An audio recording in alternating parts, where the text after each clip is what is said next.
What's going on, everybody? Everyone is having an amazing morning, evening, afternoon, whatever it is in your time zone. It is Monday, MLK Day, the 19th of January, 2026. This is NCC TV coming at you live from the steps of the Amami Airport. We are live, or at least that's how it appears to me. Could be a brain in a jar somewhere. Don't know, don't care. Shouts out to all my weasels out there, all my forest creatures, rocking out to the realest of the real, jellyfish as well, jellyfish included.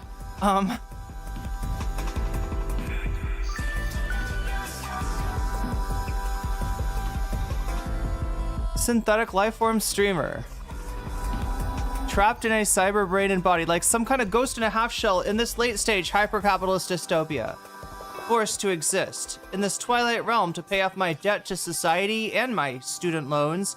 I hope you're having a good day, whoever, whatever, wherever, and however you are. We're about to jump into it right here on twitch.tv, youtube.com. High risk, high reward. Speaking of high risk, high reward, what are we about to roll over to?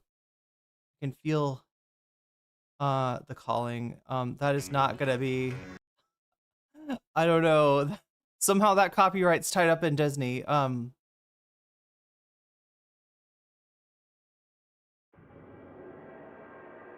Not quite what I'm looking for.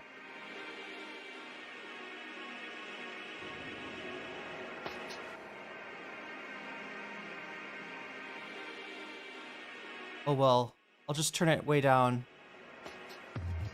Chat, I am feeling immensely silly today. I am feeling, if I was a song by Boards of Canada, I'd be that song where they keep on saying orange. You know the one I'm talking about? The one that I can't play right now because it's Boards of Canada? It's copyright.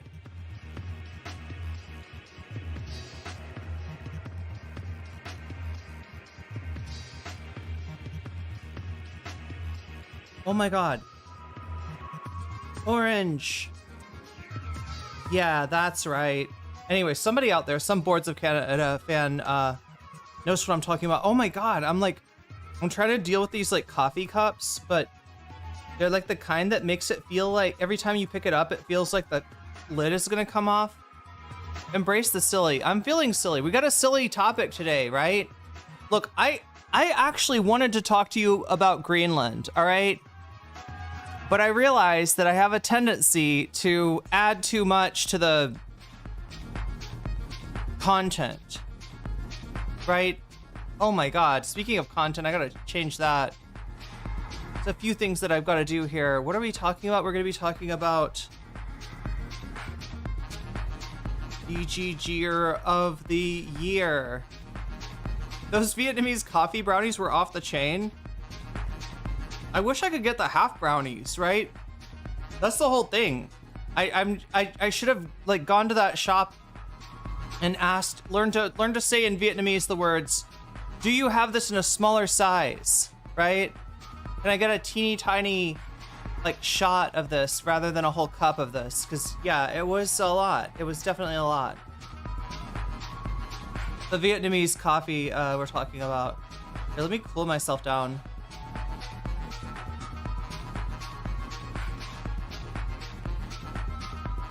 Okay, that's way better. Yeah, no, I'm just like, I've got a whole bunch of oranges, some orange juice, and some coffee, and I'm ready to rock. All right, I'm ready to be entertained. Are you ready to be entertained? Because I told you yesterday to make sure to watch today's stream. That this was going to be entertaining in a way that I'm not sure I'm able to properly express. Right, even in Derek, my orangeness, right? I'm not sure if I'm able to properly express how funny this story is, how weird this guy is, right? This guy is like a true creature of the internet. And I don't say that disparagingly, right? Like this is an ecosystem and it grows different kinds of creatures, different manners of beings, chat, emerge from the primordial swamp and goo of the internet, right? Like this is where all the Shrek memes came from. Right? This is my swamp, right? This is my internet. And it's full of the most amazing creatures. And some creatures who came you know, as mere mortals and have now become legends, legends of the internet, chat. And I do feel like our friend from DGG, the super mod, I don't even know, this is the thing, how do I describe this guy? It's like one of those British royalty people that has like a ridiculous title, right? You know what I'm talking about? Where they're like the Earl of Lancaster and the Warden of Bezobotics and the like, right? You know what I'm talking about?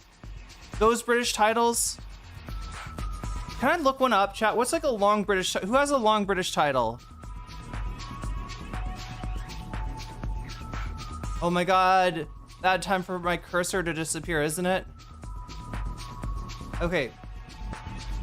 Long British title.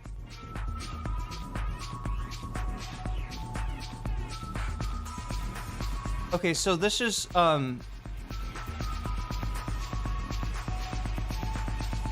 wait, Prince Charles full title? Why does AI suck so bad? Isn't it King Charles?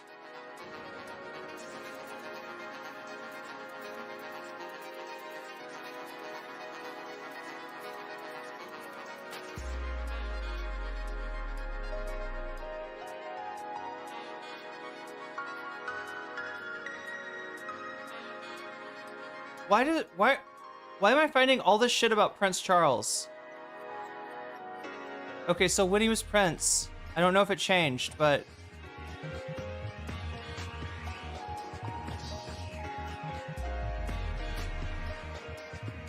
okay, why is it abbreviated?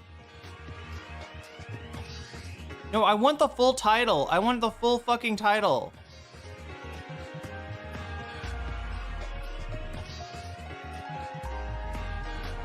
His Royal Highness Prince Charles Philip Arthur George, Prince of Wales, KGKT. This is the part I'm complaining about.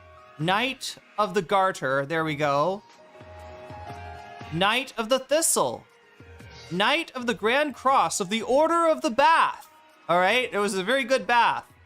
We had to name an chat. It was a very good bath, okay? It was a very relaxing bath. We had to name an order of knights after it. That's how good the bath was, chat. Order of Merit. Yeah, it was a bath with merit, sure. A bath with distinction. Knight of the Order of Australia. Companion of the Queen's Service Order. Wait, the Knight of the Order of Australia and then somehow the Companion of the Queen's Service Order has to do with New Zealand? Privy Councillor, Aide de Camp. Wait, it's a small body of the personal advisors of the okay, so when he was Prince, he was Aide de Camp. He wouldn't be Aide de Camp now. Earl of Chester. And I don't know, how does becoming king affect all this? Does it change it? Does it give you more titles? Duke of Cornwall. This is what I'm talking about, chat. How could you be the Earl of Chester and the Duke of Cornwall, right? What if Cornwall needs its Duke at the same time that Chester needs its Earl? They're like, we need the Earl. Get the Earl over here. And the Cornwall's like, we need the Duke. Get the Duke. Get the Duke. Bring the Duke, right? It's the same guy. It's the same fucking guy. And we're running out of music, aren't we? Already. That's pathetic. Pathetic. You've got to have more music for me. That's not gonna get me copyright claimed. That is my I was just in the middle of discovering like the culture of where my people came from. At least some of them maybe came from England, hypothetically, and like the overly long titles. Oh my god. Sure, let's go this one. Bath is a place, yeah. Well, it's a place where you could take a really good bath, isn't it? Wasn't it named Bath because of the extraordinary baths there?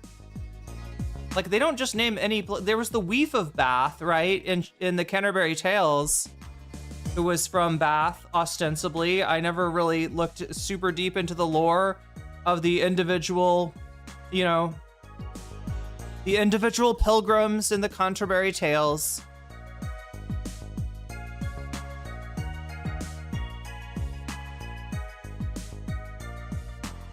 That's what the song Duke of Earl is about.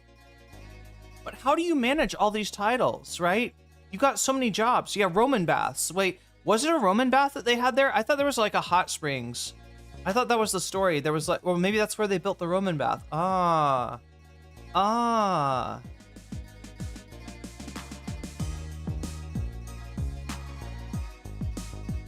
It's the Order of the Bath? Yeah, wait, is it different? Wait, it's different, says Magenta. They never need the Earl, let's be real. What if you needed the Earl to sign off on something?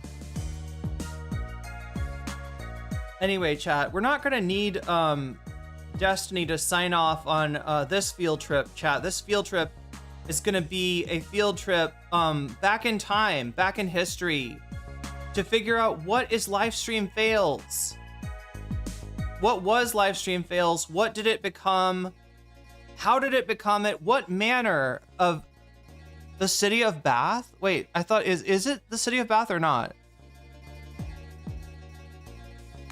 Does that mean that he's got some special key to like the executive bathroom at the city of Bath? Like he can take a nicer bath? Like there's gotta be some perk to this, right? What does he get out of this?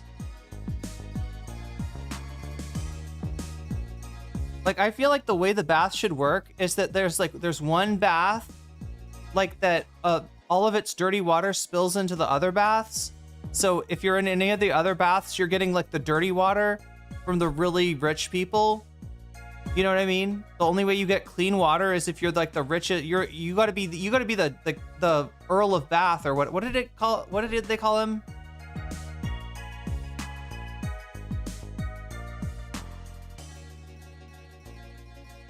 Earl of Chester.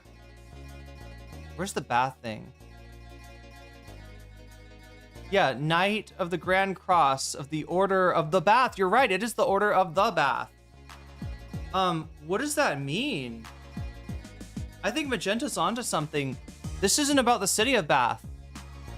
We're talking about the Order of the Bath, right? Not the Order of Bath. Knight Grand Cross of the Order of the Bath. Does that mean he has extra powers? Dirty water is a nuclear term, or is that heavy water? I think it's heavy. Is it heavy water? Deuterium or something? Schools are going to use the Trump administration as an example when they teach kids the meaning of sincere. Wait, what? Apparently bath is medieval for a cleansing ritual. So any type of bath, right? Could be like forest bathing, for instance.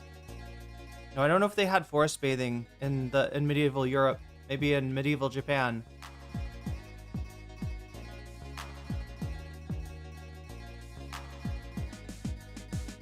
It's a ceremonial position preparing a person for knighting, apparently. Do you know what it sounds like to me? It sounds like the Cub Scouts. Wait, sinecure? Sinecure? Sinecure? Oh wait, was this in the Greenland letter, Crotchy?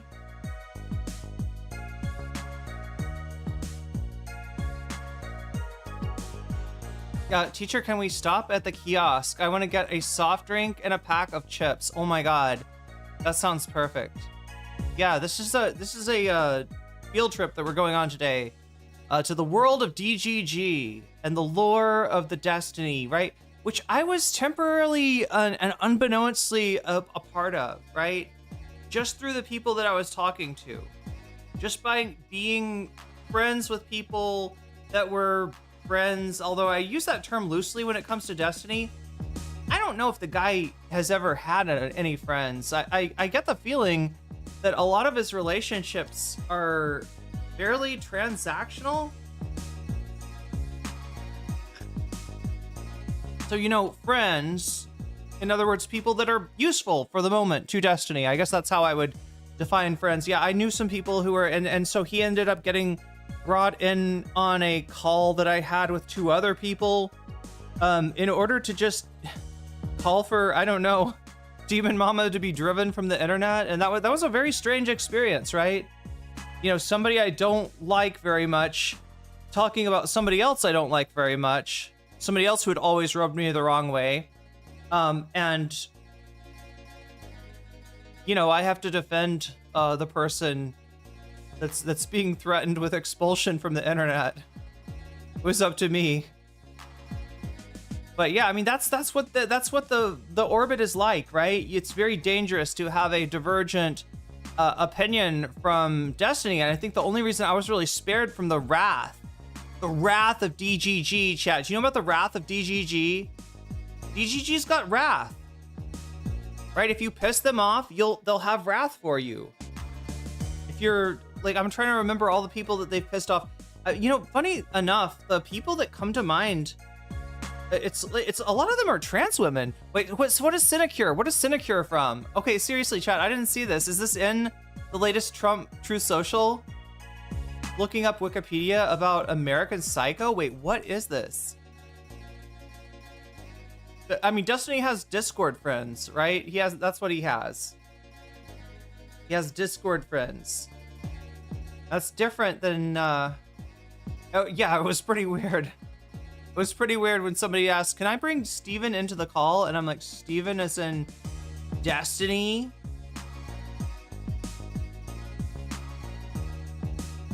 Please ignore? Okay, Sinecure apparently not that interesting, says Narwhal by Nature. I will take the hint and not get sidetracked, not get waylaid, not be delayed in our endeavor today to learn about the world of Destiny, his orbiters, the special people that inhabit that dark corner of the internet known as DGG, where that with no life truly cannot die. DGG. I have Discord friends? Wait, what? I mean, I feel like you have real friends, Narwhal by Nature. I'm talking about people that are whose distinction is that they are friends with Destiny on Discord, right? That's it.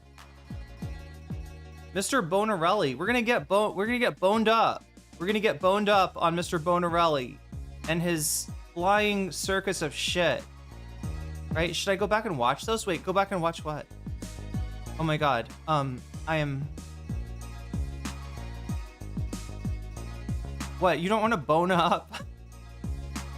What, Coral Pal? It's not bon appetit for you to bone up on your Bonarelli? I'm sorry, I told you I'm in a silly mood today, okay, chat? You gotta watch out when I'm in a silly mood like that. I don't know, maybe you don't have to watch out.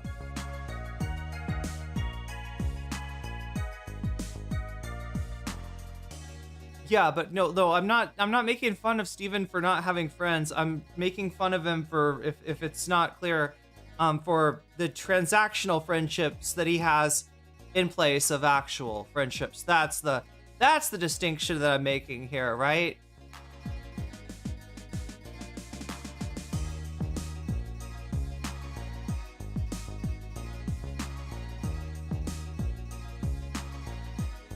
Boneless. She'll have yours boneless. Okay, well that's fair.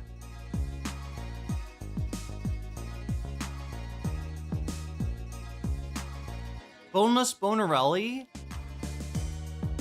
I feel like Destiny would have some kind of weird shit happen to him where he's wandering around somewhere and he phases through a wall and finds himself in the back rooms, right? And he could run into the Bone Eater. Wait, is that what it's called? I think it's called a Bone Eater, chat. It's like an entity from the back rooms that like they basically eat your bones, like somehow, like your bones just disappear.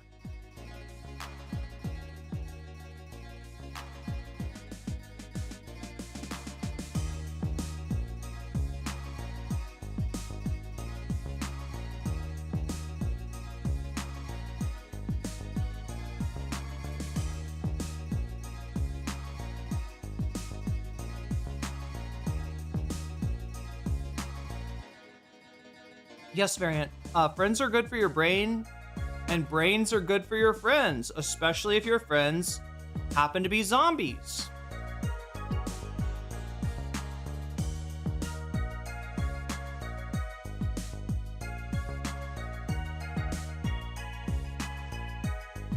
Statistically speaking, most people in America have 3 friends.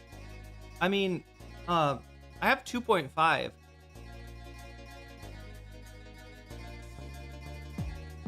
Statistically speaking.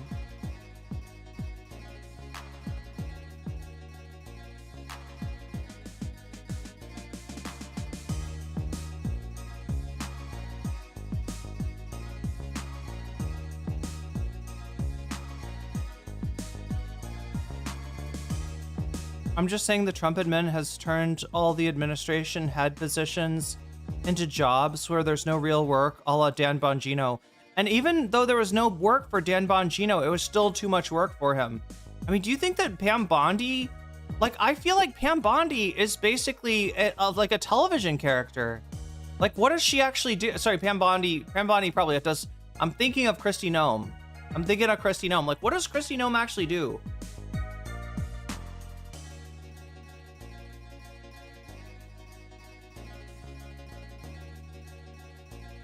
Do couples count as 2 friends or 1?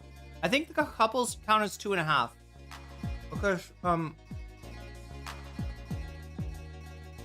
you're friends with person A, you're friends with person B, and then you're also friends with the couple, right? The couple in and of itself is an entity which you are friends with, right?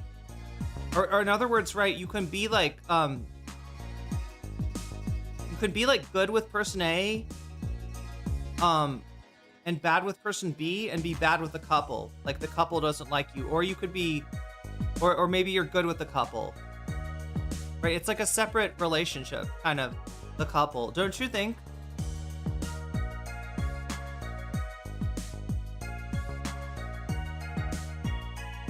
The couple entity. Yeah, it's a backrooms entity, actually.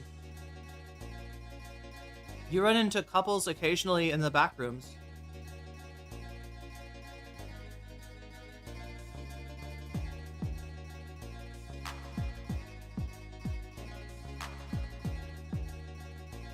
Oh my god. These oranges are too delicious. I can't stop eating them, but they're distracting me too.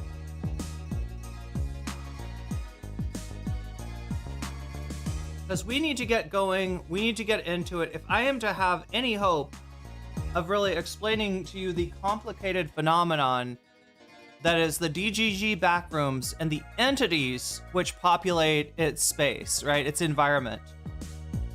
Such as this guy, Stale 2000. So, for the record, you know, just to get us started here, Stale 2000 is who we're talking about, right? Stale 2000, what is his distinction? Well, he was a fan of Destiny, and he modded for Destiny, right? And he even ran, I think, successfully won DGGer of the Year. So, should we watch that? Let me see if I can find this. Like, I feel like DGGer of the Year, like, that needs, like, that should have more titles, right? Like, it should be more complicated.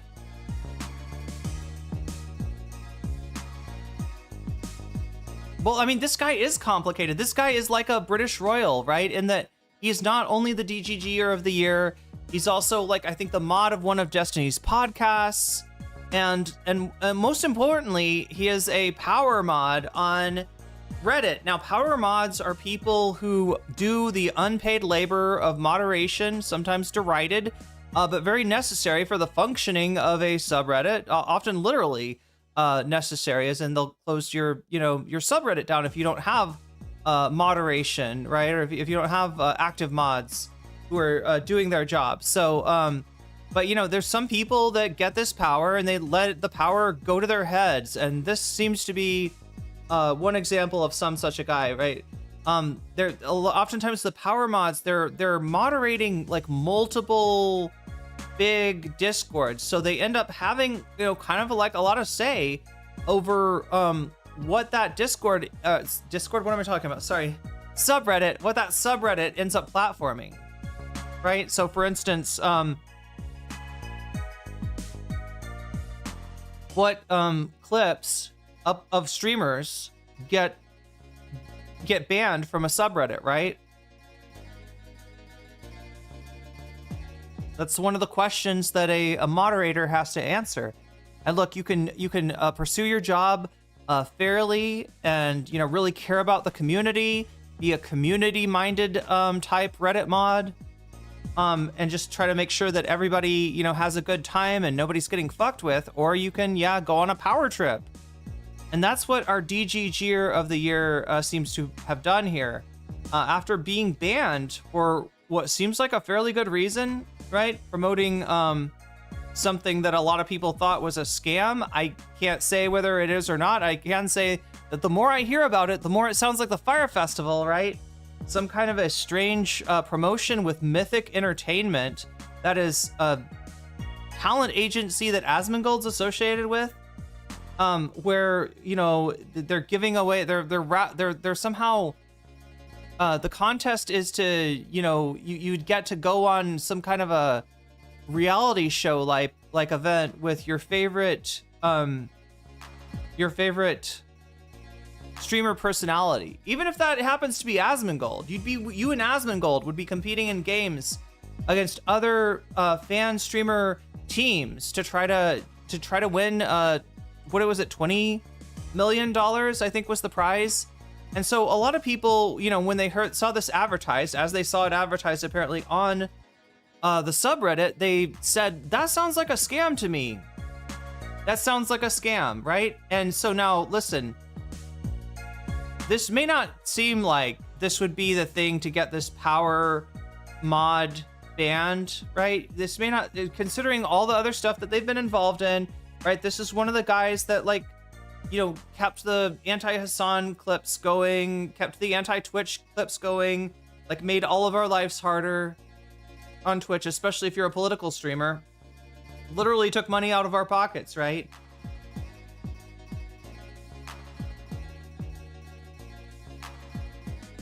I forget losers like this exist. I've actively avoided them. See, I would think so too, DeadApps. And the only exception that I'd make for actively avoiding losers like this is if the losers are entertaining, maybe even in spite of themselves. If let's say, the more that they struggle to keep what little power that they had on Reddit, the more cringe they end up looking, right? That's the kind of creature that becomes the creature of legends, right? And that's what I think we've got here, Chad. I think we've got an entity infesting the DGG backrooms, a creature of legend, what did the Hunter S. Thompson quote, right? One of God's own freaks. Oh, prototypes.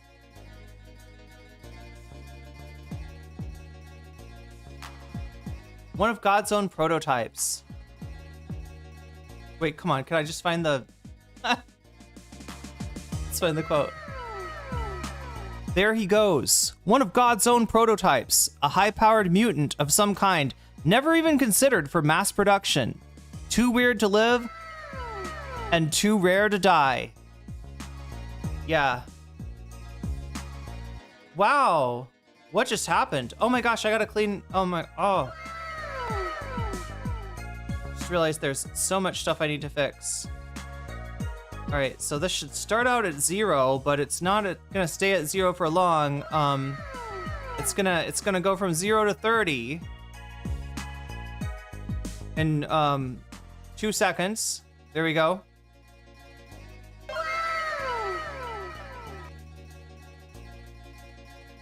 Oh my gosh. Narwhal by Nature, thank you for the 10 gifted memberships. Reminds me that I need to set up 3 hours for a butterfly goal today. If you want to put a butterfly in my hair,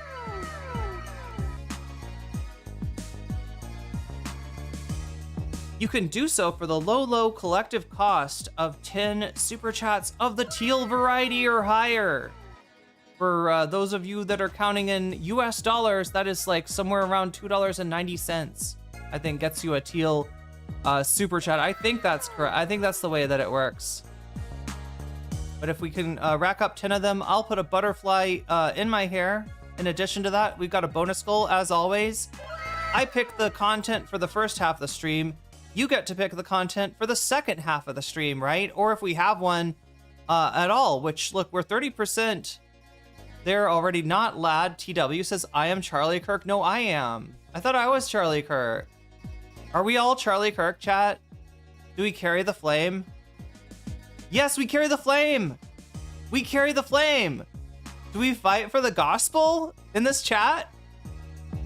Do we fight for the gospel? Do we honor his name?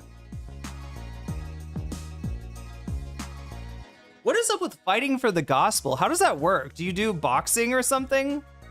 Like somebody's like, I don't think the gospel is true. And you're like, I do think the gospel is true. And I challenge you to a boxing match.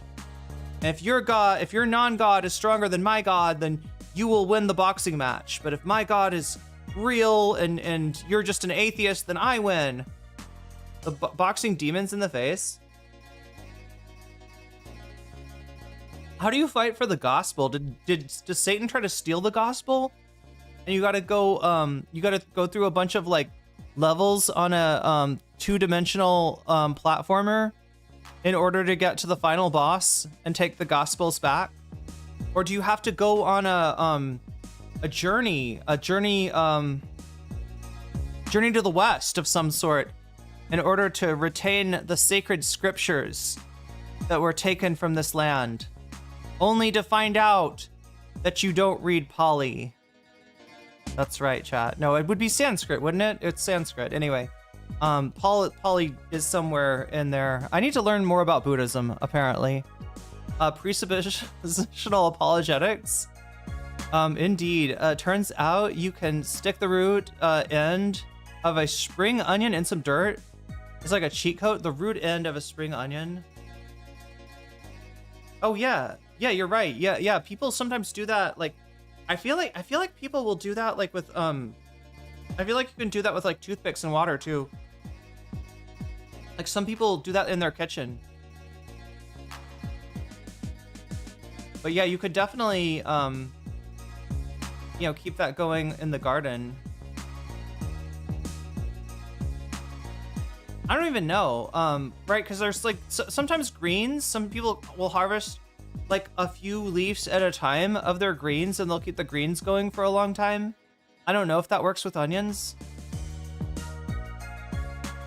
But I do know that Ethan Klein and Ela Klein are back. Chat, should we talk about that for a second?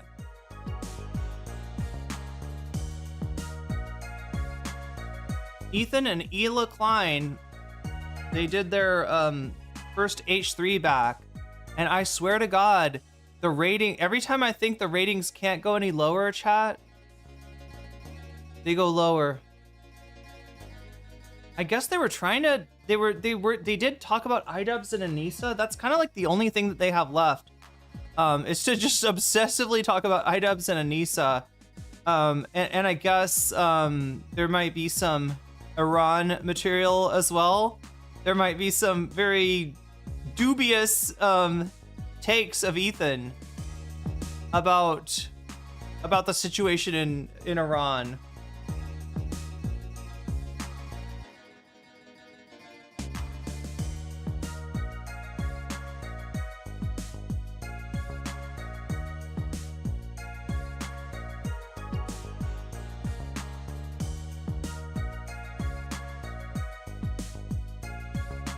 So many clowns on YouTube. Oh yeah, Diorio too. Diorio's on that shit.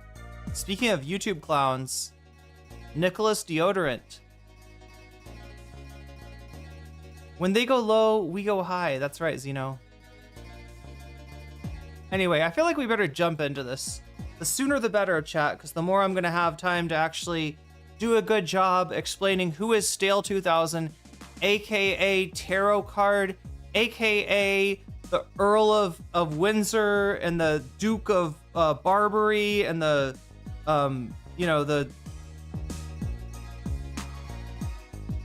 So many titles, chat. So many titles with this guy. There's only one way to get started, right? And that is first to talk about the bonus goal, right? We're at 300 out of 100. If you get to 100 by the end of the stream, I'll stick around and cover another topic with you. What topic am I going to be covering? Well, one of these topics. Right? We got CoffeeZilla with an Upstein on update. He's gonna Upstein us on update.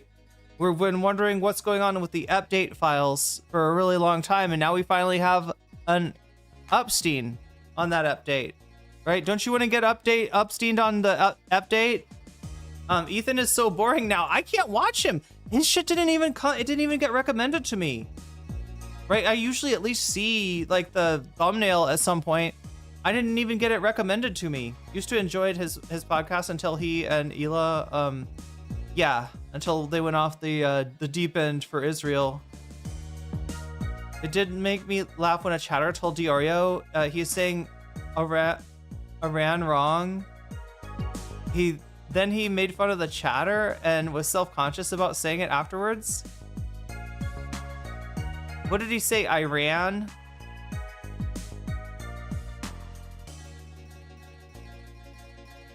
But anyway, yeah, we got these bonus topics that we can possibly watch if we get to 100 on the bonus goal, which we are 30% of the way there already. So, you know, entirely possible to keep the stream going on for a little longer today. Remember, I program the first half, which will be about the Destiny, the DGGer of the year, the super amazing, super powered power mod that is Stale 2000, and just like all of his history, all of his lore, and some more lore from some other Destiny entities as well. Remember, DGG is like the back rooms, and it's I ran so far away.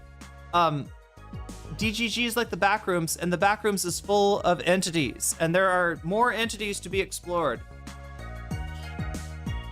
and we will be exploring those entities today.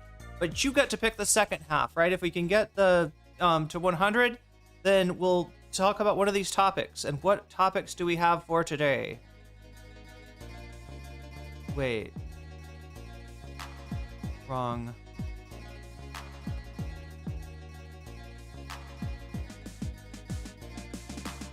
Okay, so I got the butterfly goal set up. I'm popping the chat out. And, oh yeah, that's what I haven't done yet.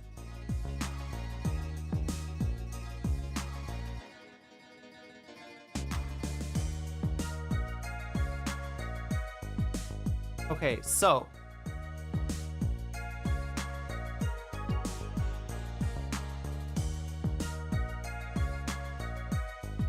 Narwhal by Nature, thank you for the 10 gift subs, and thank you for getting us started on the bonus goal, right? We're a third of the way there almost, and what are people voting for, right? So yeah, you get to decide what the bonus half is if we get one today, right? You decide it by voting, and you can vote right now on YouTube, which it looks like 35 of you have done already, and of those 35, oh, Kono Moriyami, thank you for the super chat, for the butterfly. Thank you. So of the bonus topics, right, of the votes, 43% of you are voting for CoffeeZilla with the Upstein update, whatever you want to call it, chat. We've got it for you today, potentially as bonus content.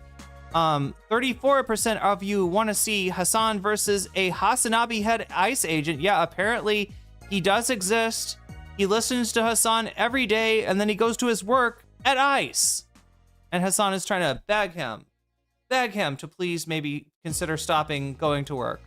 We'll see if he's able to get through to this guy, make some change in real time here. And then we've got Pisco debates Chud Logic on ice. Pisco, of course, DGG's lawyer, old friend of the VOD, you know, from before all this Destiny shit. And then in third place. And then we got Anna Kasparian apologizes. That's right. Apparently, she said she was 100% wrong or some such thing about Trump, right? So we're going to combine that maybe with a Francesca.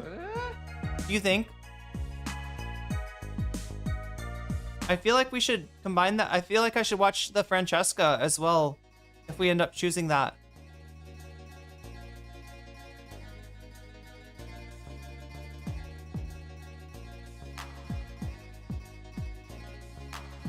Okay, so it's supposed to be, I think, 38. There we go. 38 it is. And thank you, Omega Star, for the super chat. If I can bring it up on screen here. Let's try it like that. There we go.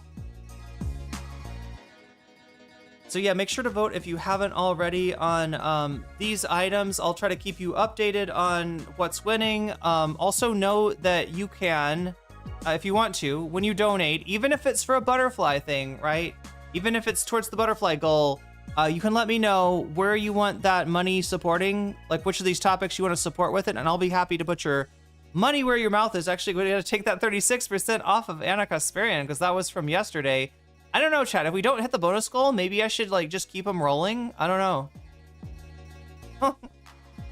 know. But anyway,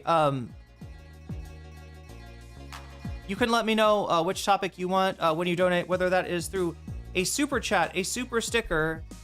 You get yourself a membership if you gift a membership, if you support me on Throne, or if you sign up for Patreon, or if you support me on Twitch. All of that makes this number go up, and it also gives you the opportunity to maybe put your thumb on the scale when it comes to the poll. Now, if you say, hey, no comment check, I don't like the idea of putting my thumb on the scale when it comes to the poll, let the people have what they want. I hear you, and I've got something for you to vote for too. That's Vox Populi.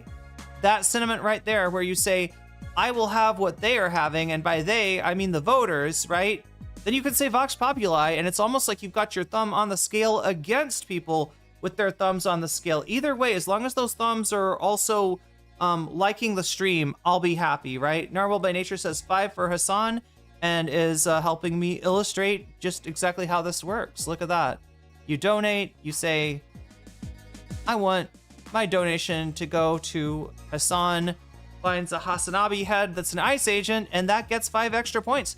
And that could be the 5 extra points that makes all the difference in the world, chat. So yeah, Francesca reaction I've heard is really good, so we gotta watch that too. If we end up choosing the Anna Kasparian, we'll also watch, because the Anna Kasparian thing is really short otherwise. So I want to see Francesca's reaction. If we have time, maybe even the Vanguard's reaction. I don't know.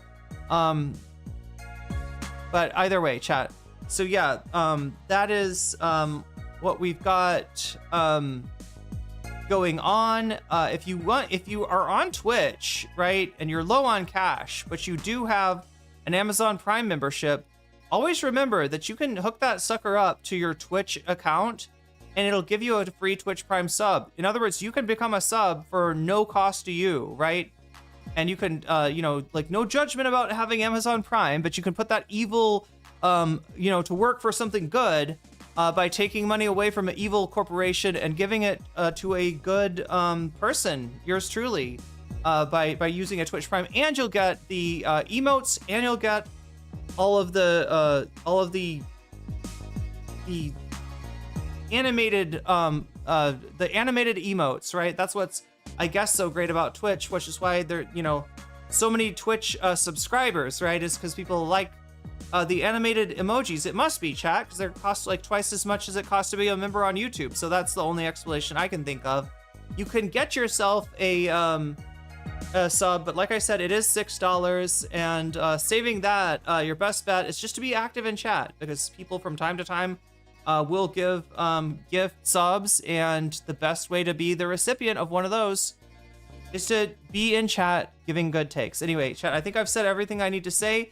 Let me, I mentioned my Patreon earlier, and yes, on my Patreon, everybody who supports me at the $5 level and above gets a fancy shout out at the beginning and end of each stream. And since we're near the beginning right now, let me do those. Let me say those. Let me shout you out. Shouts out to users. Shouts out to JMB. Shouts out to Brian. Shouts out to Emily French. Shouts out to Big Owl of the Cake Mix. Shouts out to Direful. Shouts out to Sarah. Shouts out to Izzy Mandius. Shouts out to Steven Sayers. Shouts out to Animus. Shouts out to Infallible Fowl. Shouts out to Oral Ellipsis. Shouts out to Nadia Yvette. Shouts out to Choki. Shouts out to Moe Noip. Shouts out to Funky Monkey. Shouts out to Temporal Insanity. Shouts out to Good for Gabby. Shouts out to Jules K. Shouts out to Crystal Saphira. Shouts out to Buffy Geek. And a fancy shout out to Rachel K, to Omega Star, and to Zara Xerix. And with that being said, chat, it is time. It is time. We must now blast off into the stratosphere that is the deep, dank dungeons of DGG. Are you ready for the deep, dank dungeons? Getting in those dungeons, crawling around in the sewer, finding, being like, is this a clue? And then somebody being like, no, that is a poo, not a clue. Anyway, chat, we're looking for clues, not poos. What are we doing? To start this off. Wait, somebody had the... Should we start off by just watching the mod in their own terms? And then get the background? Does that sound good?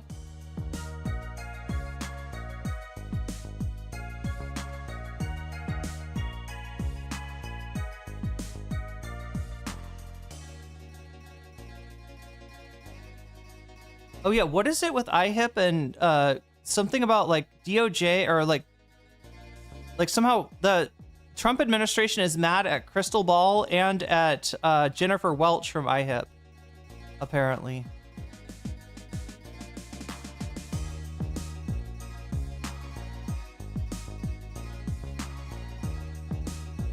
There it is.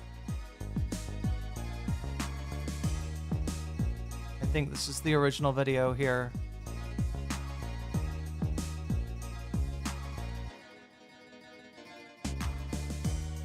Hello, Spez, Mr. CEO of Reddit. Oh my god, this is so good right from the start. No, chat, my instincts were exactly 100% on, right? Here we go. This is our guy, all right? Look, I didn't put him on the thumbnail because I felt like there's no way to put him on the thumbnail without it looking like I'm making fun of his looks, but this is the guy. This is the man. This is Stale.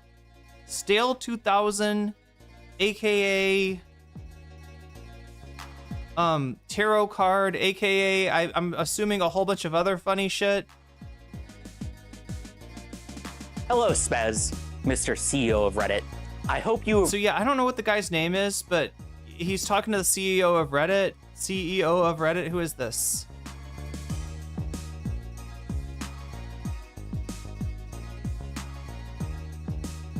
Steve Huffman? Why is he calling him Spez? Okay, I'm Steve, aka Spez. Okay, this is a what is this? Ask Me Anything? IMA? I don't know what this RIMA, right?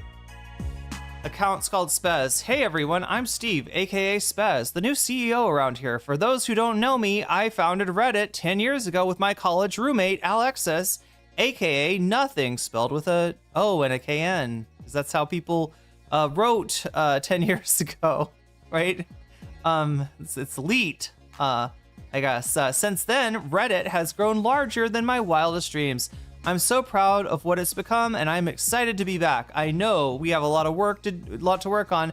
My first priority is to reestablish a relationship with the community. This is the relationship that I expect will be many AMAs. Those are Ask Me Anythings. Doing those weekly. My proof, it's me. Okay, I don't even know. I can't understand Reddit. Chat, Reddit is a different language, but yeah, I've confirmed that the CEO goes by Spez. Spez is his Reddit name, right? He was the founder, he was in at the ground floor, and I guess he went away for a while, and now he's back as CEO, and this guy's, is this the guy that, Rave, is Spez the guy that Ethan is mad at too? Is Steve Huffman the guy that Ethan is always yelling at? You've received this public video that I have created and sent to you via your email. If not, I hope anybody who cares about the topic in this video can get this to him in any way that you can. This video is about a topic of deadly seriousness, and that is Okay, so right Reddit away. moderation and the state of your platform. But first, some background. I'm Brian. No, right away, chat. We gotta notice some things here. All right. Either this guy has such little self-awareness that he doesn't know how he's coming off here, or this is like a in joke, I guess, maybe about amongst like, you know, like people that work in tech or something. Like it's like, is he in on it? That's what I'm asking, chat. Is he in on it? Does he know that how this appears and he's playing with that, right? Or is he just completely like as unself-aware as it looks? Or Stale 2000. What do you think, chat? I can't tell what is going on with Stale. Could it be both? Maybe he thinks he's in on it, but he's still cringe. That's a possibility too, right? Love this video so much. It's like I'm watching The Room again, kind of. Yeah, we're going to watch The Room a few times today because we're going to get to see Moist Critical react to this and Hasan as well. He's Andy Kaufman back from the grave. That's what it seems like, Zeno. This is like some Andy Kaufman shit. And it's like a little too dead on. Like when Andy Kaufman is like, I'm sorry, we're going to have to start the book. I'm going to have to start reading Great Gatsby over again because you were not, Moino says not self-aware. Some people think quasi self-aware. Some people think no self-awareness.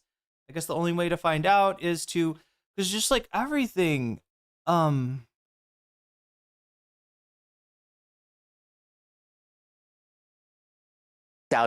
tarot card. I was the top moderator of your #1 gaming subreddit, r/LiveStreamFail, before I was recently. Like, is he really super proud of that? Like, your favorite thing, like, is he serious about this? Or is he trying to, it's got to be a character on some level, right? Removed from that position by the Reddit Code of Conduct team. I became a Reddit moderator for one reason, and that is because I think that Reddit communities and correspondence. That is because I want to have power over someone or something. Absolute power, and be able to keep them from getting what they want. It's so on the nose. I can't believe it's real. That's what I'm saying. He's playing 69-degree chess. Yeah. Its moderators have massive power and influence. No, now you just made me think of like, you're doing a 69 and you forget like who you went to bed. Like you're so wasted, you forget. And then you look down like, and you see, and he's like on the, other end. And he's like, wait, is that how a 69 works, chat? Would you see the other person? No, you wouldn't see the other person. They're like, their head would be on the other side, right? Okay, I guess I don't know how a 69 works. I've never done one, chat. I don't think it works. I don't think 69s are real.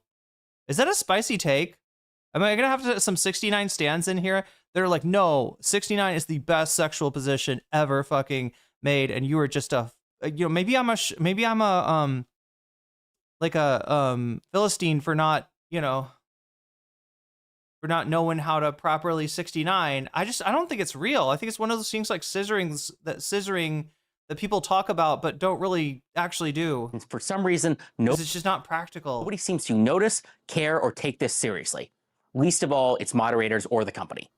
This is giving Ethan Klein, isn't it? Like nobody cares. Nobody cares. Nobody cares. There's all this anti-Semitism on Hasan Piker's broadcast, but nobody cares. Nobody cares.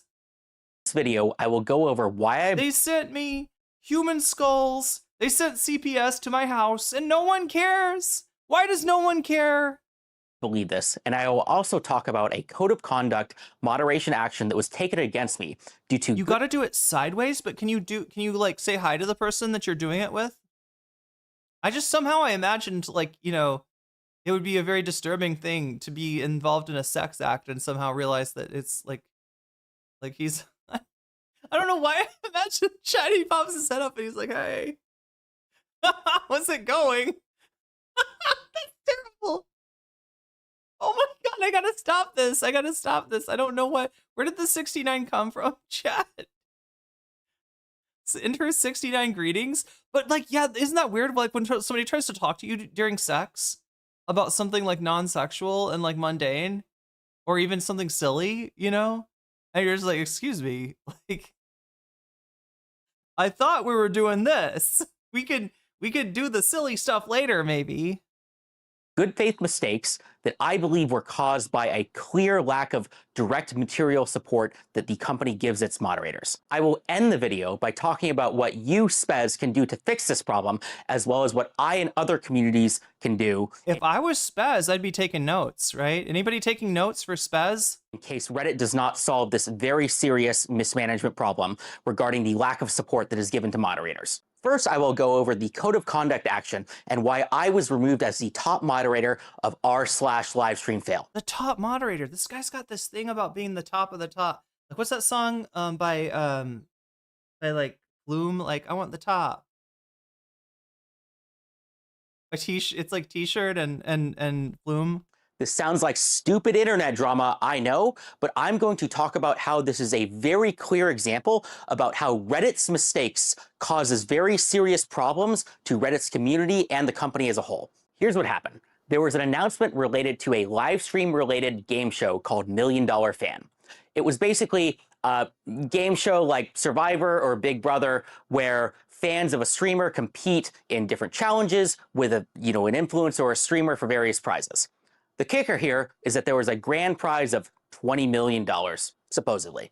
This was supposedly going to be aired on Amazon Prime, and it was also confirmed. What's up with this supposedly, right? This is doing a lot of work here, like allegedly or something. Supposedly there was going to be, like, he's like washing his hands of like, I don't know, maybe there was $20 million, maybe there was not $20 million. I just thought it would be a good, fun thing to involve LiveStreamFails with, since our audience, like, they really like some streamers.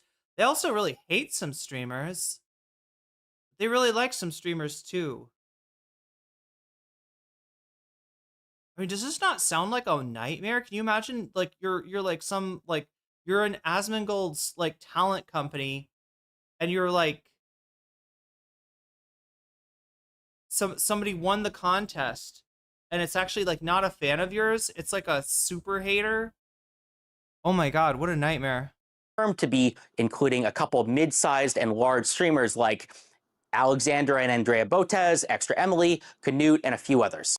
Additionally, the opportunity was supposedly brought to these streamers by a company called Mythic Talent, which is a well-respected streamer agency that represents hundreds of live streamers. I heard about the game show a few hours after it got announced by a couple major live streamers.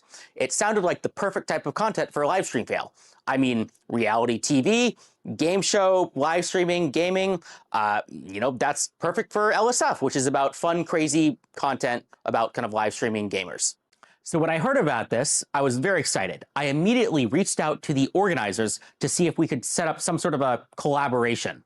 This collaboration would just be to get cool content on the subreddit. No, financial incentives, no moderators being paid, basically none of anything like that. Wait, did he just mention the Chess Sisters? Wait, somehow I got distracted by chat. Okay, let me rewind. What did I miss? I need to hit this coffee harder, chat. Respected streamer agency that represents hundreds of live streamers. I heard about the game that's show. Mythic Talent. All right. A few hours after it got announced by a couple major live streamers. It sounded like the perfect type of content for a live stream fail. I mean, reality TV, game show, live streaming, gaming, that's perfect for LSF, which is about fun, crazy content about kind of live streaming gamers. So when I heard about this, I was very excited. I immediately reached out to the organizers to see if we could set up some sort of a collaboration. Chat, something makes me think that maybe this is the way that he talks, like on the daily. Like if he met you, he'd be like, "Oh, are you a live streamer? I'm a fan of many live streamers. What is your what subject or game do you live stream about? That sounds like a lot of fun. Would you like to join the contest with it's a collaboration with Mythic Talent where streamers can where fans can meet their favorite streamer. You and one of your fans could compete, for instance, in an event for prizes worth as much as $20 million." This collaboration would just be to get cool content on the subreddit. No, financial incentives, no moderators being paid, basically none of anything like that, just fun, cool stuff for the community in the subreddit. For collaborations, the first obvious thing that came to mind was how do we get their content on the subreddit? Either some superfans or some editors could clip some cool hype moment from the show and then post it to the subreddit. But I also had a stretch goal. And that was, what if LSF could be part of the show in some way? I don't know, there could be like a Why does the term stretch goal coming out of this guy's mouth like disturb and perturb me? LSF themed best clip contest. Like contestants compete in one of the kind of small challenges. They make the best clip, and then This is the guy that banned the other LSF moderators and turned it into, yeah, Destiny Asmongold Hasan, anti-Hasan subreddit. Yeah, pretty much. There's a whole ass lore behind LSF and, you know, like how it became what it is that I'm sure Hasan will go over in his reaction to this. somebody kind of wins a prize at the end. It was a stretch goal though. So I reached out to the organizers, and to my surprise, they immediately understood what LSF was, what power it had, and they even agreed to the stretch goal of like, wait, what was the stretch goal? cool competition to have in the actual show. Oh, so the competition was his idea. Where did the $20 million come from though? Who's providing? That's the part that made me think it was a scam. Like contestants compete, and that was, what if LSF could be partners, or some editors could clip some cool hype moment from the show and then post it to the subreddit. But I also had a stretch goal, and that was, So what, a stretch goal for his contribution to the event? what if LSF could be part of the show in some way? I don't know, there could be like a LSF themed best clip contest. Like contestants compete in one of the kind of small challenges. They make the best clip, and then somebody What's going on with his lighting? kind of wins a prize at the end. It was a stretch goal though. So I reached out to the organizers, and to my surprise, they immediately understood what LSF was, what power it had, and they even agreed to the stretch goal of like the cool competition to have in the actual. So the competition is just like a best clip? But that's a stretch goal. So in other words, he means like he had a here's what I'd like you to do, and here's if I could get you to do something like this competition, that'd be really cool too. Fake sponsors. Show. From my perspective, this felt like one of the coolest things. This is what you imagine you see when you look up Reddit mod in the dictionary. Yeah, he's kind of the platonic ideal of a Reddit mod That a subreddit has ever done. I mean, being in a freaking reality TV show in a topic that's directly related to the subreddit, how awesome. And then, you know, maybe I could leverage this to get even more opportunities, either for our subreddit or for other subreddits. So it's not like, you know, it's not like he's completely like non-self-aware, right? He does, you know, you know what I mean? I get he works with other people, right? It's not like he's some guy that just doesn't know how to, you know, deal with people. Hasan went into the backstory of this guy and the type of posts he was actually deleting. Oh yeah. So yeah, Rave is pointing out. So and he'll get into this in a second, right? At Narwhalby, super chatted $10. He's lit himself like a comic book villain. It's fantastic. He's the Uber mod. I didn't even notice. You're right. Even the reality. What am I saying? Even the lighting, even the reality, even the lighting is giving, you know, it's like contributing to this like unhinged, like drunk with power, kind of like archetype. He really is striking like an archetype at this point. Is it 52 or 50? Oh, okay, I'll say 52. That's what, oh, that says 32. It should say 52. We're more than half of the way towards bonus territory, chat. And we've just started on the most Reddit man in the world. They should just, like, Reddit should have to change their name, and he should be called Reddit, right? He's more Reddit than Reddit. Do you agree? It's across the entire platform. That's how I felt, One mod to rule them all. I mean, look, just at least. And that's clearly for the record, chat. This isn't like a, you know, like the thing I don't like about this is that like they're, you know, mods are like the lifeblood of any community. Let's be real, right? In terms of actually having a nice community, it is, you know, the mods are the ones doing a lot of the like legwork for that, right? And most mods don't get drunk with power. They just want you to have a good time, right? They're enjoying a community.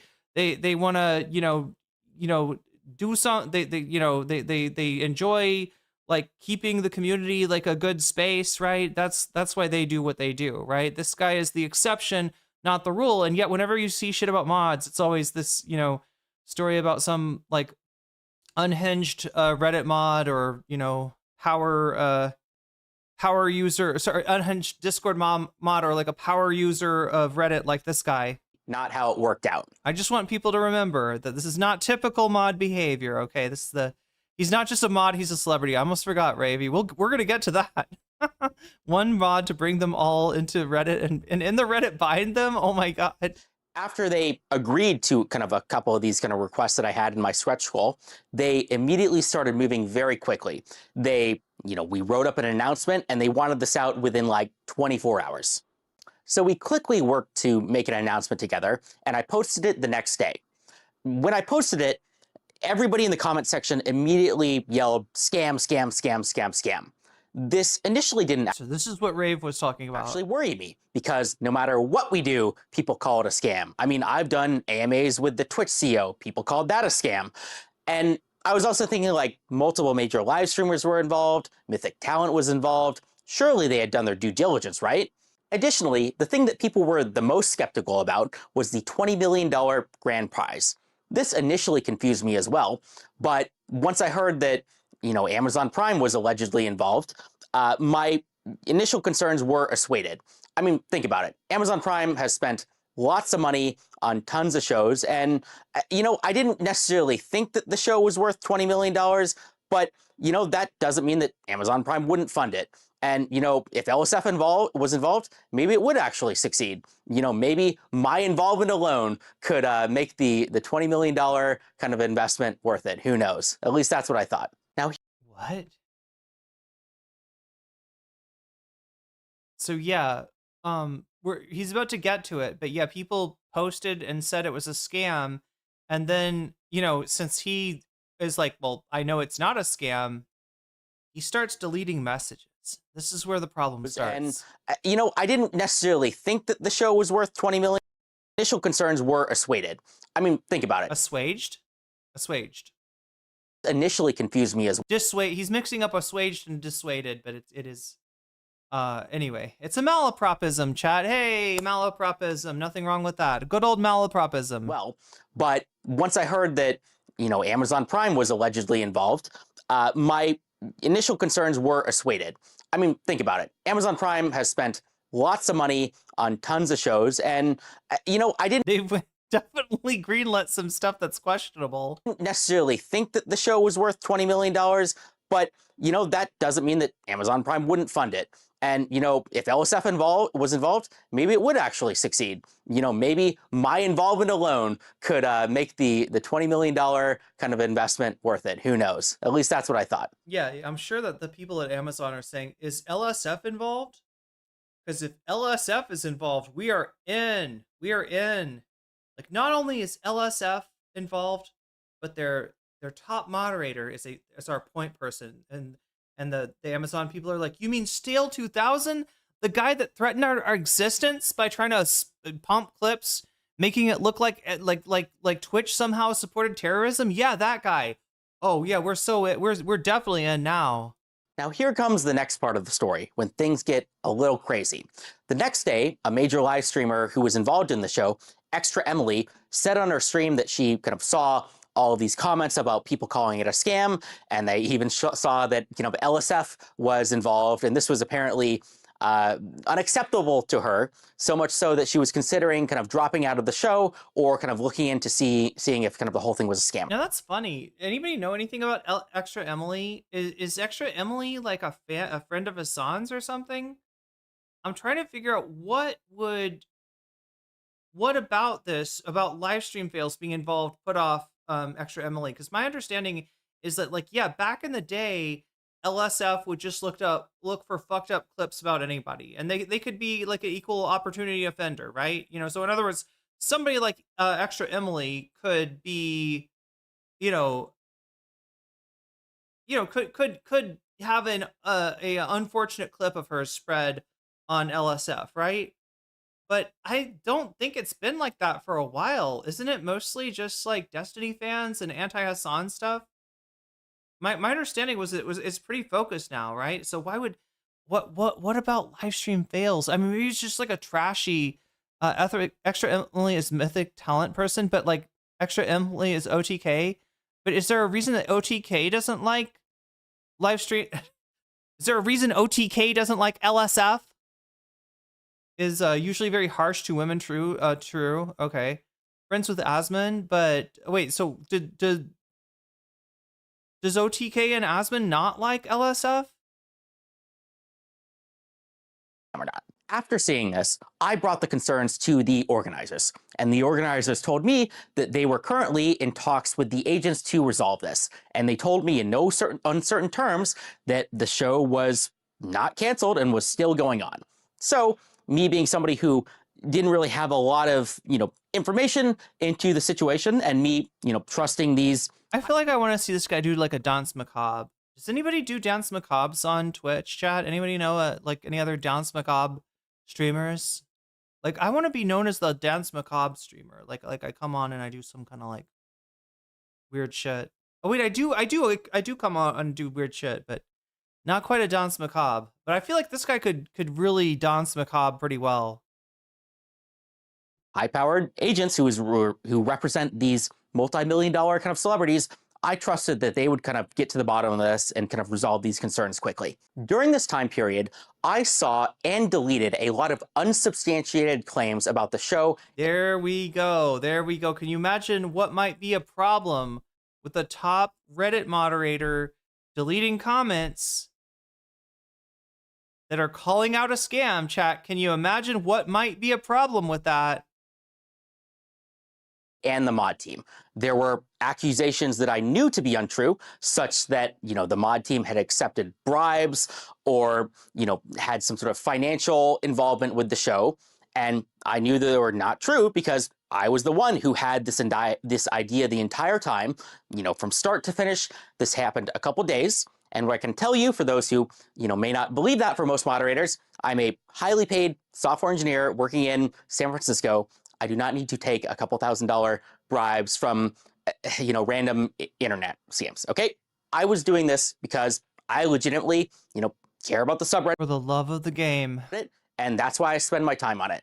I thought it'd be kind of cool events. What makes him the top moderator? I don't know, maybe all the other moderators are bottoms? For the sub. I'm talking about this and kind of the deleted comments because this is apparently some big no-no in the Reddit TOS or something, or maybe it's like an unspoken rule. This feels like a Seinfeld episode, doesn't it? It's like, oh, I didn't know it was frowned upon to have sex in the office on the desk. Because that looked, yeah, no, it's generally frowned upon. It's not where if you're involved in some sort of promotion and it ends up not working out or ends up being... His mouth looks weird. Don't know if it's the filter. Yeah, some people in Hasan's chat were saying...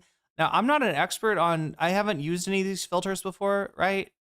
But I remember when we saw a Brianna Wu debate one time, her face just looked weird, and I was told that was a TikTok filter. Hasan's and his chat seemed to say that there was some kind of smooth, like a skin smoothing filter on here, so maybe that could be at play. I'm a highly paid, powerful, full-time top Reddit moderator. A blur effect, but it's making his lips. People are saying it's making his lips look like extra wet. Yeah, that's unfortunate. Got a scam or something, if you have deleted comments that have accused it of being a scam, well that shows a cover up or some way. It shows malice or bad faith or something. Imagine that. Imagine that. Imagine that. Specifically, imagine there being a conflict of interest with the guy that decides what comments get deleted being the one that is promoting this event, right? Imagine. Reason that was brought up regarding why I was kicked out as a mod on a LiveStreamFail. And finally, I want to end this part of the story by talking about how Moist Critical made a video critical of the situation, and then about 30 minutes... Wait, Giardia took over H3 Snark that way too? Wait, what? Reddit thinks the smaller sub is the copy and signs over the keys? Wait, so in other words... Oh, weird. Wait, what? That's how he took over LSF? Wait, so they make a clone of the type of guy who would coordinate hostile mod takeovers of subs. Basically, you make a second sub with a similar title that becomes more popular and then request to mod directly to Reddit. It's how Ethan's snark pages got shut down by Reddit for being copy subreddits of already existing subs. Giardia became the OG snark mod and then turned on the mods. God damn. Up one more. He took over the original LSF that way, and Giardia from H3 took over the H3 snark that way. Wait, what? Or one up from that.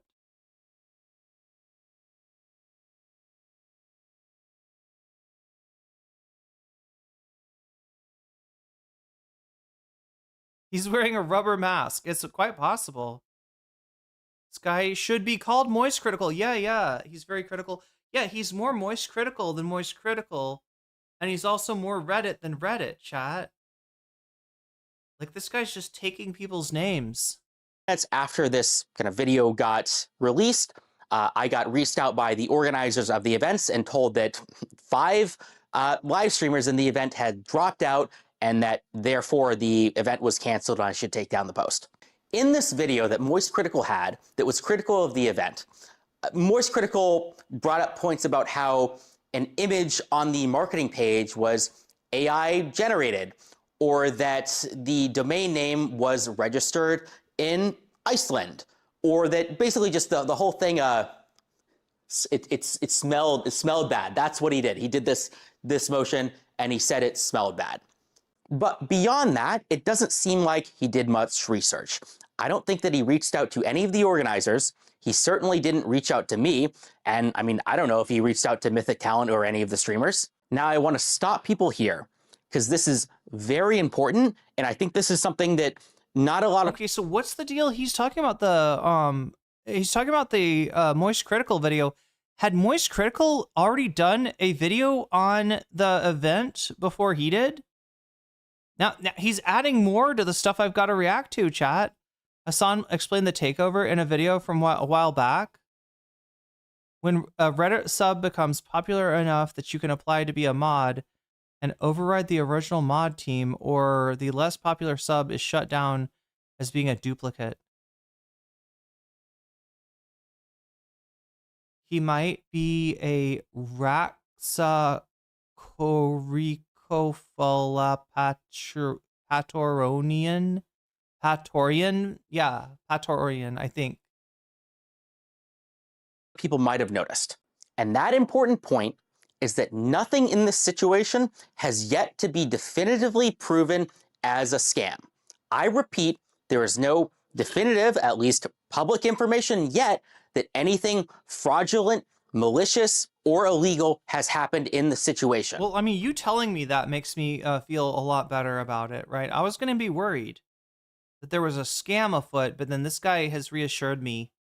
This honest voice. The only confirmed things that we have right now is that I guess there was a website, looked a little weird, there was some bad publicity, everybody called it a scam, and then a bunch of streamers dropped out, and then the event got canceled, and everybody got refunded. None of this is illegal. None of this is proved to be a scam, at least yet. Maybe I'll eat these words. And yes, in retrospect, there are certainly some things which we could call yellow flags or even red flags. But that being said, I don't want people to go into this thinking that there was some proven malfeasance or something when it... I thought that was just a random... What was the other one? Was like dissuage or something? He said like, he was trying to say assuage, and he said dissuage or assuade or something. But no, bro just said malfeasance. Chat, like there's malfeasance. Oh my god, let's try to malfeasance. Oh yeah, he said malfeasance. What is malfeasance? Is like when somebody's upset about something, but you feed them a mouse? Is that mouse feasment? You're like, no, it's okay. Just put this mouse and you'll eat this mouse and you'll. But that only works with cats. That being said, I don't want people to go into this thinking that there was some proven mouse feasment. That sounds like some Redwall shit, doesn't it? That's an episode of Redwall, right? Mouse feasment. He said mouse feasment. Yeah, he's trying to say malfeasance or yeah, I think he's trying to say malfeasance in a basement. Malfeasement. Yeah, he said mouse feasment instead of malfeasance, I think. There's like appeasement and there's malfeasance, but there's no mouse feasment. That's not a thing. I can't quite untangle the threads of logic in his the threads of syntax in his attempted use of the English language. This is who let him out of the dungeon? I don't know. Somebody call the dungeon master. You got escaped goblin or something. When there really is a possibility that a lot of this could have just been kind of bad organization and things. It's not mouse feasment. There's actually a tiny French mouse controlling all of his Reddit account. Is he ratatouille'd? Is dude ratatouille'd? Fell through. Just because this video is edited. Yeah, you could have cut that. You could have figured out that there's no such thing as mouse feasment. I think he means rat shit or malfeasance. Mouse feasment? Like appeasement, right? Easement. Where is he getting the easement from? Is it appeasement? Appeasement doesn't make any sense in this tense. Malfeasance does. I think he was just trying to say malfeasance, right? But I don't know how. Malfeasement? What was he trying to say? Something's a bad idea, just because something is misorganized. That doesn't mean that anything illegal happened. Oh, it's just because it's misorganized doesn't mean that. You know, I still haven't gotten confirmation about kind of the Amazon Prime kind of a thing. I think that is the... Just because it's misorganized, chat, doesn't mean it's illegal, right? Just because it's misorganized doesn't mean it's illegal. The biggest unknown right now is I don't know about this supposed Amazon Prime deal, if it exists or not, because maybe they were in negotiation with them. Maybe a contract was in the works, but hasn't been signed yet. I'm not really sure yet. We'll have to see. And then kind of I'll end the story by talking about why I got removed as the top moderator. It's really not top model, chat, top moderator. Not a secret or very surprising. I got removed directly for the post that I pinned to the top of the subreddit related to the game show or supposed and alleged scam, as well as kind of for deleting comments that were kind of critical of it. I also want to make a comment about kind of the Reddit code of conduct team as a whole. Reddit has all this flowery language. Please tell me that they're SJWs. Please tell me they're too woke and that's why they banned you. About how kind of the code of conduct team is not here to punish you. It's kind of here to get you to act in good faith. It's here to kind of give you second chances and warnings and all of this stuff. And apparently all of that are lies, because I was not given any second chances. I was not given Do you think, chat, that maybe this guy scored like a perfect score on the math section of his standardized test and got like the worst possible score in the English section? Is that a possibility? Very much kind of descriptive examples of kind of what I did wrong, or kind of given any ability to kind of defend myself. I was just given a very vague description of, yeah, there's accusations about some fraudulent scam that takes people's money and their PII, which means their name, right? Because you have to sign up with your name to join a contest.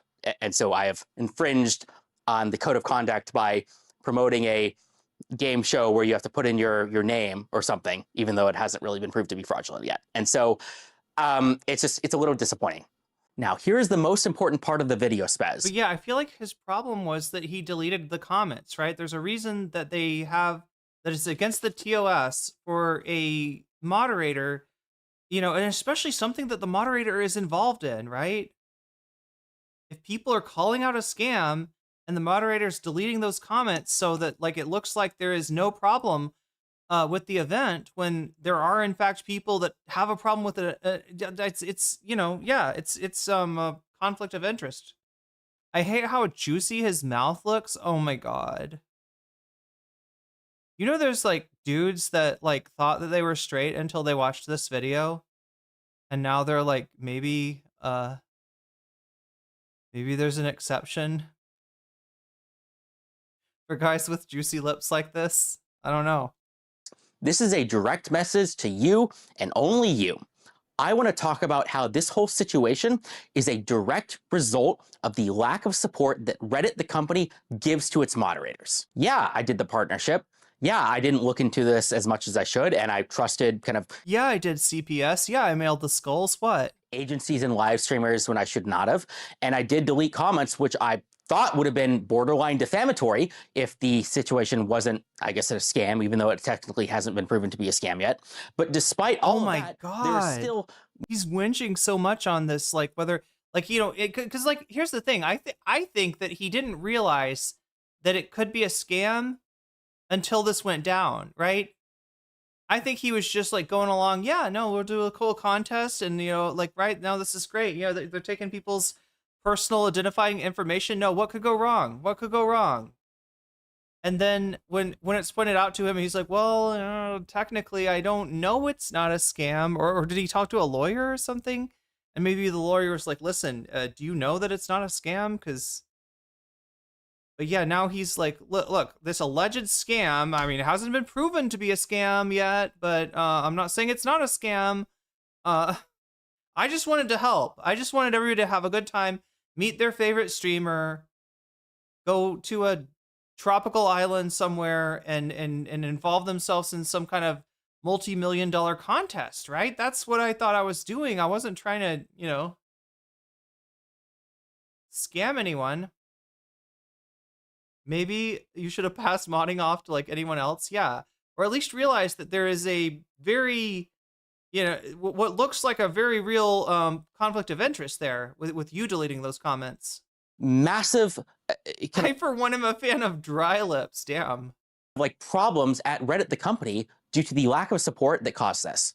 But right before I go into the specific reasons of how this happened, I want to talk about why this matters in the first place.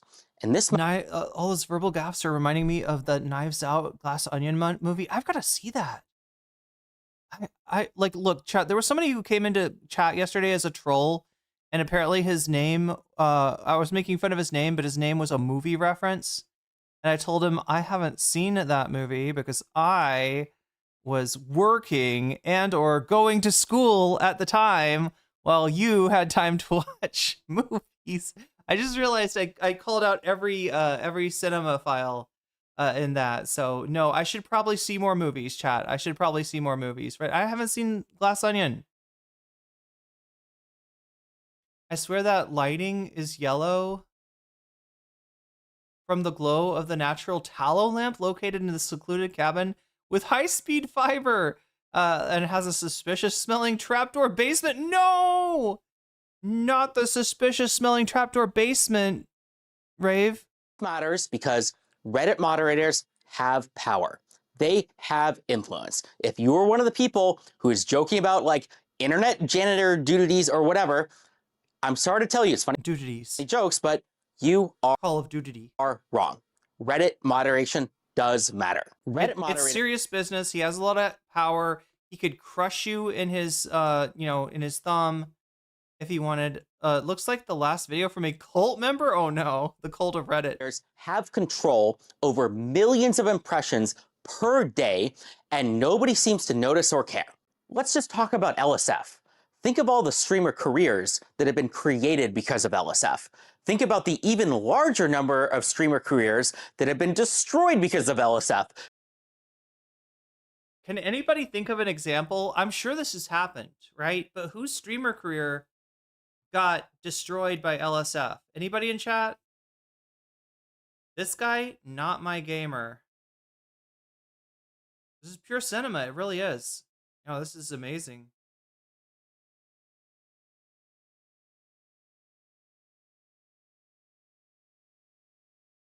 I mean, I get that, and I said it myself, right? There's a valid point to be made that, moderating gets made fun of, gets turned into like a stereotype, and it is kind of gross and unfair, right? That's true.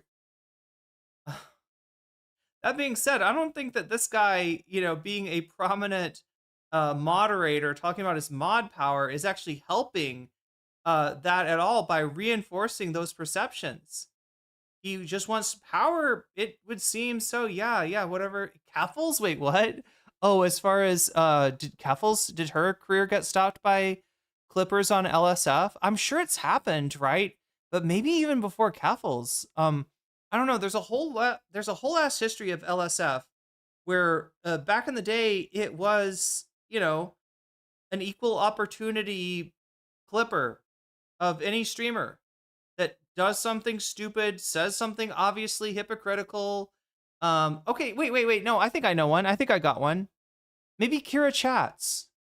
Does anybody know that before Kira Chats was known as Kira Chats, Kira Chats had a moment on stream. I'm not sure if it was a crash out or what, but yeah, was clipped having yelled at the audience about sub on Twitch is just $5, and that if you don't have $5 to sub with, then how do you have the spare time to be watching the stream? You should be out like looking for work or something like that, right? And yeah, in the context, I think she was she was known as Bad Bunny.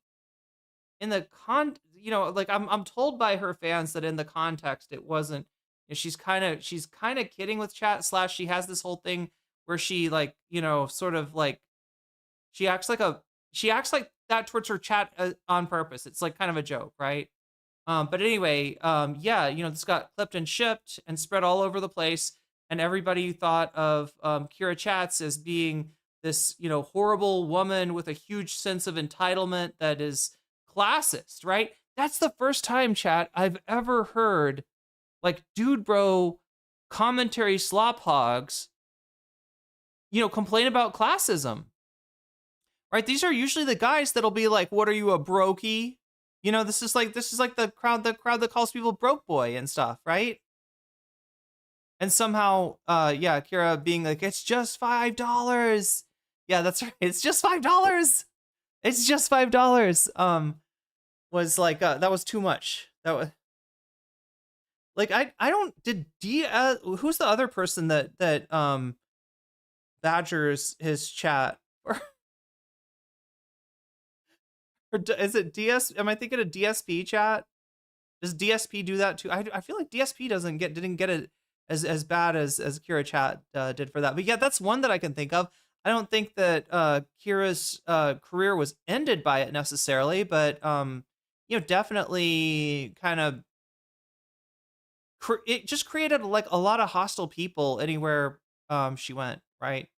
So it's really hard to grow as a streamer at that point when everybody's like, "Oh, aren't you the $5 lady?" This is to be defined to anybody who might encounter you otherwise as the it's just $5 lady. Dunking on females is the reason for the season. It definitely is. Okay, so that's main. I'm guessing that's the nature of the careers that he's bragging about destroying. But you can see, like he doesn't look like there's. It doesn't look like there's any kind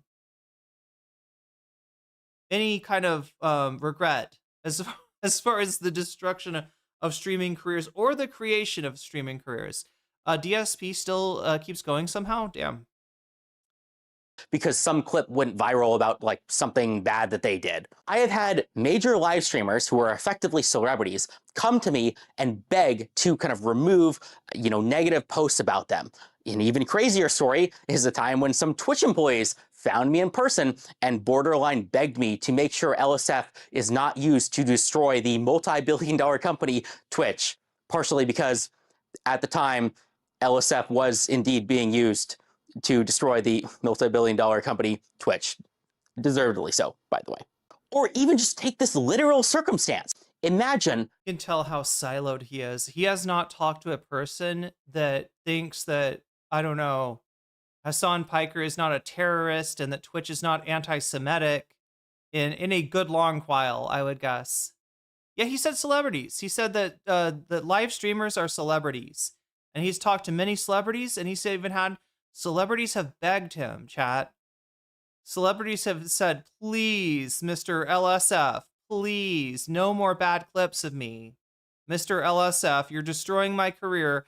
Mr. LSF, you're destroying my website. Please, Mr. LSF. Please, use your power for good.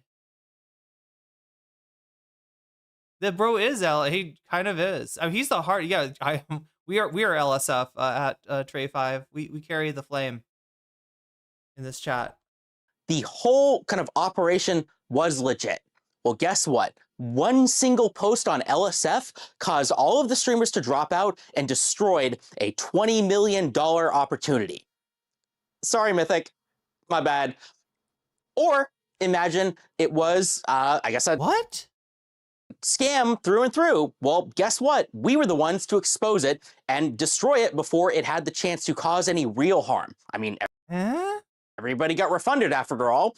Guess Is he just thinking out loud at this point? Is that what I'm missing? Did he just go into his own, like, this is like the stream of consciousness that we're in? Yeah, maybe that thing behind him that looks like a screensaver from 1998. Maybe that's his stream of consciousness. We've all just slipped into the stream of consciousness.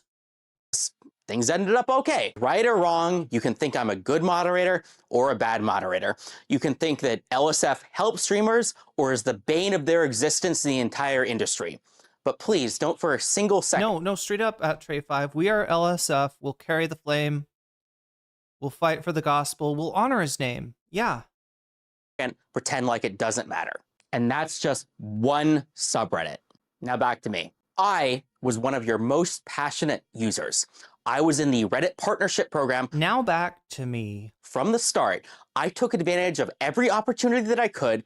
It's a PS3 background. I'm sorry, 2008. Meetings not with the Reddit 1998. community managers. I begged them for help and kind of partnership opportunities at every chance that I could. And I was blown off every single time. I got nothing out of it. The community managers never helped me. As, you know, nice as the guy was, I think he had basically no power to help me. I was one of the only moderators out there who tried to grow my community, who had any ambition, who tried to work with the company or help other subreddits or help the company that hell, and it didn't matter. I failed, and it failed because of how mismanaged and how little support Reddit, the company, gives to moderators. So let's circle back. I feel like this video would be so good if all of a sudden the camera panned out, panned downwards to show this man standing in a diaper. That's what I expect is like the lower half of this. He's got to be in a diaper. And he's got like a shaker in one hand and a bottle in the other. And he's like, I want to play with Reddit and they won't let me play with Reddit. Give me back the Reddit. Give me back mod.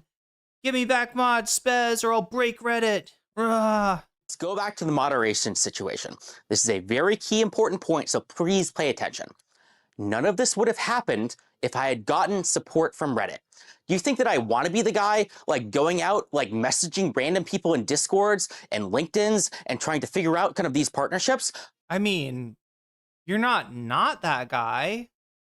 I don't. This is not my job. I am not qualified to do any of this. I am not. Well, I mean, a lawyer. I cannot read contracts to know what I should do. Like, I don't know. He's probably qualified to do something, I should not do. Programming. I just wanna, grow my subreddit, have a big vision, and I don't want to deal with this. At the end of the day, I'm a random nobody who got lucky. I took over one of your largest gaming subreddits on the platform because I won a stupid game of like Reddit mod politics. But apparently, I'm the only person out there who understands. So chat, here's what I'm getting. Do you remember any Bleach viewers in here? Do you remember the whole thing of like how the hollows, like they start off as like a ghost and then they get eaten by like another hollow, and then there's this weird hollow evolution that goes on? You know what I'm talking about? Like with Grimjow from the Arankar arc.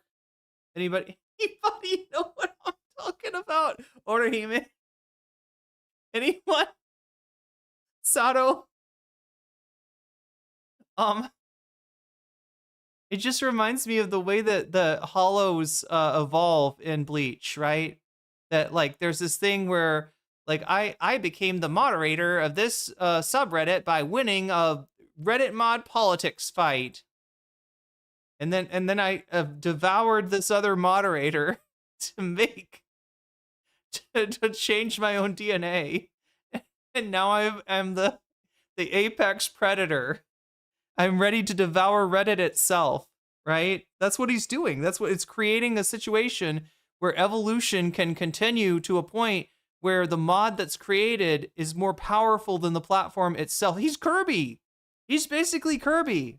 Understands the potential that Reddit has. If Reddit had offered me partnerships, if Reddit had pipelines to connect with kind of major companies, if Reddit had lawyers that were helping me like reading over these contracts, reading over these agreements, none of these very real mistakes that I made would have happened. And before you say it, I'm sure there's some employee at Reddit, the company, that says like, oh yeah, we do that. That's my job. It's over here. Well, clearly you're not even doing 1% of what you should be doing, because nobody uses these resources. Nobody cares. You are not doing enough. He's like in their heads, chat. He's like, I know you Reddit people. You're thinking there's somebody out there that's thinking this, and you're wrong too, because where were you when I needed you? Multiply it by 100. Now I'm sitting here making this video in soiled diapers, and it's all your fault. And then let's talk. Reddit needs to be professionalized, and it starts with the mods. This is going to be controversial, but the people who are running your multi-billion-dollar I get it. website— So software engineer decides that, hey, look, things are a certain way at work, okay? Why can't they be like that at Reddit? Super chatted $8. Hey, that's his stapler. The purple stapler. Is this a Office Spaces reference, I think? I haven't seen Office Spaces 2, chat. It's so embarrassing. Kirby sucks. He is above this guy in every way. Wait, Kirby sucks? I thought Kirby was cool. Doesn't he just eat things and like become them? Like he ate Link at some point and he became Link? Kirby?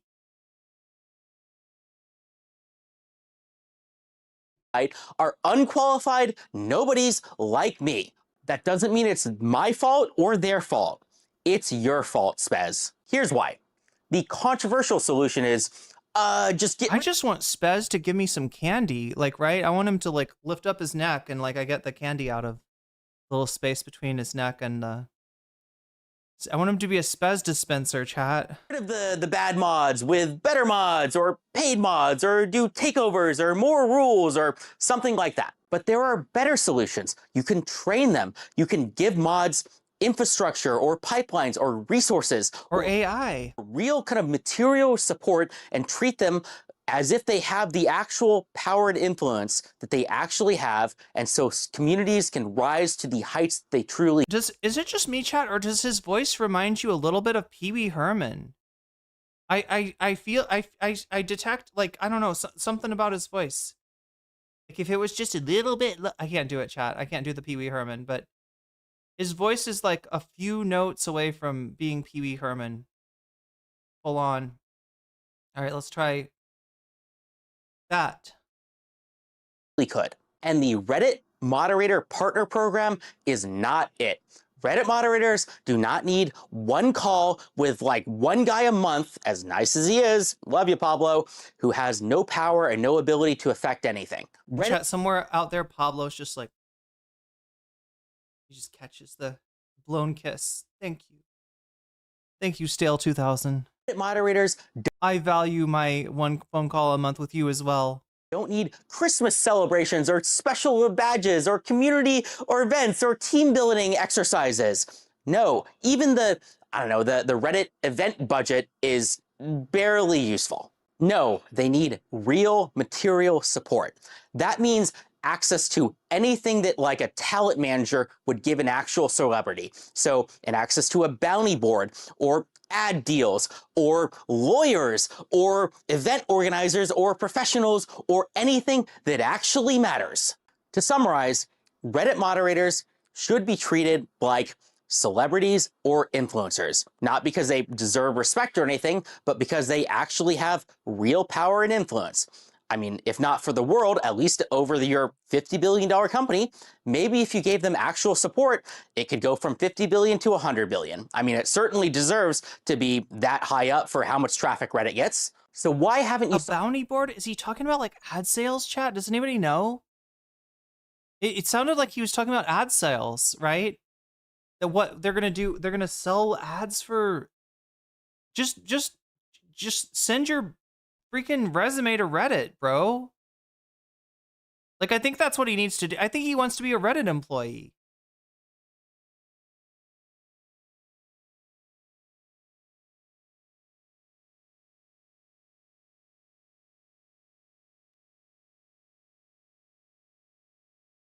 Oh my god. Okay, well, I think that Hasan finds a Hasanabi head ICE agent is getting, has actually got more behind it. Solve this problem already, Spez? Is it because you're out of touch and you aren't aware of the problem? Is it because Reddit is a bloated mess and they can't ship products? No, I think the real issue is that Reddit is held hostage. I'm sorry, they're a bloated mess and they can't ship products. Now, to me, that sounds nonsensical since Reddit's product is not something I usually regard as a product, but I get that in industry, you know, this kind of talk is pretty common. Their product is what, the website? Unique move to apply for the job only after being fired. Yeah, I think that doing, you know, negative, bringing negative publicity to Reddit is really gonna, you know, get his foot in the door for him. I believe Hasan is the top 10 subbed on Twitch. Negativity and I didn't know that either, Trey. I thought it was all Asmongold's all the way down. Toxicity of its user base, and it doesn't really have the freedom to make bold and important and transformative decisions that could save the company. If you agree with anything that I said, Spez, well, you're in luck. I live in San Francisco, and I would be happy to talk to you in person. This is great. You're going to be Spez's new best friend, I think. Or any Reddit product manager or employee at all, you know, or on a call or something. That's my pitch to you, Spez. The rest is to the community.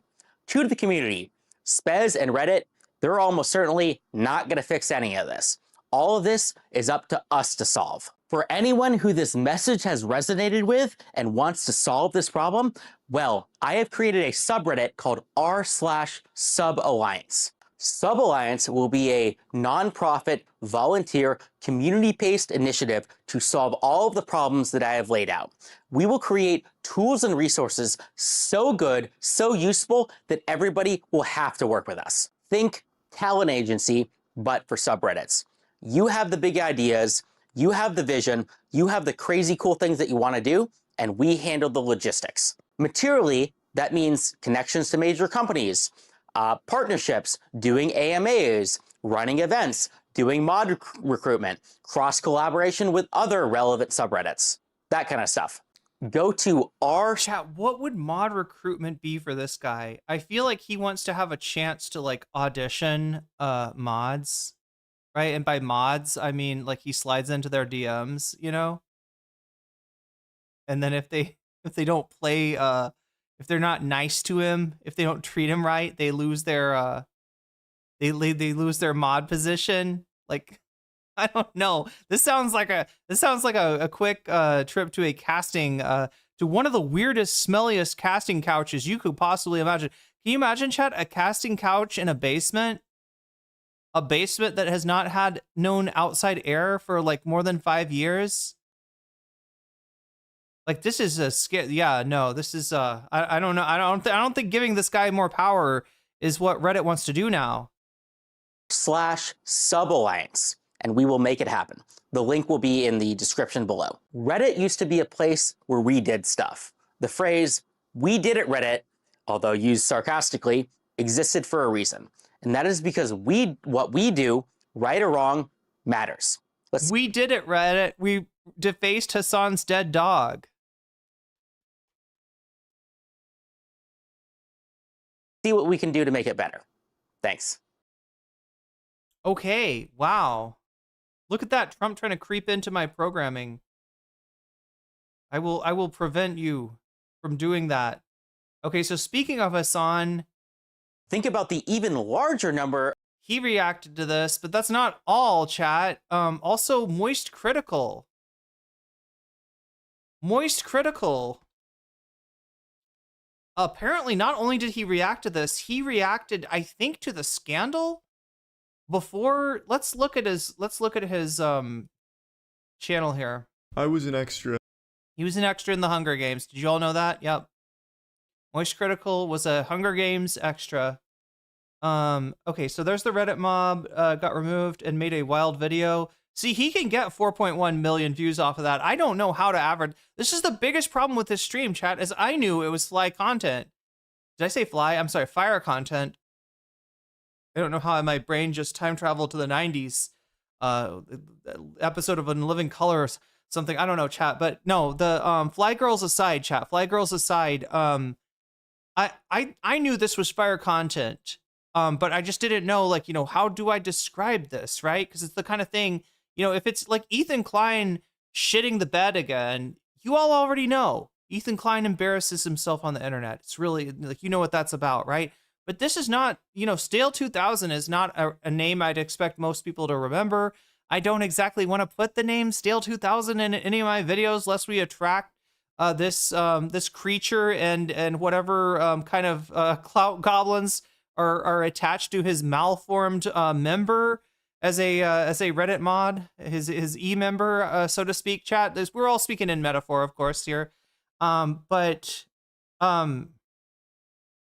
supposedly, I guess it was a scam all along. Is this the one? I think this is maybe Charlie calling it out. Once. It was a long time. So he said that Charlie made a video, or at least I think what he was saying is that Charlie made a video before, you know, before this, before he got fired, right? He made a video, I think, calling out the contest. Let's see if this is it. Ago. If you think I look tired, well, you better get your eyes. I think you smell tired. I can smell you, and you smell tired, actually through the screen, Charlie. So Checked, Buster. That's a certified WebMD diagnosable moment right there that something has gone awry with your peepers. Could a sleepy man do this? Checkmate. Point is, in my endless battle against insomnia, I happen to have stumbled I'm sorry, that's mouse-formed member to you. across something interesting again this evening, and it pertains to last night's video about the $20 million reality TV show. Yeah, this is it. This is it. This is it. Production extravaganza, mansion, titties, beer, rock and roll, whatever else it was pitching itself as, called the $1 Million Fan Show. Well, I speculated that it was a big scam, and a lot of Twitch streamers had been publicly put on the website. Some had even made announcements about their endorsement of the $1 Million Fan Show, and nothing about it seemed legitimate. I'm not just going to regurgitate everything from last night's video. You can check that out if you want a deeper dive on. He made another video? God damn it, Moist. This is the deepest dive I've ever been on. If I was in any deeper dive, I would need, like, to come up slowly to avoid getting, what is that? The bends. Yeah, I don't want to get the bends, right? You gotta return to the surface slowly. If I was to do any deeper of a dive. There's another video? What? On everything that was wrong with it. But last night on stream, like 45 minutes after I posted the video, they took their website down.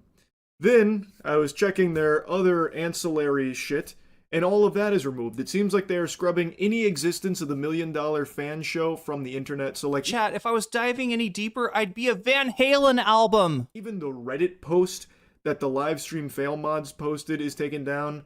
I don't know if that was by order of the $1 Million Fan Illuminati, or if the mods that had signed an agreement with them had a come to Jesus moment that they may have been misled, so they decided to take it down. But apparently they also removed, like, their Discord and their socials, which is a huge blow, by the way, because the $1 Million Fan Show had like 5 $1 Million Fan. Chat, that sounds so cool. I wish I had a $1 Million fan. Like somebody that wanted to, you know, force me to participate in a series of strange reality show style events in order to chase after a possibly unreal $1 million prize, right? Instagram followers. So really playing a sad song on the world's smallest violin now that 5 Instagram followers have been cast into oblivion, banished to the shadow realm. I feel like that's pretty strong yeah, evidence that's my problem. I need to, yeah. for my game on theory IG. that it was all a big load of hullabaloo, a bunch of hooey. I don't think a legitimate company that's putting together a $20 million grand prize reality show that is also a television program that is also employing some of the highest level production staff imaginable for a once-in-a-lifetime unforgettable experience for streamer fans. This is what I'm wondering, was Amazon like actually involved? I mean, I guess through Twitch, right? Their About Us section had all the telltale signs of just being AI generated, where literally every section ended with triplets where it was, you know, it's not this, it's this. Performance, power, mentality. Mentality, tits, mentality. Like, it's just like, it was very clearly AI generated. The fucking first thing you see on their website is an AI generated image of a mansion. The whole thing just reeked of scam. And now everything has been deleted, presumably by them. I don't think, you know, some governing body came in to, you know, wipe them out. I think this is them trying to cover their own ass, so that way there isn't some kind of legal action taken against them. Because from what I've read, there were actually some members of some streamer communities that put money into the $1 million fan show. They bought emote packages. I read a report on someone that claims to have spent a couple $100 doing so. So I imagine there was a handful of people that did legitimately lose money on this. Now, of course, you have to take those claims with a grain of salt because there's no real evidence to back it up, especially now that everything is deleted. There's nothing to prove that. But I'm inclined to believe those statements from them because these streamers are, you know, to a lot of people, a trustworthy source. And if they're endorsing something... and yeah, that's the disturbing part of either like having your image used to promote something or lending, you know, your image to something, is that, like, you know, people tend to, when people buy stuff like this, it's because they like their streamers, right? It's like, you know, people, they're like, oh, my streamer has a chance to be in a part of this, you know, first time event. Like, and I can, you know, me buying these emotes will help that happen. Yeah. You know, they like their streamer, right? They enjoy their community. They, you know, they like their streamer. They want their streamer to succeed. And it's like, that's what gets people too much of the time, right? Just like the Trump shit, right? All of the Trump ripoff things. How does that work? Some people really like Donald Trump. Some people think that Donald Trump has got their best interest in mind, and he is a hero. He's a once in a lifetime sent by God type hero. And so, you know, you offer them a shit coin, they're not interested. You offer them a Trump shit coin, they're very interested, right? It's the same kind of thing, right? Sometimes the people that have our trust are not worthy of that trust. Say that there's a chance that they can win $20 million or whatever the fuck through like signing up for it, they will do so. And when you go to the website and do their free sign up, they're very heavily pushing you to.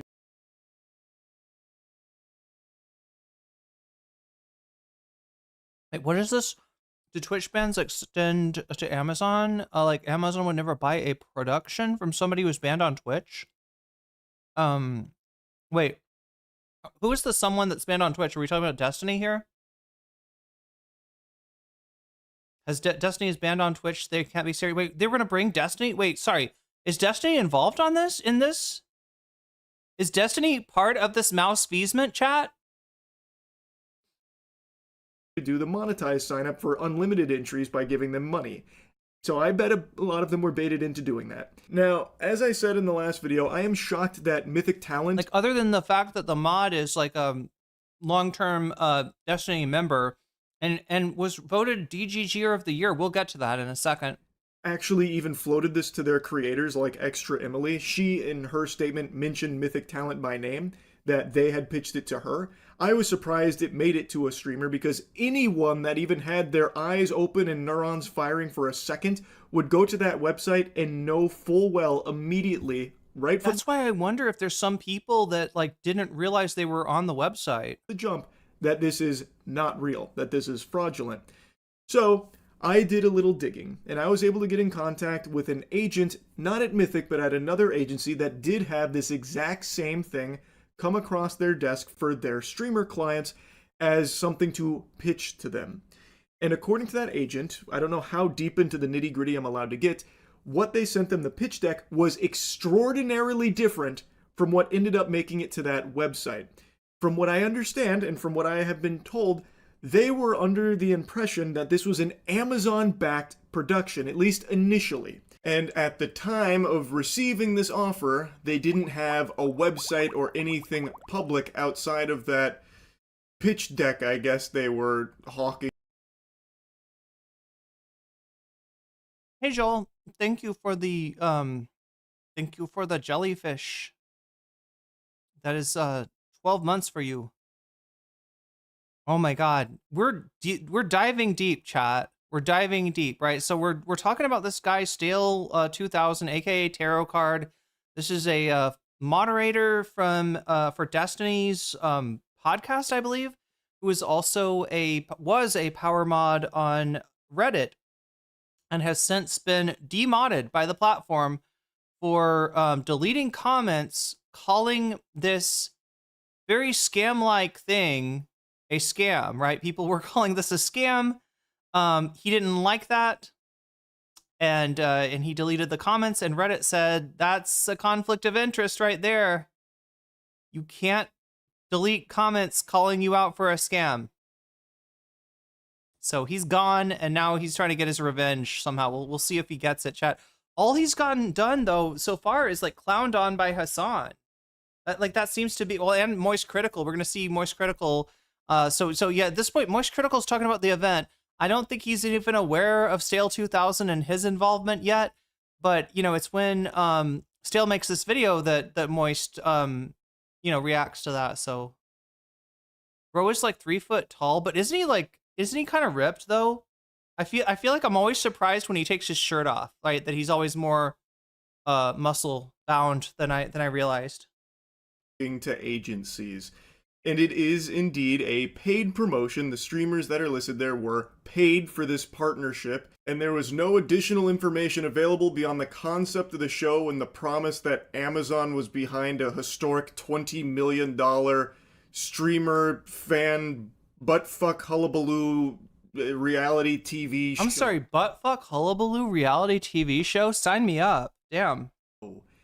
Now, one of the streamers also sent me the exact offer that was presented to them, which gives further confirmation. Wait, sorry. Smedge00 says, and Asmongold.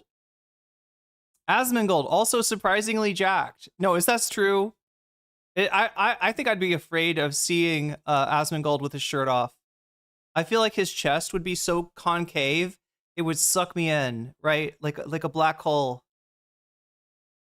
To all of this, it comes from Mythic. This is the direct offer from Mythic that this streamer received.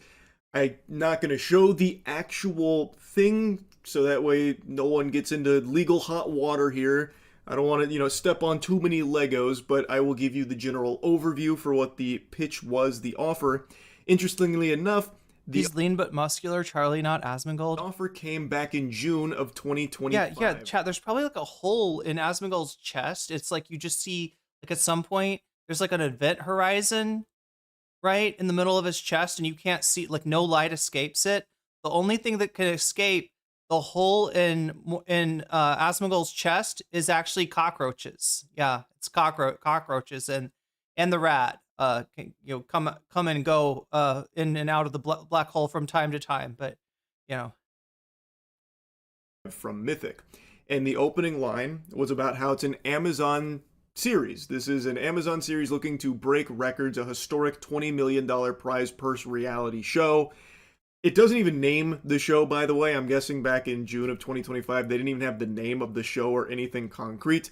There was no website, no mention of like LSF or brand partners or anything like that. It was just a single sentence that said, Amazon reality TV show set to air on Amazon Prime featuring the soon-to-be broken Guinness World Record book for biggest prize pool in history, 20 million, winning group splits money in half, 10 million to you and 10 million to the fan. That is the entire explanation for what this deal was. Interestingly enough, like I said, June of 2025. I mean, my biggest suspicion about this is them name dropping, organizations like Amazon, and there being not any confirmation that Amazon is actually involved, right? Because that's like, it's kind of what people want to see in something like this, is that there is somebody that is, that has a reputation, right? That is willing to connect themselves officially with the event, right? That's what tells me the event might be real. And they did say Amazon, but I don't think there was any. Did they prove that? The deliverables were in a reality TV show appearance, 1 to 7 days, depending on how far you make it, and a single social post. The initial filming date was November 3rd to November 10th, but guessing, some wires got crossed there, fucking nipple clamps came down, maybe government shutdown, put that on the back burner, so that had to put the kibosh on that and shelve it till, I guess, 2026. Anyway, though, they were offering $3,000 for the streamer involvement here, plus 20% of net ticket sales from your ticket, which the streamer expressed. So wait, the streamer gets $3,000 and a percentage of ticket sales? Some confusion over, because they didn't believe Mythic knew that there was like this paid entry option, but in the offer it says they were getting 20% of net ticket sales. What? When you go, well, knowing now. Sorry. All the streamers like together get 20%. There's no way that each streamer gets that, because then hindsight's 2020. But like going to the website that existed, when you would sign up through a streamer portal, you were paying for those entries if you wanted to extend beyond just the free submission. So I'm thinking that the idea from this offer was that when someone, a fan of the streamer, did a paid entry through their portal, they would get a portion of that. So like I feel like Mythic would have had to have known that there was some kind of like paid component to the So fan. what's the deal? What the contestant pays like an exorbitant amount of money to be in the contest? I mean, I guess there's probably super fans out there that would do that. But who knows? There's so little information here in the actual offer that Mythic took to the streamers. I am still extremely surprised it even made it to a single streamer as something to consider.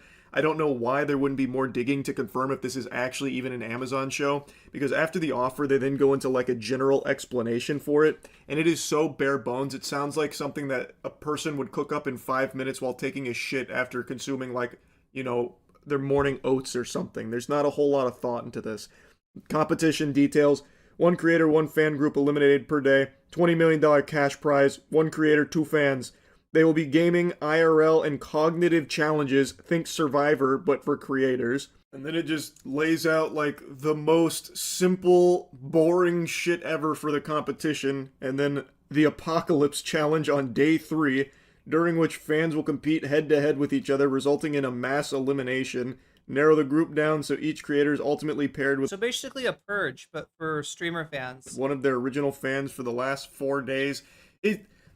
It's like, it's if you went to like a fucking Redditor and asked them to really quickly come up with a streamer game show or something. Now, as for the initial start date of November... Yeah, it's giving one of those like game shows at TwitchCon that obviously did not get enough time put in it to make it good, right? No offense to anyone who's put on one of those. The streamer was just told... Be super chatted $5. The orange one is sending some veterans a stimulus check of $1,667. I just realized it's because 1/6 is 16.67%. It's an insurrection pun. EW. I mean, maybe. Yeah, I thought it was supposed to be 1776. It's 1,667. Anyway, wasn't this supposed to be a stimulus check for all of us? And then it was going to be a $2,000 stimulus check from the tariffs or something like that to try to get people on board with this tariff policy. And then now it's for veterans, I guess. Only, but they reduced it. They were talking about $1,776 at one point, but yeah, 1/6 is so that's the only logic behind that number 1667, right, is like a 6 of something. 1 divided by 6 is 16.67%. So that's a January 6th pun. Is that right? Wow. They're really reaching for jokes, aren't they?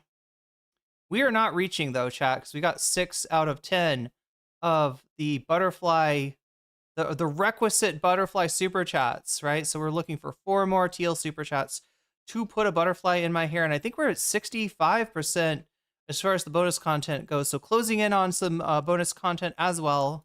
That it got pushed back to March. I don't think there was any like real explanation for what went wrong. You know, maybe bad weather, perhaps government shutdown, you know, all kinds of possibilities for why it got moved.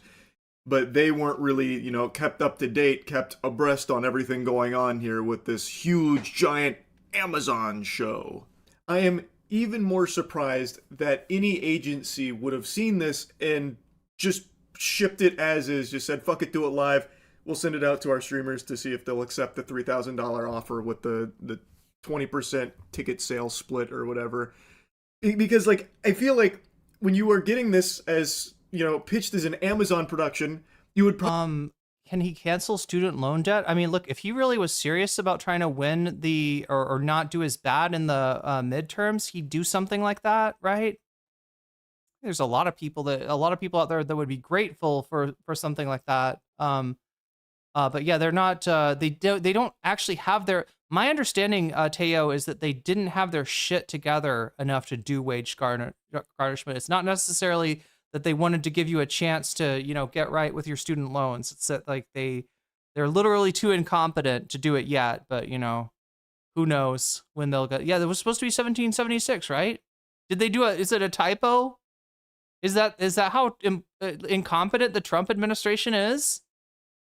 They can't fucking type out 1776 or do not know that that is the birth date of the country, the reason that they're doing a 250-year anniversary this year with a MMA event outside of the White House. That's going to be exciting, chat.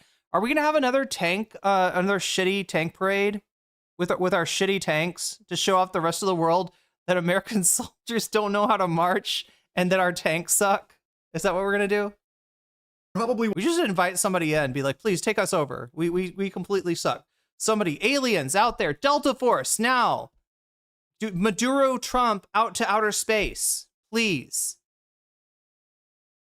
Want to confirm if this is actually coming from Amazon. Because if you're going to work at this agency managing these kind of contracts and stuff, but you're working under the impression that no one's going to tell lies on the internet, what's stopping just any old Joe Schmo Dorito dusted fingers from sending you a cold call email saying like, hey, this is me, Amazon, pitching you a $50 quadrillion reality television show. I'll offer like $3,000 with some rev split to your streamers. Do you mind taking this to them? I'd love if they start shouting out goochsweat.org soon. It's a very legitimate reality TV show. We're Amazon. Gooch sweat? Wait, chat, what does gooch even mean? Is a gooch a word for like your, like... By the way. And you not press that any further. Because is it another word for a vajayjay? That's what it feels like. Looking at the offer... I've never heard anyone call it a gooch. I've heard them call it a cooch. There is no actual information about, like, Amazon being behind this. And since this was back in June of 2025, I can understand the absence of a website a little bit more back there, because if this is like an Amazon show, they're probably not going to make the website first and foremost because they don't want to, like, spoil it. Wait, is that right, chat? Chat's telling me that gooch is a taint. Gooch is a taint? Is that real? Gooch is a taint. Multiple people in chat. At Narwhalby, super chatted $5. I misread and gave them far too much credit for dog whistles. They would never do a niche math pun, pensive face. Guy Cooch. Guy Cooch is what it is. Okay, so you got Cooch and you got Gooch. Okay, now I understand. I don't know. I've never heard of Gooch.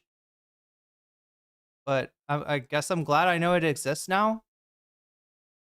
Like if I ever need to find the gooch, right, Chad? If somebody's ever injured in their gooch, I'll know where to look. I can kind of understand that.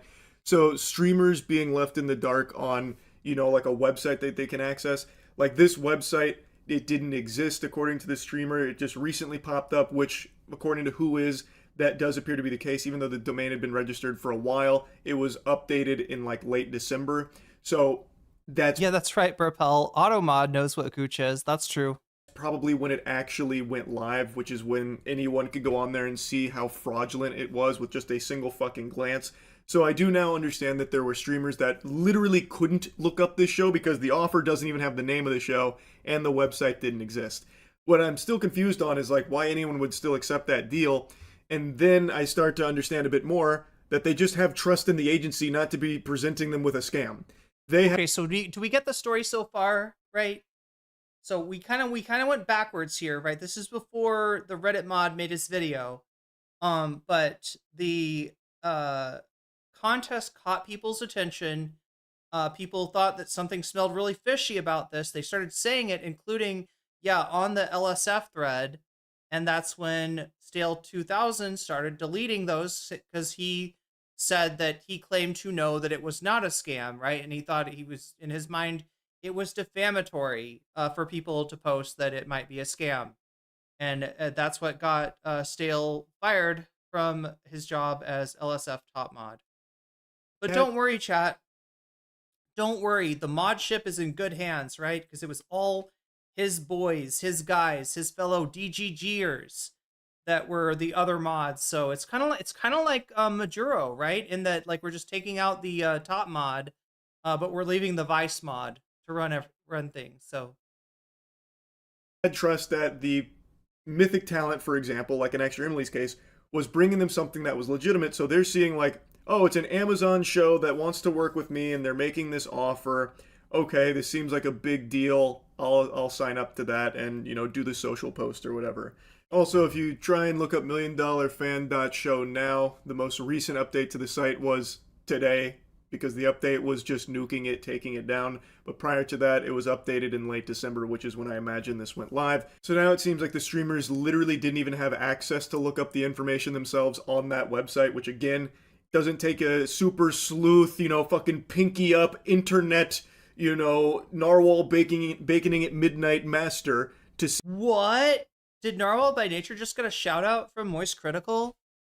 That website, which again, doesn't take a super sleuth, fucking pinky up internet, narwhal baconing at midnight master. Baconing at midnight? What? To see that is a fucking disaster of a website that is clearly in a shady spot, most likely looking to scam. The streamers didn't know that site was there because the deal was all the way back in June. Though I will say, looking at the offer, this should have been something that I think streamers should have been a little weary of because it feels like it is very odd just looking at it. But I think that does fall a bit more on the agency than it does the streamer itself, because there is a level of trust from streamers with the person that is like managing their brand deals that what they're... Wait, it's a Reddit reference? What's the reference? ...are getting is not... Narwhal baconing at midnight? Narwhal bacons at midnight is a way to describe some Redditors? Wait, they are bacons? Is it like Epic Bacon? When does the narwhal bacon at midnight used to be a cringe phrase Redditors would use to find each other? Oh, so like if you say that, then people will know. In 2011? Oh my god, chat, I forgot how old Reddit is. Just fucking toilet paper that's trying to wipe their ass with their fans. And in this case, I am still just shocked that it even made it to the streamers in the first place. This should have been probably caught far earlier. I imagine they could have confirmed well beyond this, like almost a year later, that this wasn't Amazon behind it. If they had like, maybe set up like calls or something or looked for any level of proof of this being Amazon, like even just questioning, where is this money coming from? Who else are we working with? What is the actual production timeline and all that looking like? I feel like there was definitely a way like Mythic Talent could have caught this and then never even had to get to this point where there were real victims where, based on what I've read, there were people that put in like hundreds of dollars, which again, I know you have to take it with a grain of salt because there's no like evidence to support those claims that people lost a ton of money since now everything is scrubbed, but I'm inclined to believe them because the audience has a level of trust in the streamer that what they are pitching is not just a scam that's going to just rob their fucking piggy banks.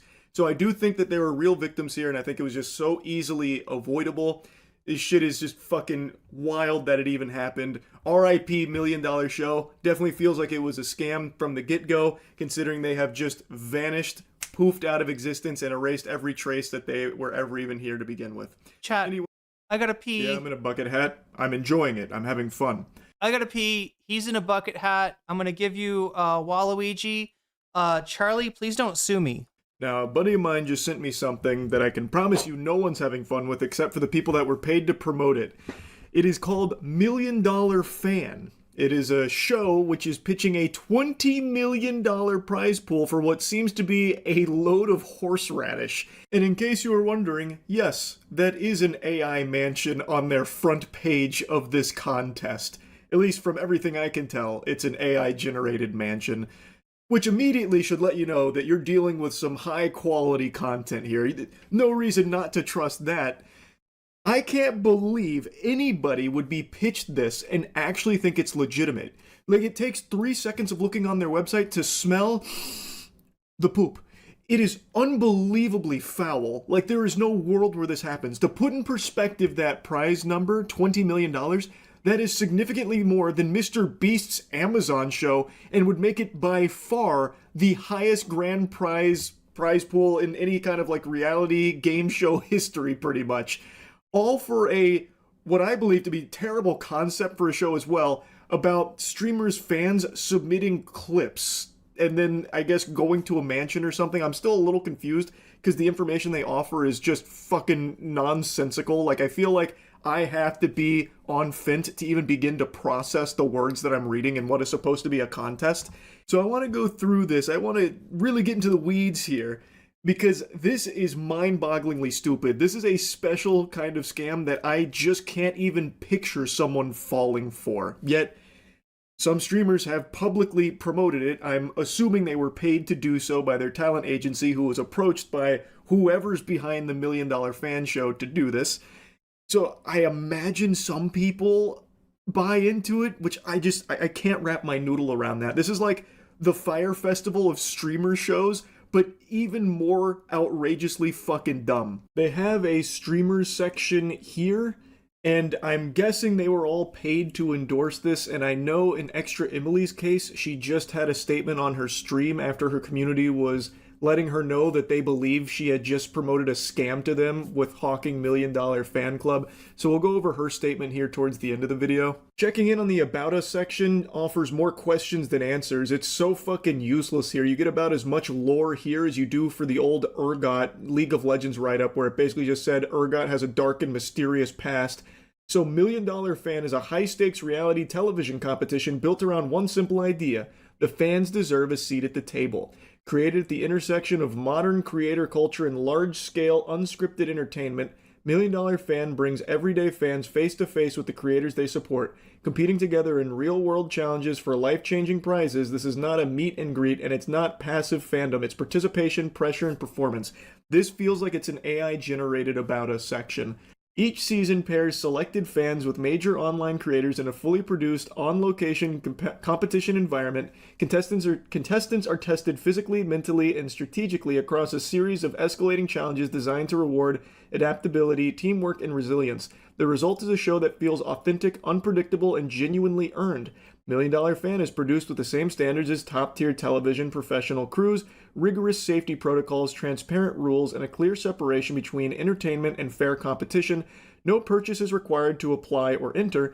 Fan participation pathways are designed to be accessible, compliant, and audience-first. At its core, $1 Million Fan exists to redefine the relationship between creators and their communities. Fans are no longer just viewers, they are competitors. Creators are no longer just personalities, they are teammates. Every moment is rooted in real stakes, real people, and real outcomes. This is reality television built for the internet generation, bigger, bolder, and centered on the people who made creator culture possible in the first place. So who the fuck are you, by the way? This is the About Us section, but you've only told us, like, I guess the elevator pitch on the show. Who is putting this on? Where is the $20 million coming from? Who is the professional television crew here working on this?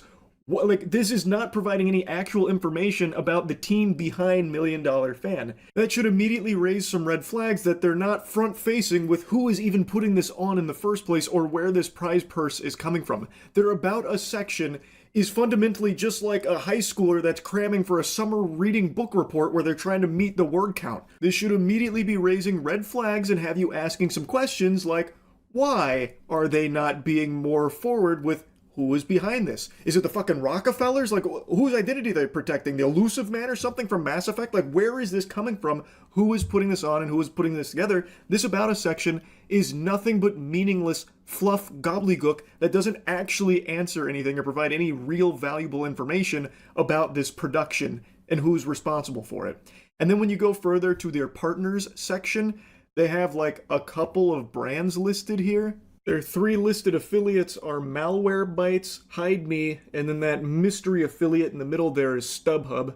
Have to click on it to find that information out. I was a little nervous that I was about to have my fucking identity stolen or something, clicking on a random image from a sketchy website that links me to something outside of it. And their Proud Partners section actually had me laugh out loud, audibly giggling, not just blowing air out of my nose. I literally laughed a hearty ho ho ho like Santa Claus when I saw LiveStreamFails is listed as a proud partner of $1 Million Fan.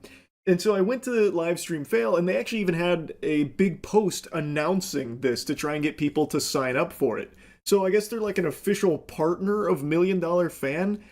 And I was reading the comments from like one of the mods there that was talking about it, and it seems like he's completely fucking clueless on what's even going on in regards to this whole thing. So I don't exactly understand their role in this, or like who's pulling the strings there, the puppet master at LSF that's partnering with $1 Million Fan, but the mods don't even seem to be on the same page there and don't have any real answers. Then going to IRL buffs is like going to a barren wasteland. This whole website is completely empty. It's like Squidward going to that ruin. Yo, IRL buffs. Okay, wow. Chad, is this still giving? We don't necessarily have to watch this one. Like I said, this is the deep, deep dive, right? This is the dive that is so deep that you gotta sign a waiver, right? Isn't Mythic Talent Agency involved? Yep, that's Asmongold's company. Yep. Anti-tilt, aimbot. Oh no, chat. So wait, these are supplements, right? Buffs for all occasions, IRL buffs. Is that what this is? Overclocked, anti-tilt, aimbot. Aimbot, chat, that's cheating, right? In video games, aimbot is cheating. Am I correct? It's like a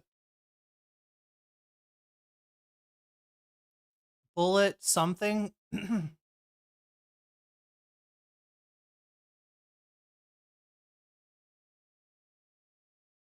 Bullet 10, what does it say?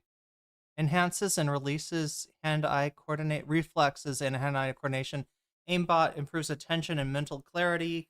I mean, I'm guessing what aimbot is going to be like ginkgo biloba and like,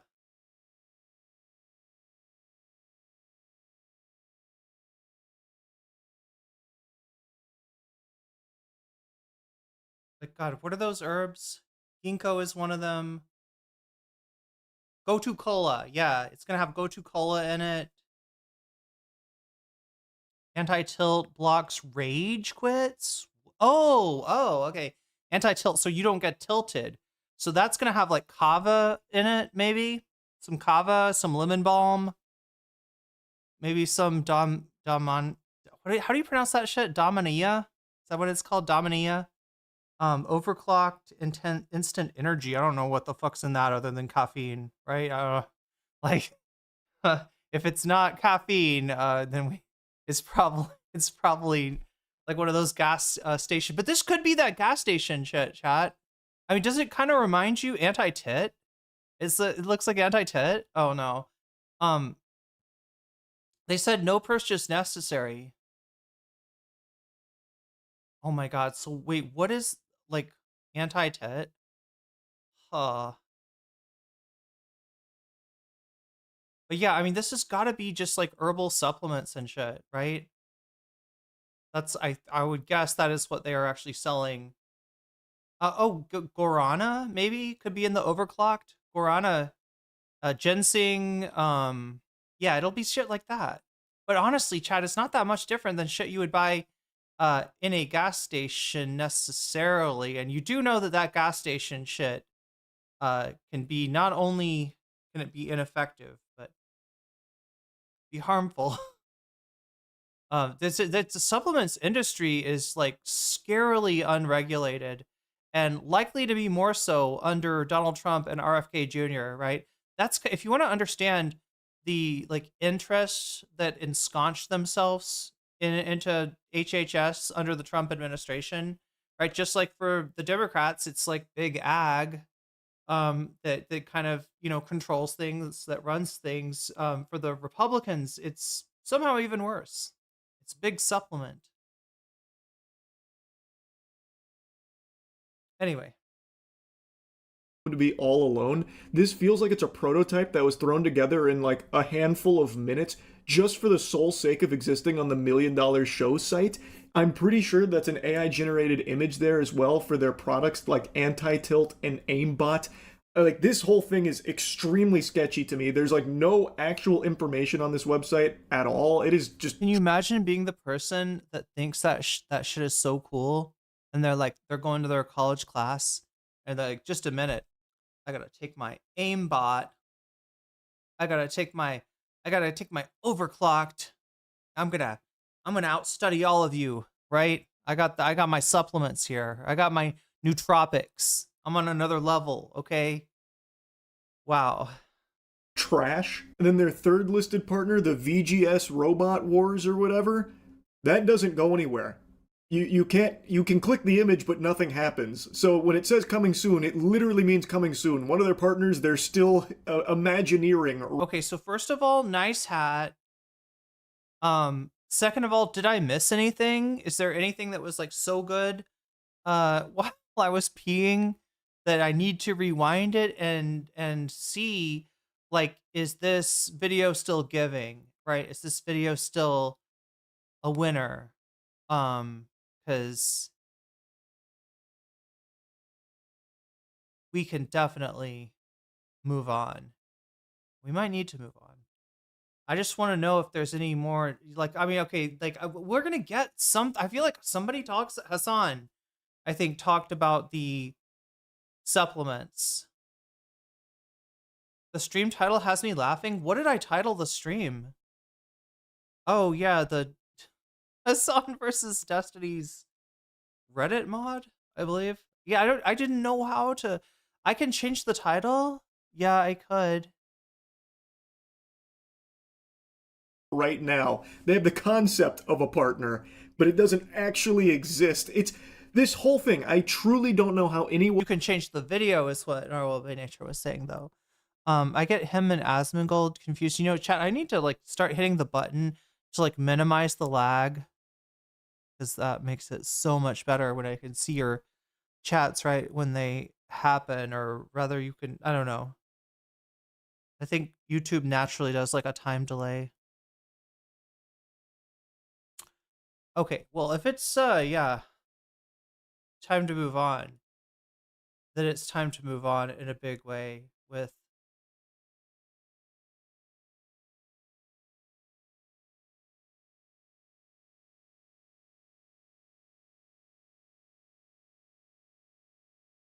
there was like a moist critical.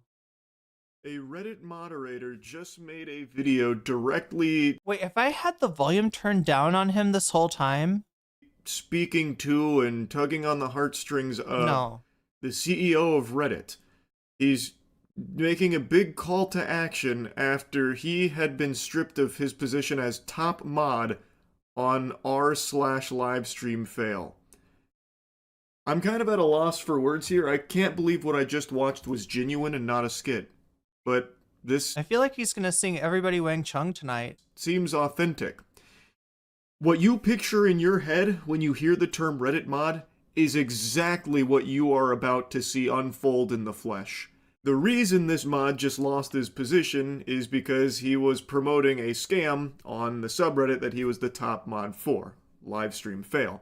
I made 2 videos covering this. It was the $1 Million Fan Show, which was paraded around as a $20 million reality television show for streamers' fans to sign up and even paid entry into it to compete for, $20 million prize purse. Turns out the whole thing was a load of baloney, as it appears everything has been wiped off the face of the planet. So some viewers paid money for actually nothing. They flushed it down the shitter, and agencies that brought this to streamers were left embarrassed. Most notably, Mythic Talent was the one that was named by some of the streamers as their agency that... Like, it's interesting that we're not, other than Extra Emily, we're not hearing any of the streamers' names. It's Asmongold's talent agency, so I guess you can, get an idea about who we're talking about from there. But, like, I don't know, it's almost like people are like, you know what? You don't deserve to have your name mixed in all this. I'm gonna like not mention. The only name I've seen mentioned is Extra Emily. Took them this deal, where seemingly no due diligence was done on behalf of Mythic to confirm whether or not this was even legitimate in the first place as a paid promotion. It was supposed to be an Amazon production, but clearly it was not an Amazon production, and it took 2 seconds of going to the website to deduce that this was fraudulent, but they took this deal before the website even existed. It's a whole mess. I've already covered all this. But LiveStreamFails gets roped in because there was this inexplicable partnership that no one fully understood, where $1 Million Fan was in bed with LiveStreamFails and the top mod of LiveStream. You don't have to say it that way, Charlie. Because if you were in bed with LiveStreamFails, they'd be looking at you from the, they'd be like, They would wave at you. StreamFail made a post on the subreddit pinning it to try and get more suckers into it. And now this is his response after being fundamentally fired from his free position of Reddit janitor. Hello, Spez, Mr. CEO of Reddit. I hope you have received this public video that I have created and sent to you via your email. If not, I hope anybody who cares about the topic in this video can get this to him in any way that you can. This video is about a topic of carrier pigeon, chat. We'll get a carrier pigeon to fly it to Spez. That is another great freeze frame. Here we go. Enjoy it. deadly seriousness, and that is of Reddit moderation and the state of your platform. Oh my god. This is Reddit's Manhattan Project right now. The moderators are rising up against the CEO of Reddit. Chat, is this like, does it like somebody that uses Reddit tell me, like, how delusional is this? It sounds 100% delusional to me, right? What he is doing with the union of, what is it called? The Union of Moderators or the Union Alliance? What is his subreddit called, right? He just started a subreddit to try to get, I guess, other mods to join up with him, and they're going to flex their power to force Reddit to do what they want. Are we sure this isn't a Tim and Eric skit? It looks exactly like a Tim and Eric skit would. If you gave Tim and Eric, if you turned Tim and Eric into an AI and gave it a prompt of like, write a script with this, you know, DGG or the Year guy. Yeah, this is something like what you could, sub-alliance. Wow. Okay. I mean, that almost sounds like something else, but no, it's a sub-alliance. I'm actually at a loss for words.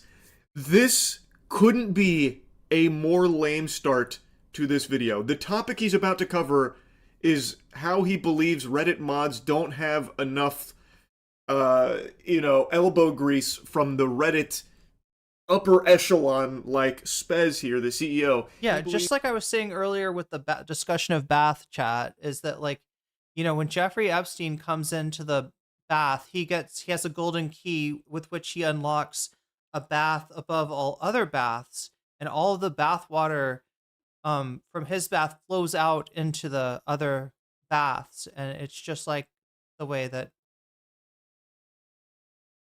they should be entitled to, like, brand deals, talent managers, lawyers, and stuff, so that way they can better be utilized as Reddit moderators. I'm not even kidding. brand deals, talent manager from the Reddit upper echelon, like Spez here, the CEO. He believes they should be entitled to, like, brand... They should be entitled to Spez's bathwater is what he believes, chat. deals, They talent... want his bathwater. They're like, we please have some of that bathwater. We need the bathwater to function, right? When you take your bath, let us use your bathwater to take our baths. managers, lawyers, and stuff, so that way they can better be utilized as Reddit moderators.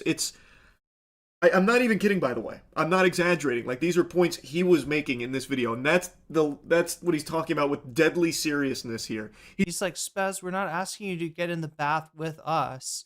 We're just asking, when you do take your bath, right, in your special bathing room, right, just save the water, save the bath water for us.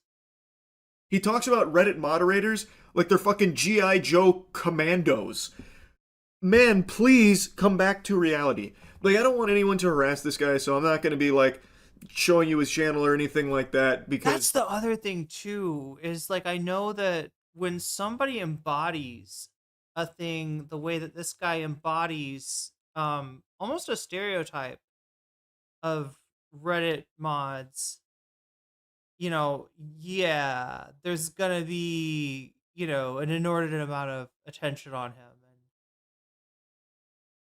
obviously, no one should harass him.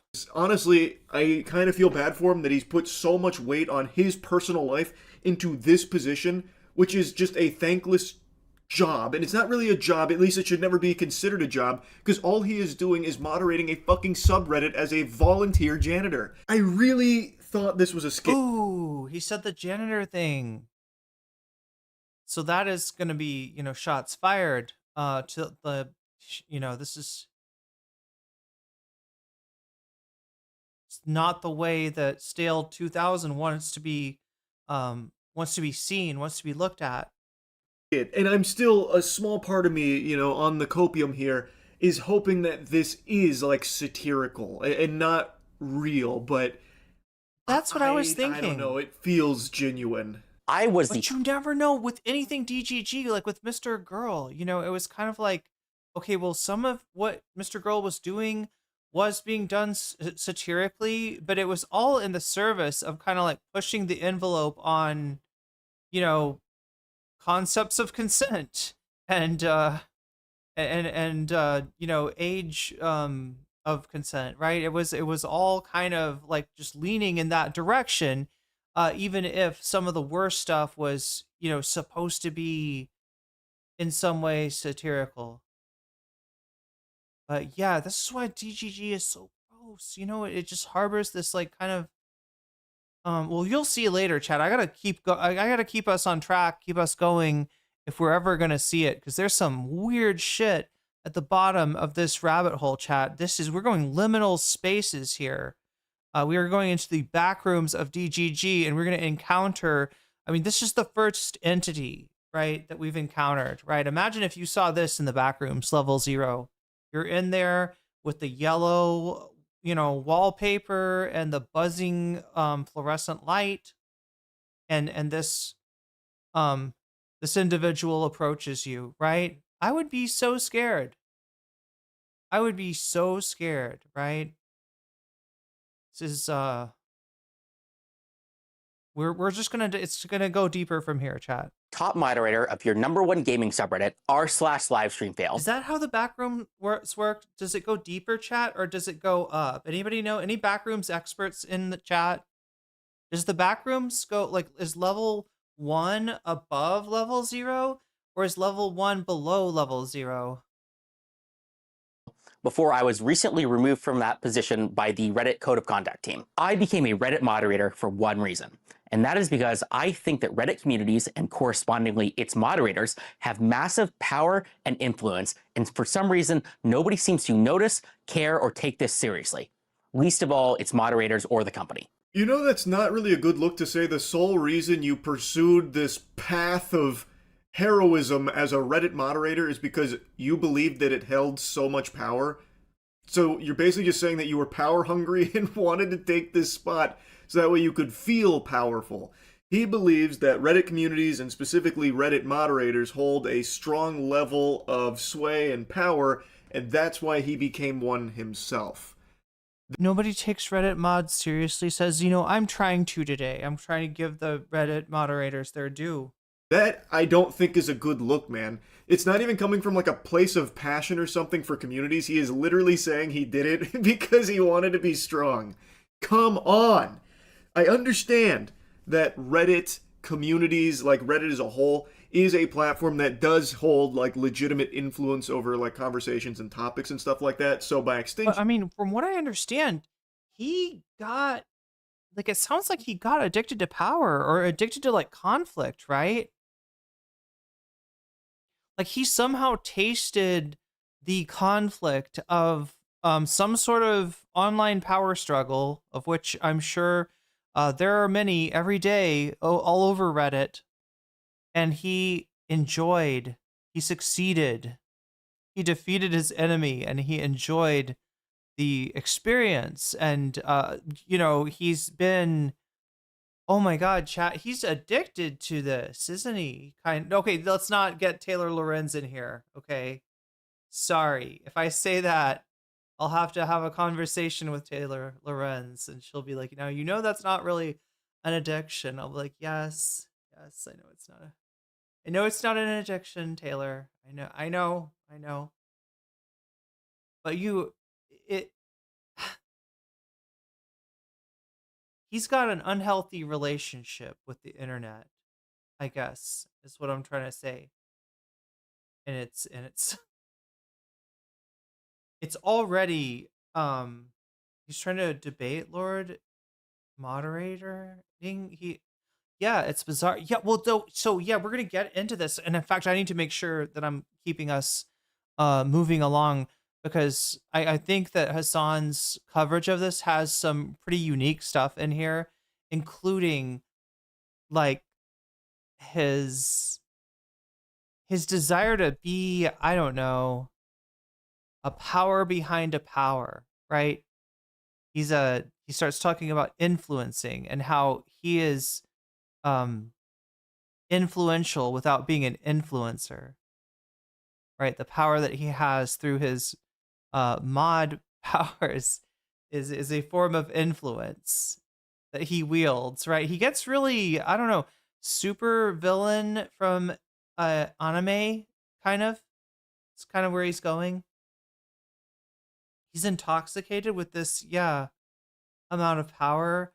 I mean, and he would, debate you on that, Magenta. He would say that it's not a little amount of power. I've actually had Twitch come to me begging. I've had a corporation beg that I not continue to host the clips that I've hosting. I've had streamers come to me beg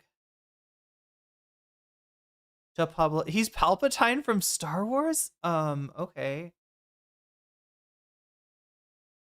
Yeah, with if a different actor had played Palpatine, I mean, he could have been, just step into that role.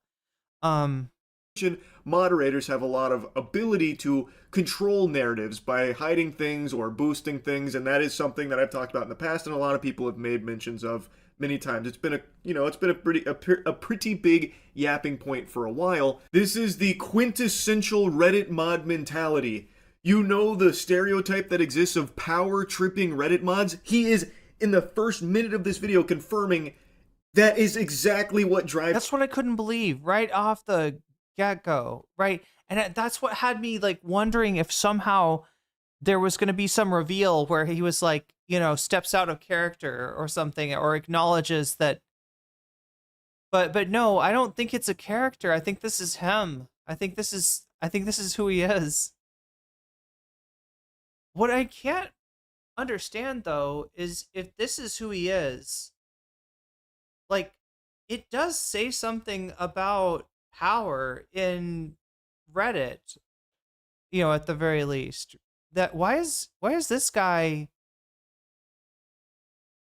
why are we finding this guy in power, right? What is it that why is this the Reddit stereotype, right? Why does this it's like he's representative of something bigger, some like larger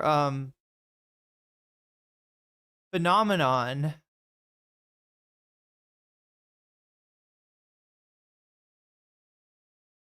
Like, I just feel like, to me it seems like, why does anybody want to deal with this guy? You know what I mean? And yet here he is. He is, I mean, as much as he is a self-parody in his flexing of his power, I will acknowledge that, you know, yeah, somebody that has the power to decide what goes on a large subreddit, um, you know, that is some level of power. Maybe it won't give him what he wants from it, but this ties into the Dr. K thing. Oh my god, Narwhal, we've got to watch that. Apparently Dr. K is weirder than I could have ever imagined. I'm vaguely aware of him as like a therapist, content creator who has at times done therapy sessions with the likes of ContraPoints, like Contra on the Couch was the content, which I think was a choice that even Contra was sort of questioning by the end of the episode. But I don't really know much about Dr. K beyond that, and apparently it's wild. Him is power, like this small modicum of power that he was bestowed for the LiveStreamFails subreddit, and it's the level of self-importance is sickening. In this video, I will go over why I believe this, and I will also talk about a code of conduct moderation action that was taken against me due to good faith mistakes that I believe were caused by a clear lack of direct material support that the company gives its moderators. I will end the video by talking about what you, Spez, can do to fix this problem, as well as what I and other communities can do in case Reddit does not solve this very serious mismanagement problem regarding the lack of support that is given to moderators. So here's the spoiler alert. He is going to be playing a sad song on the world's smallest violin about how he has been removed now as top mod of LiveStreamFail because he was promoting a scam through that subreddit, which did ultimately result in people losing money. There were actual victims of this scam, so he has been removed of his position at the top of the food chain on LiveStreamFail, and he is now putting a decent chunk of that blame on Reddit itself for not giving him the tools to avoid this from happening. It's almost like he's saying that what he was trying to do with this promotion should be like a natural extension of a subreddit, right? The idea that the mods should also, you know, reach out to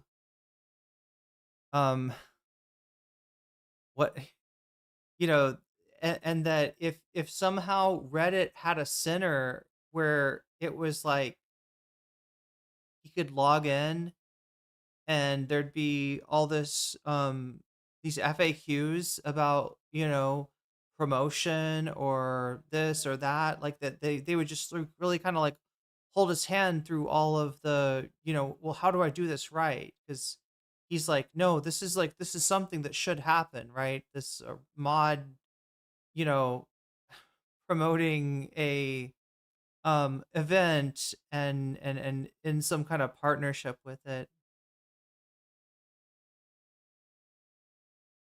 It's just that what failed was Reddit not supporting that endeavor. Like he, at a certain point, there's like a Reddit mods think they and their echo chamber are very, very important and the center of the universe. Yeah, and especially in this case, in the community that this guy comes from, right? They do kind of get, it is very much an echo chamber. There is a, you know, common set of views shared by people in the Destiny community. So, you know, and then they get surprised when the real world does not see things that way. brief moment of self-awareness, like this lightning bolt of self-awareness where he's like, yeah, you know, this fucking, it was a little fishy. But then he like immediately pushes it onto Reddit like, but if Reddit had given me access to brand deals and lawyers, this probably wouldn't have happened. It's like, what the fuck are you talking about? You're a Reddit mod. Why would Reddit be giving you access to lawyers and brand deals and shit? He feels like a, like he's not making the argument that mods should be paid, but it almost seems like is there like a parallel logic here? When I was a Twitch mod, we used to kick sand in the face of Reddit mods. Very true. Very true. We used to be involved in many dramas with Reddit, with subreddits. That doesn't make sense. First, I will go over the code of conduct action and why I was removed as the top moderator of r/LiveStreamFail. This sounds like stupid internet drama, I know, but I'm going to talk about how this is a very clear example about how Reddit's mistakes causes very serious problems to Reddit's community and the company as a whole. It was your mistake, buddy. Fucking Spez wasn't behind you massaging your shoulders as you signed the deal with $1 Million. He somehow like wants to be part of Reddit. Like still on an unpaid basis, right? He's envisioning some sort of state in between employee and volunteer, I think. And he's like it's so clear to him that this is how things should operate, right? That he should voluntarily get to be a extension of the company, it seems, right? Fan show, which turned out to be a scam. He wasn't like the Sith Lord projecting into you, trying to convince you to go to the dark side to, sell out LiveStreamFail to get more people hooked on $1 Million fan show. It was not the CEO of Reddit that forced you to do that, and even if you did have access to lawyers and other brand deals, it wouldn't have prevented something like this from happening. You made the choice. Here's what happened. There was an announcement related to a live stream related game show called $1 Million Fan. I heard about the game show a few hours after it got announced by a couple major live streamers. It sounded like the perfect type of content for a live stream fail. I mean, reality TV, game show, live streaming, gaming, that's perfect for LSF, which is about fun. He really is the face and the voice of LiveStreamFails. Crazy content. Yeah, in some ways, like I almost sympathize with him. He's got this like mythic quest that he's on. He is like perceiving like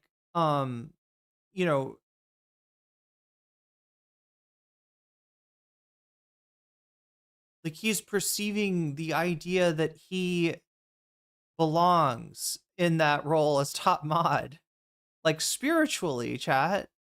Spiritually, this guy is the like representative of the collective, I don't know, the collective unconscious of Reddit and of specifically LiveStreamFails. About kind of live streaming gamers. If that isn't the stinkiest load of horseradish I've ever heard with that description of LSF.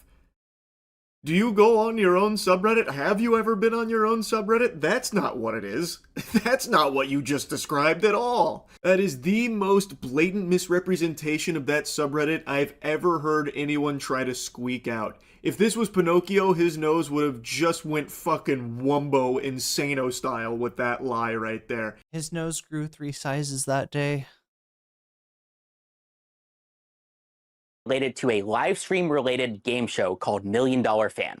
I heard about the game show a few hours after it got announced by a couple major live streamers. It sounded like the perfect type of content for a live stream fail. I mean, reality TV, game show, live streaming, gaming, that's perfect for LSF, which is about fun, crazy content about kind of live streaming gamers. If that isn't the stinkiest load of horseradish I've ever heard with that description of LSF. Do you go on your own subreddit? Have you ever been on your own subreddit? That's not what it is. The divine right of Reddit mod, says Una2. We're gonna start doing Prima Noctis. That's not what you just described at all. That is the most blatant misrepresentation of that subreddit I've ever heard anyone try to squeak out. If this was Pinocchio, his nose would have just went fucking Wumbo Insano style. I can't feel sorry for this guy. He comes off entitled, self-important little dictator. It's not that I feel sorry for him. It's that, like, on some level, I see why he feels entitled to that subreddit. And I almost feel like in some ways that subreddit deserves him. And despite all the harm that he's done, I don't know.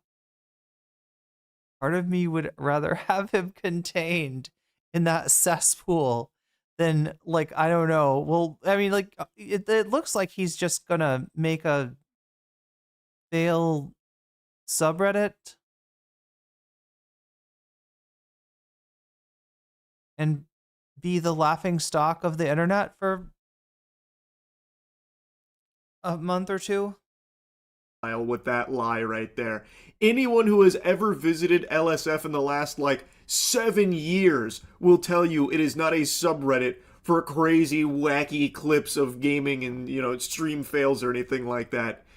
I don't know why he's even trying. What are stream fails? What are stream fails? When I first heard of LiveStreamFails, I thought it was going to be shit like somebody trips over their lights. Or the dog knocks over your green screen, right? That's what I thought that's what LiveStreamFails sounds like, right? I was doing a live stream, but something got kind of fucked up and it was very funny. So here, watch this clip of it. Right? And no, it's the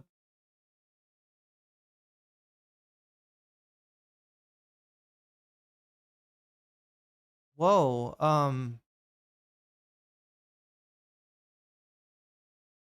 LSF probably should have been banned a long time ago. It actively targets people for harassment.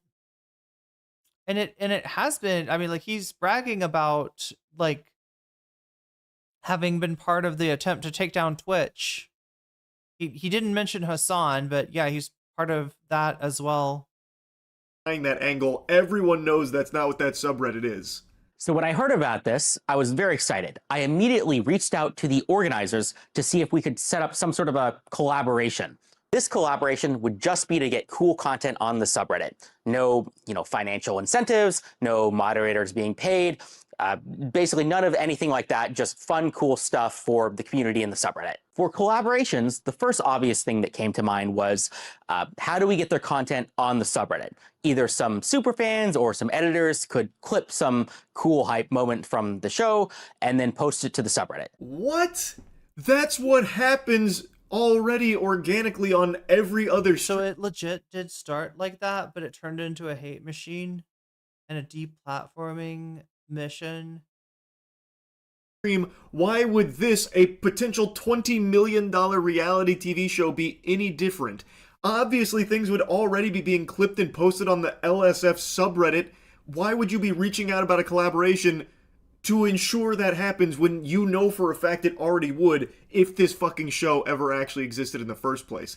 That doesn't make any sense to me at all. Like, trying to be extremely charitable here, maybe he was under the impression that this would be exclusive to Amazon Prime, thus they wouldn't have the rights to post it on LSF. But on the flip side of that coin, he said he heard about this from streamers, thus he would have known that it was going to be streamed on Twitch in the first place, thus it would still be clippable for LSF. That's just business as usual. I don't know why he would reach out about a collaboration to do what was already no doubt going to be done already. It just, that doesn't pass the smell test. I don't understand. But I also had a stretch goal, and that was, what if LSF could be part of the show in some way? I don't know, there could be like a LSF-themed best clip contest. Like, contestants compete in one of the kind of small challenges, they make the best clip, and then somebody kind of wins a prize at the end. It was a stretch goal, though. Why, though? LSF Best Clip is just the best clip from the event. Why does LSF's name need to be attached to it? This guy is treating LiveStreamFail like it's his personal brand. Like, this is his baby, this is his product. So all the clips that hit LSF are actually top mods clips as well. I just don't even get this stretch goal here. I think he just wanted LSF's name out there more because it gives him more power in some capacity, because this is totally useless. Again, whatever would win best clip would just be someone else's content. There doesn't necessitate a LiveStreamFails shout out there for some reason. Like, even if they were the ones that were like hosting votes on what the best clip is, who gives a fuck? That could have been anything and any one where people, like the actual communities, would vote on it, not just his subreddit. Anyway, though, he goes on to explain that they accepted this proposal. He was super hype about it because it meant this was a big moment for the subreddit, and he even made a mention that he believed he could turn this into even more opportunities for the subreddit going further, snowballing it into even more LSF prominence. So we quickly worked to make an announcement together, and I posted it the next day. When I posted it, everybody in the comment section immediately yelled, scam, scam, scam, scam, scam. I mean, think about it. Amazon Prime has spent lots of money on tons of shows. And, you know, I didn't necessarily think that the show was worth $20 million, but, you know, that doesn't mean that Amazon Prime wouldn't fund it. And, you know, if LSF was involved, maybe it would actually succeed. You know, maybe my involvement alone could make the $20 million kind of investment worth it. Who knows? At least that's what I thought. It sounds like you weren't thinking at all, though. Why would Amazon be spending $20 million on like 8 streamers and their fans on Twitch and only a $5 million grand prize for Mr. fucking Beast? What sense does that make, man? That isn't really checking out either. Also, he's making kind of like a joke about, you know, maybe my involvement alone would make it worth the investment. But that's how he actually feels, by the way. Like, that's his tone throughout this whole video. He truly believes that he is like God's gift to streaming because He's the mover and the shaker. he was the top mod of LiveStreamFail. Like, it is a very like scary mentality to have, and I do genuinely feel bad for him that he has like poisoned his own brain to this level, deluded himself into thinking that him being a top mod on a subreddit was like something of significance and like something of like grand importance. I'm a highly paid software 20 million on a show. Yeah, when I heard that, that was, well, I don't know. I don't remember if I thought it was a scam before I heard the $20 million, but definitely the $20 million confirmed it for me. engineer working in San Allegedly, I've got to say. Allegedly. Francisco. I do not need to take a couple $1,000 bribes from, you know, random internet scams. Wait, okay? $20 million in prizes alone? Like, there's going to be like more money that's not prizes? I don't know. The taint of streaming, wait, what did somebody call it? The gooch? That's what gooch means? I've always heard people say it. I've never known what it actually means. I didn't know that the gooch was a word for taint. But yeah, you learn something new every day. I was doing this because I legitimately, you know, care about the subreddit, and that's why I spend my time on it. So he debunks rumors that he was paid to promote $1 Million Show from the organizers, saying that he doesn't need to be taking bribes, he's financially well off. Chat, I thought the water was like making a noise. I was like, wow, my drinking is picking up on stream. No, it was Burple with the gift sub to Zeno. Zeno, you just got jellyfished, and that's a good thing. Thank you for the gift sub, Burple. He then goes on to say that he was addressing like some of the deleted comments because that was a specific mention in why Reddit canned him, because it potentially showed malice because he was involved in this promotion that ended up being a scam. And so he wanted to address like the deleted comments. He then has a section dedicated to me where I talked about the scam, and then yeah, it was definitely feeling like a Fyre Festival kind of thing. The organizers were talking to him like, well, since Charlie talked about the scam, 5 streamers dropped out, so we're, you know, no longer doing this anymore. Pack your bags, take down the post. And then he says I didn't do enough research on it because I didn't reach out to him or the organizers. But beyond that, it doesn't seem like he did much research. I don't think that he reached out to any of the organizers. He certainly didn't reach out to me. And I mean, I don't know if he reached out to Mythic Talent or any of the streamers. And that important point is that nothing in this situation has yet to be definitively proven as a scam. I repeat, there is no definitive, at least public He thinks he's covering his ass, but it just makes him look like sus as fuck. Right? He thinks that it's like, listen, it has still not been proven. All right. There's like, I'm not saying that it's not a scam, but we also don't know 100% that it is a scam. Public information yet that anything fraudulent, malicious, or illegal has happened in Any malfeasance, yeah. the situation. Brother, your level of research was cold calling the organization dick in hand, begging to be associated with them, and then that was the extent of it, because apparently you heard one of the streamers promote it. And yet he's going to be causing a hubbub because I didn't reach out to him for his perspective. Brother, I didn't even really talk about you in my video, just that you were associated with this shit, roped into the same scam that they were. And for what it's worth, if you watch the video, you would know I did get in contact with 2 agencies, one of which got the exact same contracts that Mythic did, and got information on that, as well as getting one of the actual offers that Mythic was taking to the streamers. So I was very well familiarized with everything that was unfolding behind the scenes. And again, it doesn't take a super sleuth to go to their website and see that it's just... Would love for Asmongold to get in this splash zone. Isn't he somehow is he still part of the Mythic talent? I think he was like a founder, wasn't he? He's definitely like has some connection to it, right? Fucking barnacles, man. One of their partners didn't even exist. There was no website and no business. Their about section was AI generated mumbo jumbo. Every single paragraph ended in triplets and also had the telltale sign of it's not this, it's this, over and over and over again. Ends in triplets, chat. Somebody explain that to me. If it ends in triplets,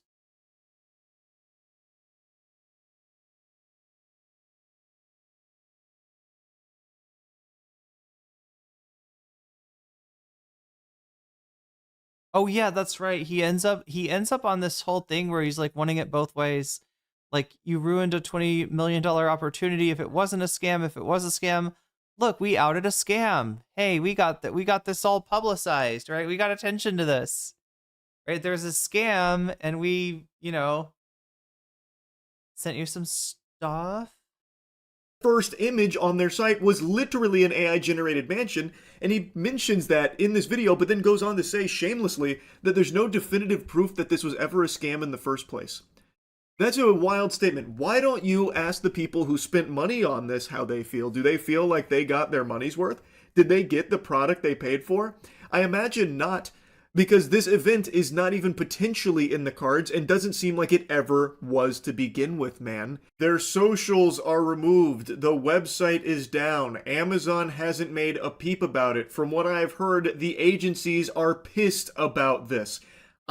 All signs point to this being a scam. Like, any sane, sensible person would look at all of this evidence and reach the same conclusion that this was horseradish. I don't know why he's trying to present something otherwise now.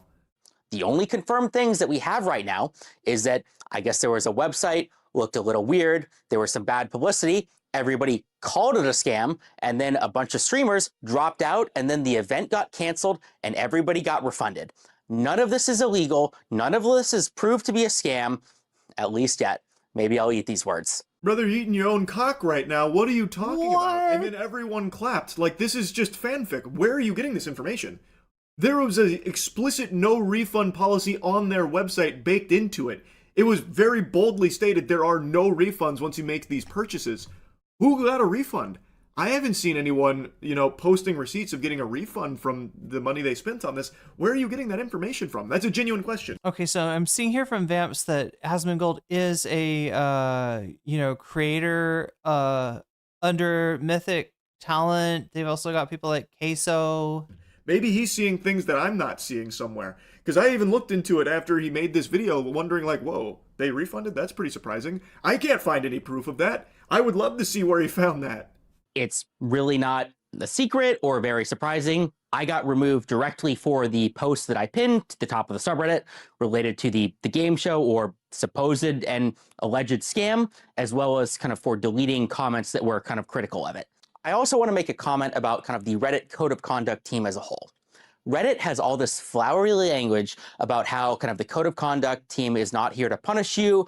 It's kind of here to get you to act in good faith. It's here to kind of give you second chances and warnings and all of this stuff.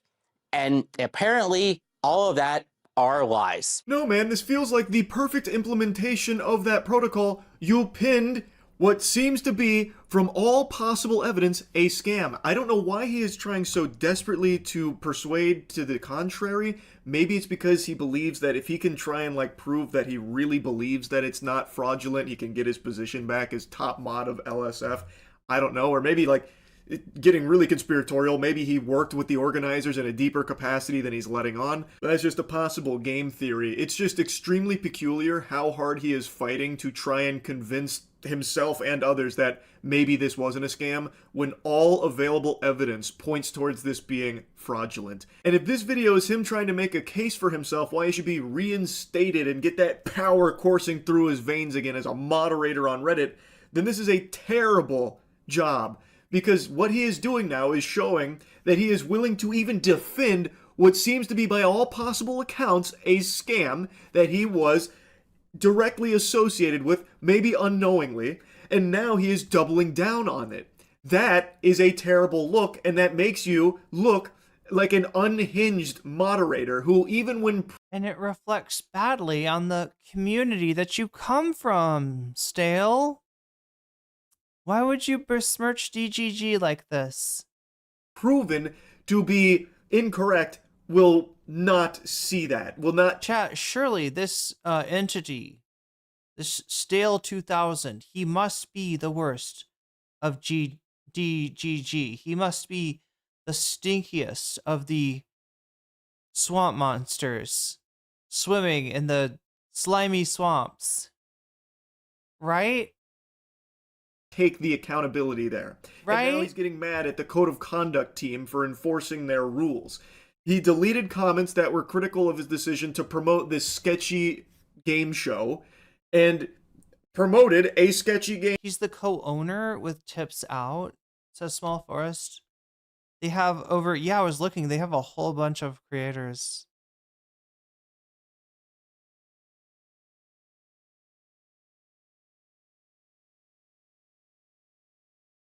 Game show that resulted in people spending money on something that didn't exist, doesn't exist. So I feel like it's a pretty justified termination of his moderator status. Now, here's the most important part of the video, Spez. This is a direct message to you and only you. I want to talk about how this whole situation is a direct result of the lack of support that Reddit, the company, gives to its moderators. Yeah, I did the partnership. Yeah, I didn't look into this as much as I should, and I trusted kind of agencies and live streamers when I should not have. And I did delete comments, which I thought would have been borderline defamatory if the situation wasn't, I guess, a scam, even though it technically hasn't been proven to be a scam yet. But despite all of that, there is still massive kind of like problems at Reddit, the company, due to the lack of support that caused this. Now, this message may have been only for Spez, but I've intercepted the broadcast here. Now, I've put my ear into it, and I'm taking a listen, and what I'm hearing is fucking wild. He almost gets into a level of accountability where he's like, yeah, I did the partnership. Yeah, I didn't look into it. I didn't do any research on it. And then he immediately falls back into, but it hasn't really been fully proven to be a scam. And also, it's actually, in a large part, Reddit's fault that this happened in the first place because I wasn't given enough tools at my disposal. He should have been onboarded, chat. He should have been brought into the Slack channels, right? That's what he wanted, a space between.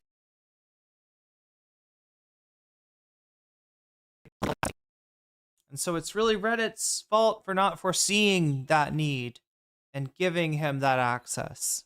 To avoid making stupid decisions. Reddit moderators have power.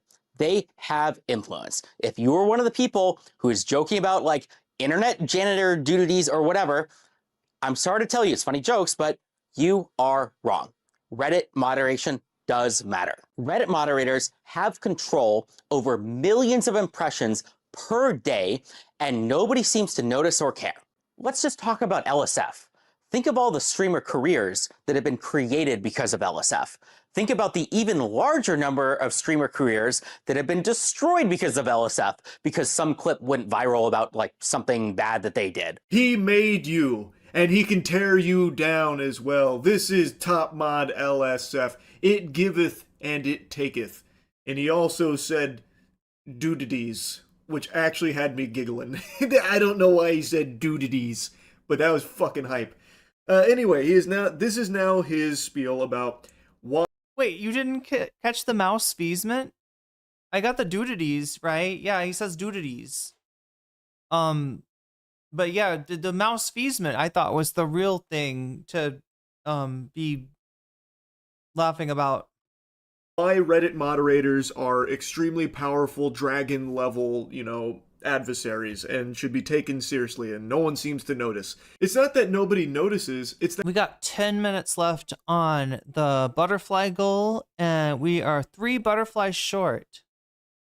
3 butterflies, what am I saying?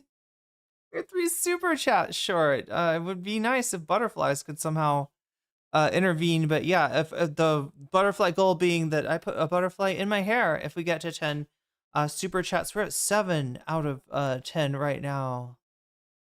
So 10 minutes left on that goal. that nobody's happy about it. There shouldn't be people like He is suffering from delusions of grandeur. Oh no, BCatK. He is enjoying every minute of those delusions of grandeur. He's not suffering at all. He's the opposite of suffering. this that can just power trip and control a conversation and control what people are able to opine on or not, like with deleted comments or deleted posts and stuff like that, where they can hide certain things or boost certain things. That's a bad thing. Everyone knows that it exists, and everyone knows that there is actual power in that. I don't think anyone actually disputes that. I have had major live streamers who are effectively celebrities come to me and beg to kind of remove, negative posts about them. An even crazier story is the time when some Twitch employees found me in person and borderline begged me to make sure LSF is not used to destroy the multi-billion-dollar company Twitch, partially because at the time LSF was indeed being used to destroy the multi-billion-dollar company Twitch.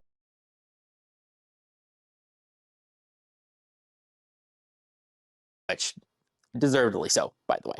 That's right, you better bow down. Every Twitch employee, when he walked through the door at TwitchCon, got on their hands and knees, instantly groveling at his feet, begging, pleading with him to stop the attack on Twitch, the multi-billion-dollar organization. Dan Clancy came in and sucked his wiener, I heard, in order to try and appease him so that he would stop using LSF to destroy the multi-billion-dollar corporation that is Twitch. Like, come on, man. Like, look at how you're talking about this. This is exactly why you shouldn't have a position as a top moderator of a subreddit.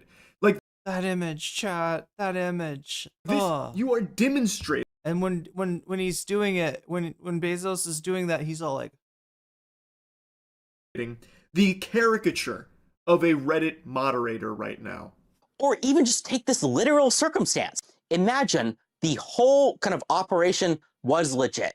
Well, guess what? One single post on LSF caused all of the streamers to drop out and destroyed a $20 million opportunity. Sorry, Mythic. My bad.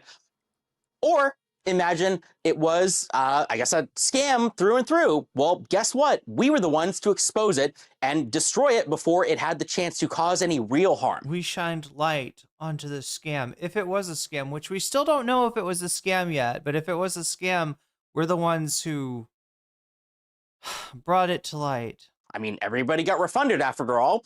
Guess things ended up okay. I don't know if that's true, is it? Why do you keep saying that? Where are you finding that information about everyone getting refunded? Are the organizers telling you that? Like, I really don't know where you're seeing that. But again, man, yes, it is a big subreddit, which means things like this information about a $20 million potential scam will have naturally blossomed there, as it would anywhere else. Like, chat, I mean, there is every chance that this guy was literally found a new way to pump and dump his Reddit community. Think about that. Are we like, he's acting like, well, I mean, I don't know that it's a scam. I mean, if it was a scam, that's really bad. And yeah, I should have done more research instead of, I wasn't being mouse feasance though. Can't stop picking up his mispronunciation. Mouse feasment, I feel like needs to be a meme. I feel like we need a mouse feasment stream alert, emoji. What is mouse feasment, chat? Only wait, can we get Pumps to talk about this? We need to get the I've Had It podcast ladies to talk about. There's no way they would talk about mouse feasment. This is not an IHIP topic. On like a big Twitter community or a different subreddit.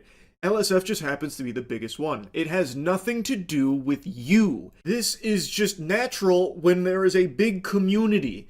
This would happen on another platform or another subreddit. It is not your achievement for creating the LSF ecosystem that shares clips about a potential scam. And in fact, you could even make an argument that you have actually been a hindrance in some cases in the past with certain things that weren't allowed to blossom there. Like, this is... I don't even understand the point he's making. People know that big subreddits or big Twitter communities or whatever do have a lot of influence. But that happens with or without this guy as the top moderator of the subreddit.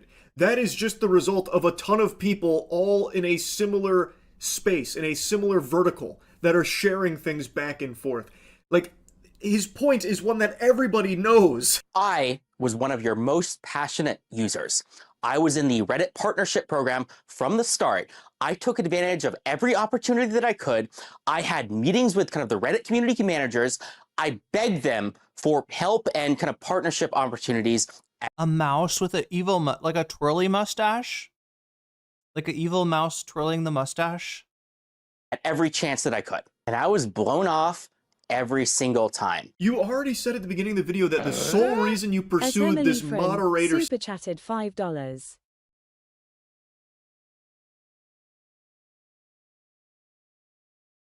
Meow, Emily, thank you for the super chat. No meows feasment, chat. I want meows feasment. That's the kind of feasment I would have. Not mouse feasment, but meows feasment. We got 4 minutes left on that super chat goal. We're 8 out of 10.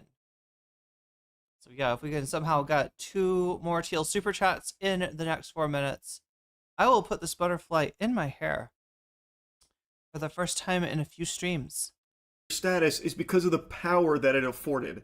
I don't know why he's now trying to say that he's just so passionate. And even in this section here, he's talking about how he was trying to utilize every possible advantage to like get like brand deals and stuff, man.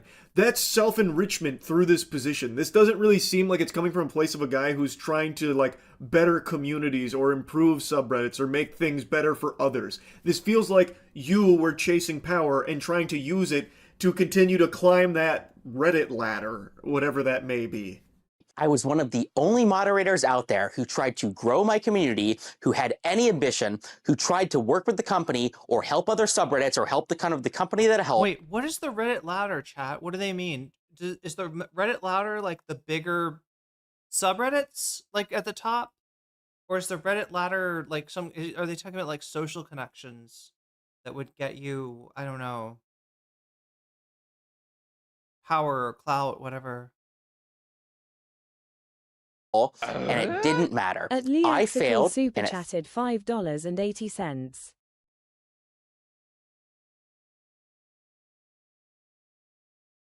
Lexical with the super chat. Now we're down to one super chat away from butterfly status. And thank you for the super chat, Lexical. Let me see if I can make that. Oh, wait, there it is. Okay, it was already on there. Wow, I again, so weird freeze frame, huh? The only way he will ever pump something when people drape themselves in the authority of a role and then start to think the authority is actually inherent. Yeah.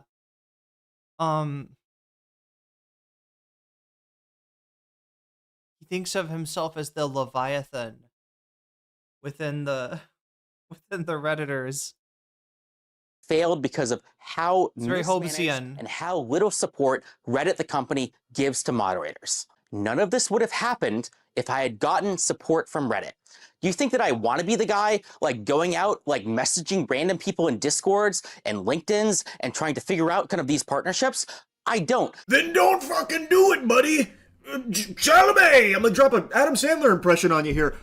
You are a moderator in a subreddit. Why are you chasing down brand partnerships and collaborations, buddy? The whole point of subreddits is just for a community to come together. Samsky set super chatted $5. Yo, 10 out of 10. Sam Sky said, thank you for the super chat. We actually, oh my god, butterfly goal achieved. But where to put the butterfly? That's the question.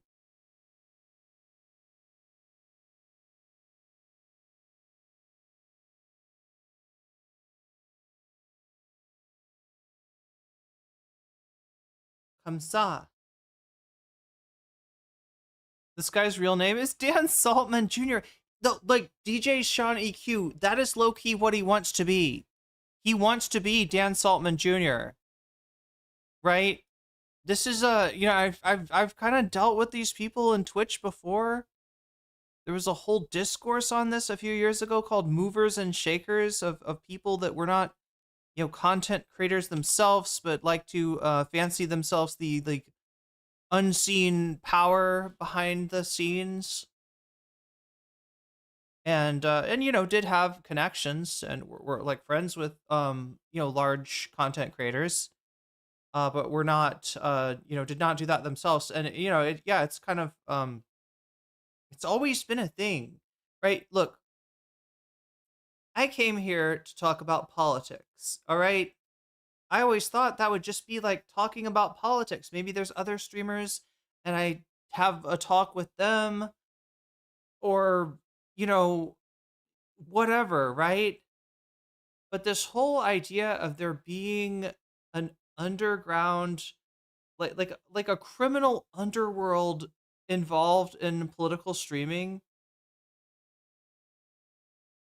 is kind of a weird thing, and it only really entered into my life, right, as a content creator when I encountered people that were connected to Destiny.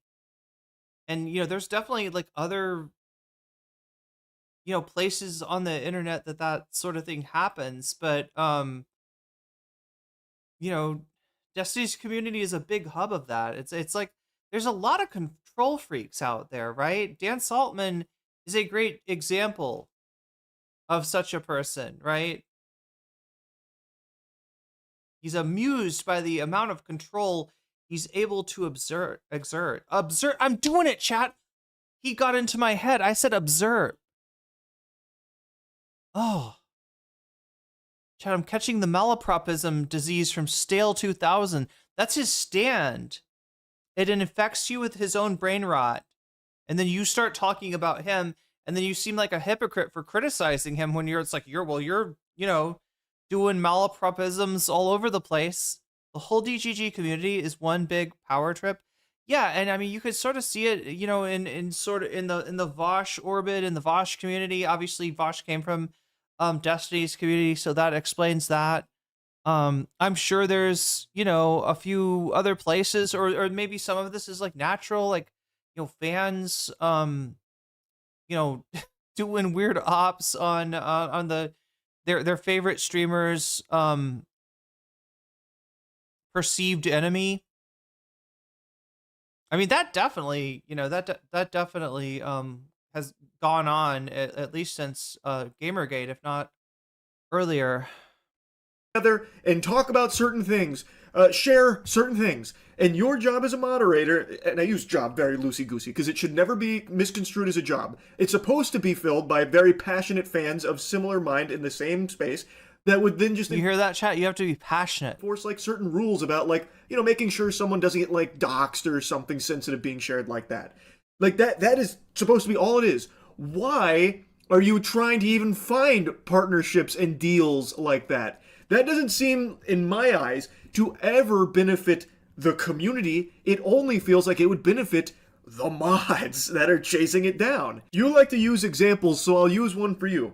Let's say you chased down this partnership with Million Dollar Fan Show, and it wasn't going super well, and the organizers and you, well, you like to exchange back and forth, and they're like, look, we really need a favor here. Can you only post some of the positive stuff from Million Dollar Fan Show and get rid of like the pesky, you know, maybe clips that are negative about it? That would really help us. And let's say you object to that and they're like, okay, well then we're not going to work with you in an official capacity anymore if you don't do this. You see the conflict that this creates? It leads to, I can't believe I'm going to use this word when talking about fucking subreddits and mods, but it leads to very blatant corruption, where you are now in bed with some of these organizations or someone that could benefit from you gamifying your subreddit to cater it more towards them.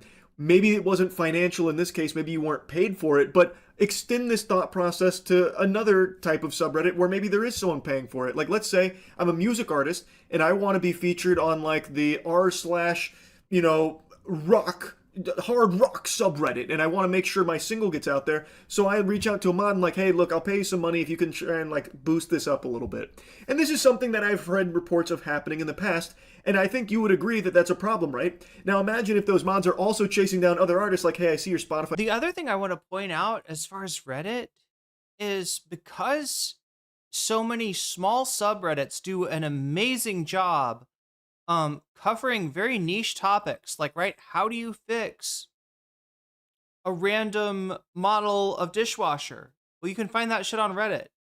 You know, how do you get past a bug in a video game on the Dreamcast, right? Reddit will tell you, right? Because Reddit is such a good source on some issues, it ends up in some ways coming to define the truth or the story. And given that, you know, yeah, this is the situation you're dealing with, unpaid volunteers who might be approached by somebody with a financial offer to, benefit their product, right? How much do we really trust Reddit as an authority? I mean, like, no source should be like, left unchecked, treated as authoritative. Just checked, LSF are not in the top subreddits when it comes to numbers. They feel like they believe they are bigger than they are. Did they used to be? Lexical, this creates a conflict of interest, even if they never explicitly asked him to moderate in their favor. Yeah, that's what I'm saying. It's a very obvious conflict of interest that he should be, if anything, apologizing. Maybe that, if he wants to get his position back, I feel like apologizing might be. Is it 2Ds? God damn it, chat. Why do I think it's 1D? I want to make it like Reddit, like edit with an R, but it's 2Ds, isn't it? Yeah. Somehow in my brain, I'm being afflicted by this guy's brain rot. Streams are a little low. If you toss us a little money here, we can use our subreddit and the influence of it to try and boost it up a little bit higher. That's not a good thing. If Reddit had offered me partnerships, if Reddit had pipelines to connect with kind of major companies, if Reddit had lawyers that were helping me, like reading over these contracts, reading over these agreements, none of these very real mistakes that I made would have happened. Reddit needs to be professionalized, and it starts with the mods. This is going to be controversial, but the people who are running your multi-billion-dollar website are unqualified nobodies like me. That doesn't mean it's my fault or their fault. It's your fault, Spez. Damn, what a mic drop. I mean, look, on some level, right? I don't know about Reddit in particular or what the fuck he's asking for, but like, not moderators like that.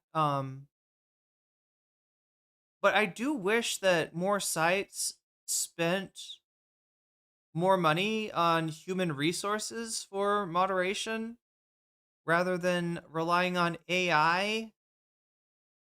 That's a really scary thing when AI is making the determination and banning, channels that have done nothing wrong. And it takes forever to get a human to look at this situation and see that there is no you know, the justice has not been done. It's just like, yeah, I wish more companies would hire human moderators to actually look at shit and make real determinations. But they somehow think that AI is good enough, even if it's only, you know,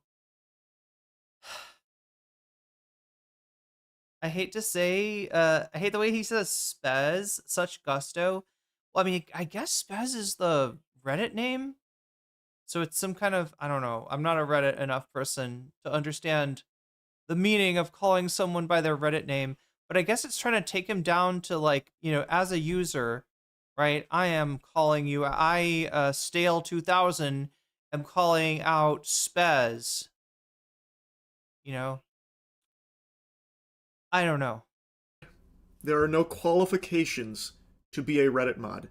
That is a position that the community is supposed to, like, decide upon, like, hey, here's our rules, and here's who we would like to enforce them, and that's it. It should never be this deep. I just don't understand why he can't grasp, and maybe he can, and he's just pretending not to, the concept that if you have mods that are financially... Oh, good point, DJ Sean. Yeah, if the mods had help, yeah. If there's any kind of oversight, right? He would probably be eliminated, right? If they were aware of, you know, kind of like, you know, the guy that's running one of their, I don't know, people said, somebody in chat said it's not that big of a subreddit. It's not like, I mean, it's a large subreddit, right? But it's not one of the largest, I guess. They are influential in a certain way, though, I guess. Kind of like Twitter. Incentivized to work with brands in collaboration with them to use the community for their collaborators' purpose. You now have a very disingenuous subreddit that is very easily influenced based on who is paying for it.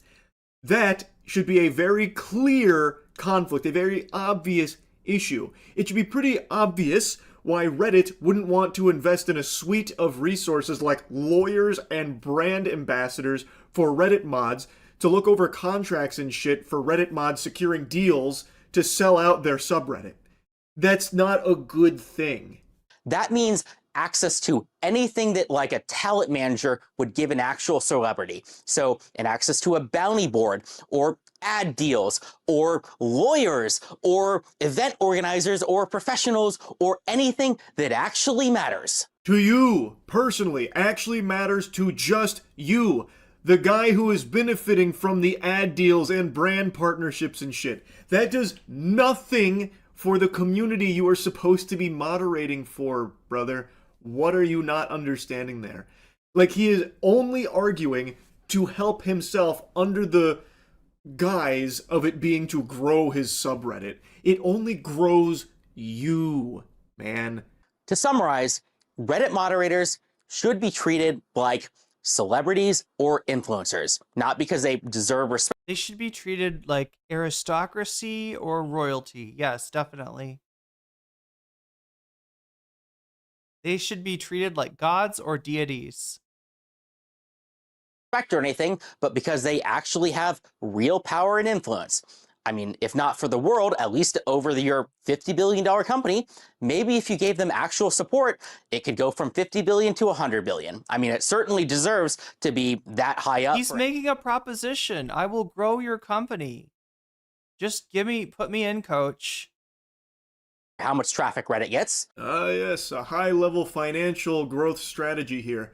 The way to double your company is by spending resources to connect your subreddit moderators with talent managers that will chase down brand deals for them. So that way they can feel like a celebrity and, I guess, cash in on their mod status.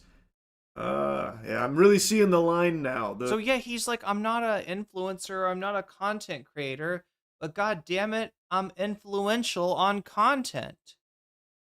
I can make or break people. I've chased people off the internet is the feeling that I get, you know, and it's given what LSF has been used for in the past. I'm sure that's true. And I've made careers that otherwise never would have existed. And we're going to take a look at one of those in a while, right? One new Destiny orbiter that we haven't really talked about. Because talking about this person makes me think of the most algorithmically friendly way to describe what they are famous, or rather infamous for. But more on that later, chat. The pieces of the puzzle are coming together nicely. I get it. To the community, Spez and Reddit, they're almost certainly not going to fix any of this. All of this is up to us to solve. He then tries to address the community about like this problem, and I really don't even understand the problem he's trying to portray here, because all he keeps hammering home is that he is a top moderator, wasn't given enough resources like lawyers, and he wasn't treated like a celebrity enough, and he didn't have the ability to chase down brand deals, which led to him making a poor decision here with the $1 Million Fan Show. How is that a problem that the community, like, would rally behind, man? You just shouldn't have done it in the first place. Reddit shouldn't be a platform where mods are selling out big communities for the sake of brand deals.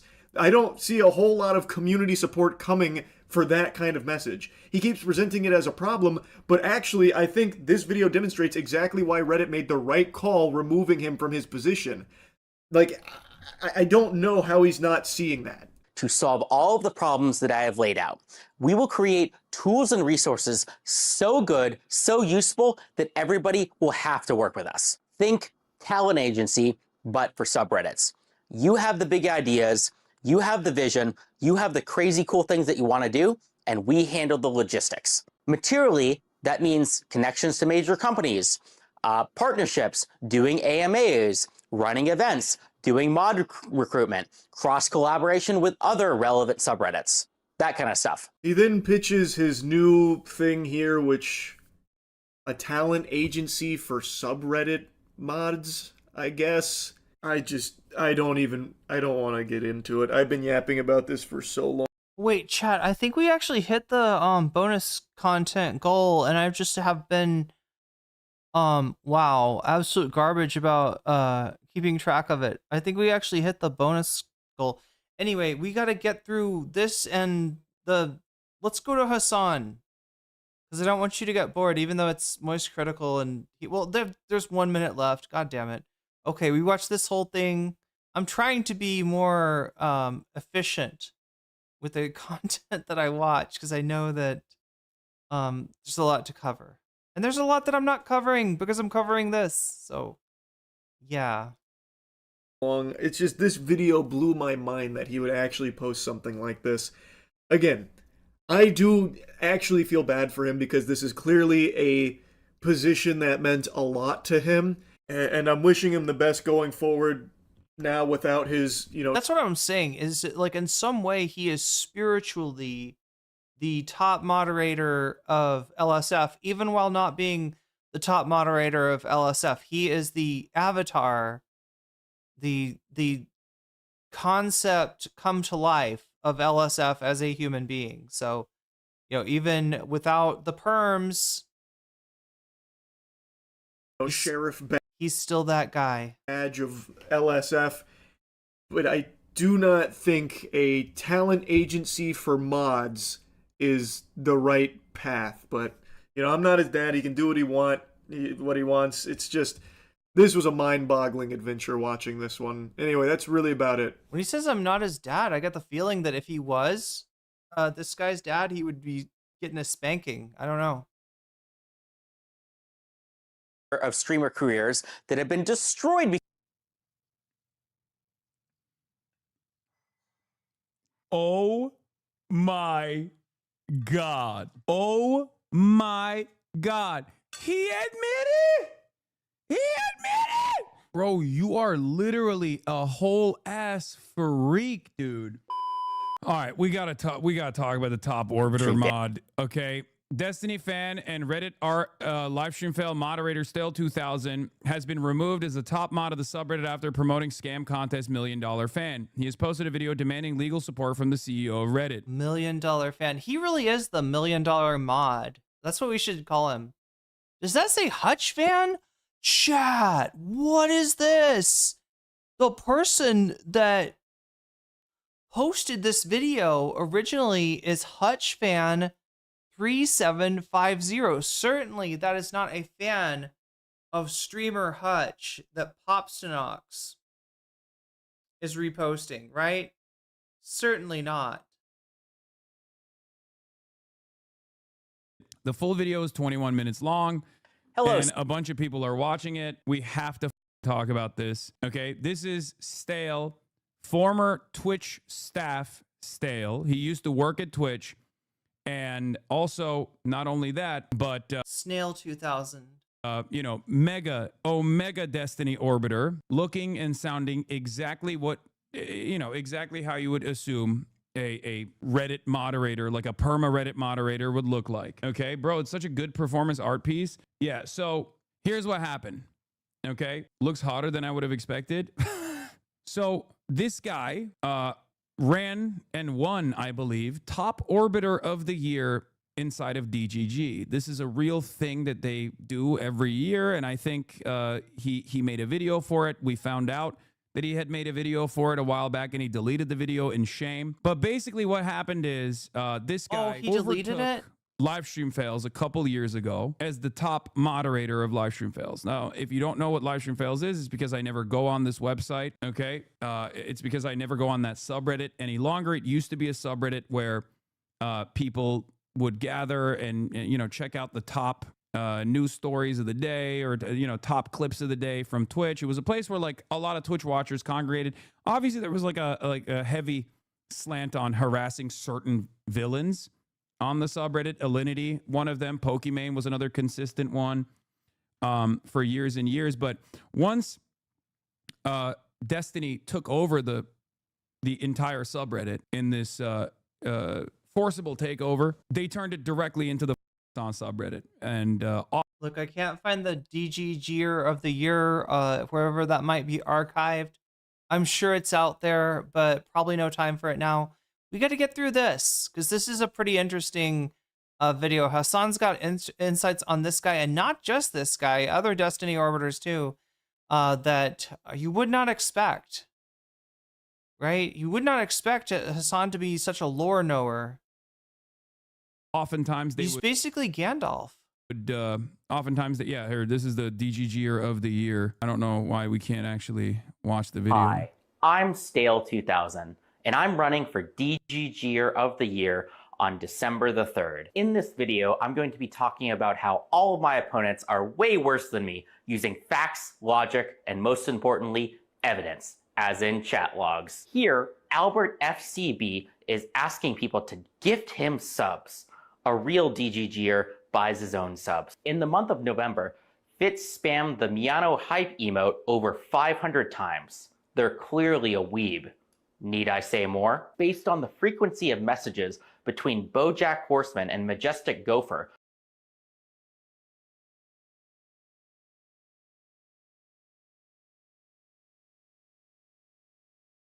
Anybody want to tell me what's wrong with what he just said? Reading those, look at those logs. Look at those logs. That doesn't say BoJack Horseman, chat.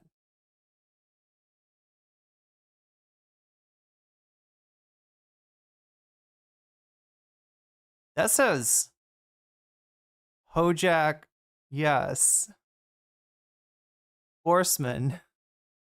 That is a name I have not seen in a long time, but I do remember this guy waiting for a premiere in YouTube and getting trolled by some sort of doppelganger account of himself. It was the weirdest thing, chat. Sometimes the trolls troll the trolls, and Hojack Horseman was definitely there with no good intentions in mind, right? But he didn't realize that the real stream was on Twitch. But anyway. who is another candidate. That's Hojack Horseman. Yo, Vamps. That's Hojack. Candidate in this election. We can see that these two yeah, I don't know. Long-term DGGer, I guess. I don't know. What is the date? 21. Oh, yeah. Well, I guess 12 December of 2021. Is that so? This is an old DGGer of the year. Were the messages posted at 4 a.m.? Wait, what is? Oh, sorry. I am burying the lead here. What did Hojack Horseman do? Need I say more? Based on the frequency of messages between BoJack Horseman and Majestic Gopher, who is another candidate in this election, we can see that these two candidates are clearly colluding and are therefore disqualified. From these logs, I mean, that is pretty much what Hojack Horseman does. Is plots. we can see that Keen is clearly too busy with his girlfriend, as well as worse, his real friends, to be DGGer of the year. Everybody knows that a DGGer's only true friend is Destiny. See, that's the shit that makes me wonder, is this guy on some level self-aware? DGG analysts suggest that Majestic Gopher would be the best candidate to win the election because he averages 300 messages a day. But as mentioned previously, he was Any of you out there doing 300 messages a day on offline chat? I know Burple is. colluding, and these numbers It's like sit-ups or push-ups or something, right? You gotta grind. You gotta get that grind set. are clearly fake. Rave Y is unethically supporting NFT projects. A true DGGer should know that the only ethical NFT project is those offered by our lovely sponsors at eternal.gg, where you can buy and sell Destiny's personal NFTs. The DJ suggests that the jury of the Rittenhouse trial should not talk about the case while it's in recess. But how is the jury supposed to know what to think if they haven't heard Destiny's opinion on the matter? As we all know, Destiny has the food palate of a 10-year-old. And a 10-year-old would love to have mac and cheese at Thanksgiving, but Tony disagrees. Therefore, he's in contradiction with Destiny and does not deserve to win this competition. Fucking murderous row here. Here, Yufu complains about running into alt-writers in a video game. A real DGGer would have defeated those alt-writers in the marketplace of ideas and in the video game. Or had chicken and waffles with them, and maybe performed fellatio. Vault violated my boundary of running against me for DGGer of the year. Therefore, he must lose to satisfy my boundary. Virgil suggests This is what I'm asking. Does bro think he's doing like Tim and Eric? Because he does look like he could be doing Tim and Eric. that Destiny could be inconsistent on anything. A deserving DGGer would know New that CAA Destiny is always torture consistent method on all its unlocked. positions. Will Kill Forever admits to having a job. No truly dedicated DGGer could work a job and dedicate themselves enough to DGG to be deserving of winning this competition. You got to sometimes see the ops, you know?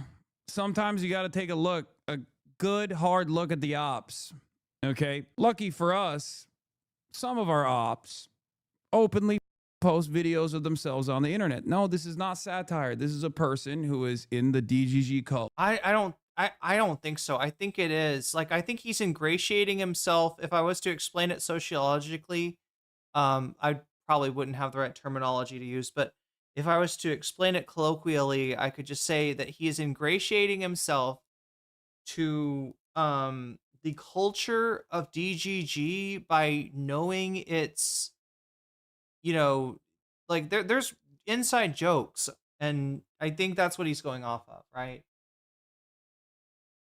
Like I don't know.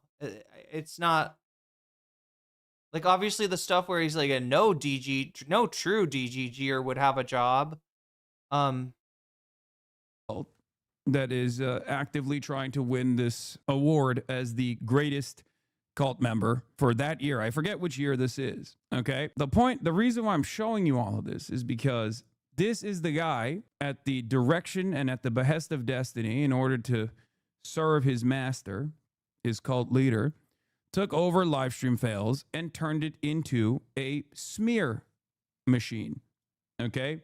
For not only myself, but all He wants to become meme? I think he could. of Destiny's ops. Now, back in the day, he used to be a fan of mine as well. And even up until 2024, he was in the chat too. He said, nah, I prefer renting. I just want to be able to move wherever I want. I don't want all that money in one asset. Okay. But somewhere along the line, somewhere along this long convoluted history, he took over LiveStreamFails after leaving Twitch and started moderating it in direction of like besmirching, smearing all of Destiny's opponents, deleting comments that called out Destiny for procuring child abuse material, and regularly brigading posts, regularly botting certain posts. Does this look at the YouTube banner? His YouTube banner is him in Austin. That's hilarious. And he's made some videos, you know, over the years. He's made this last video that he made is the one that's like going super viral right now, not on YouTube, but just everywhere else where people are clowning on him. Chat tries to comprehend that these weirdos always have self-deprecating inside jokes that they're proud of, their issues, because it makes them feel different from normies. That's all. Yes. Thank you. You actually literally analyzed it perfectly. A lot of these guys know that they're in a cult or a cult-like formation. They just make jokes such as that one to be like, haha, it's not a real cult because we're aware of it. Okay. A big part of this is also making those self-deprecating jokes about like, oh, we know everything about Destiny, all the right. But the reason why I'm, again, bringing this up is because he took over a very popular subreddit and played a formative role in the collapse of like. You got banned from LSF Rave for what?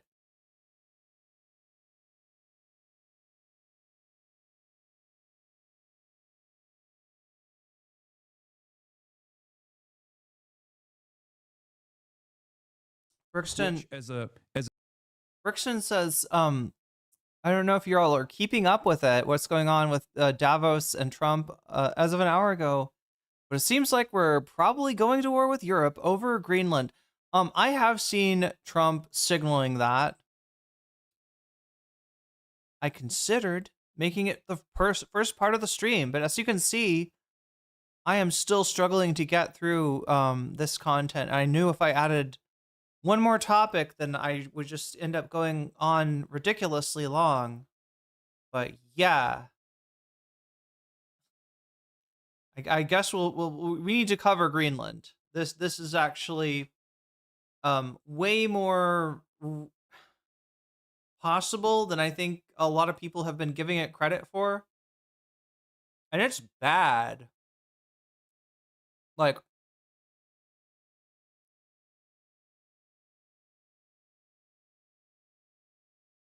anyway, we'll see if we can get to that tomorrow.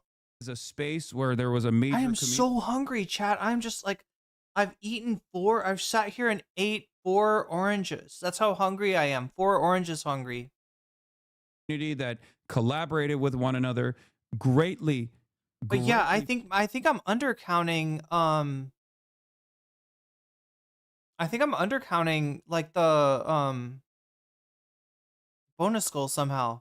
What is LSF? It's LiveStreamFails. It's a subreddit on Reddit that used to be, I don't know, somebody's dog knocks over their green screen. It's funny. So they put up the video and laugh, right? Good-natured kind of stuff, right? And then it kind of got captured by a group of people, a group of Destiny fans who started just manipulating the subreddit in order to feature any content that is anti any perceived enemy of Destiny. They weaponized the subreddit is what they did, and this super mod was part of it. Heightening the tensions between content creators. Like, we talk about clippers and clip farmers in general on Twitter. LSF was the method.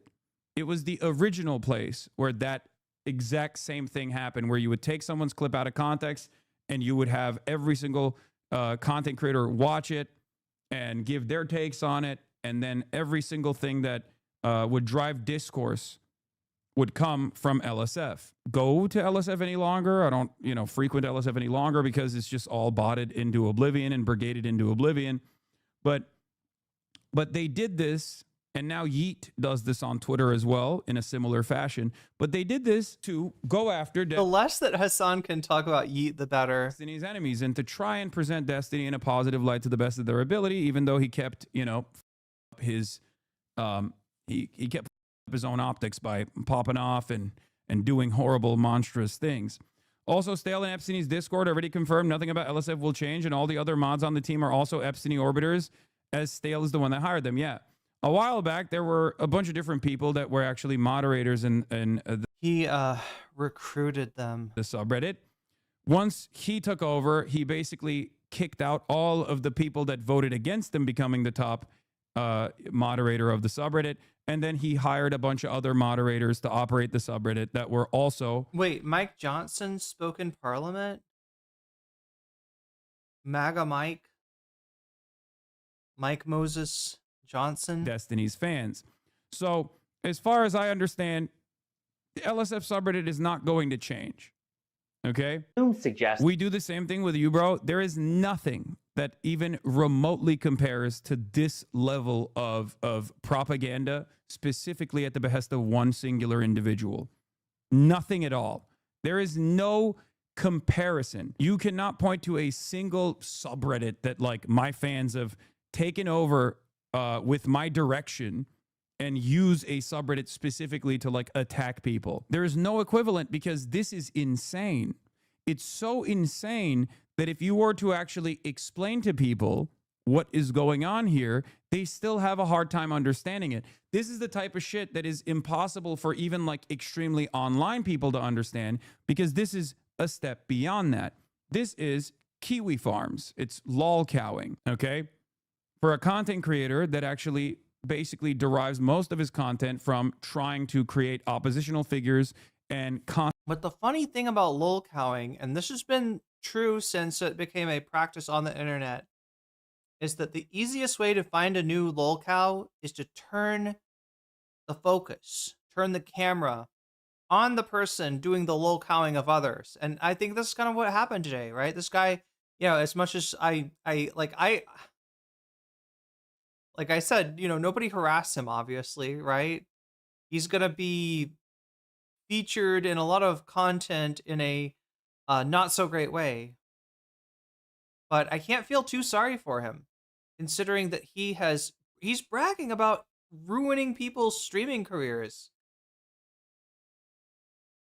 constantly contest them. Something that Ethan Klein does as well to a certain degree, but something that Destiny eats off of forever. And I think they kind of go after, like, non, you know, public figures too, if I'm not mistaken. Like, right, they'll you know, propagate clips of people This is his primary focus. that aren't This is his content primary creators. content. If anything, my community is my biggest op.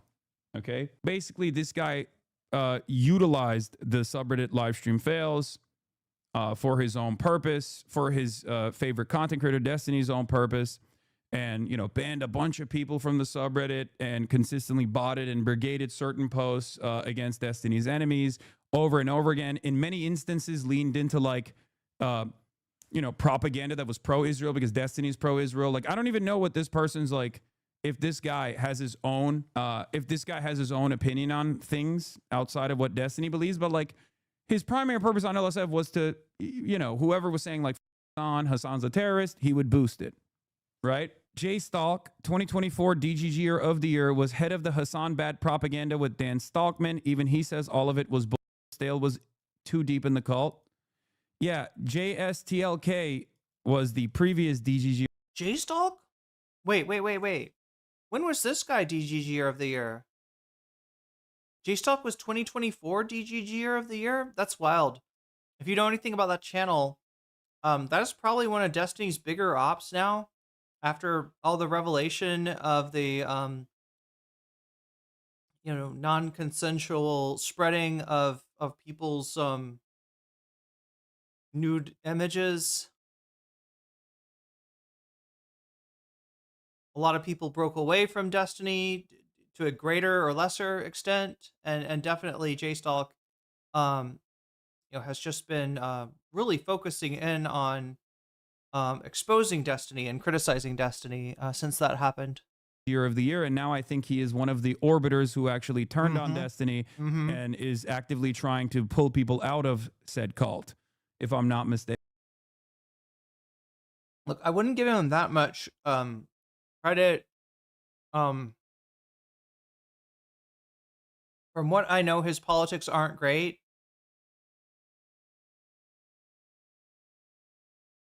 He's definitely anti-Destiny, though. I don't know. J-Salt catching strays? I mean, I feel like Hasan's being pretty nice to him.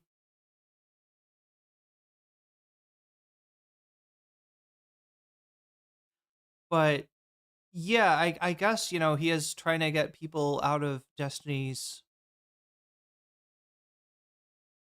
or at least he's I don't know. I don't think J-Stalk would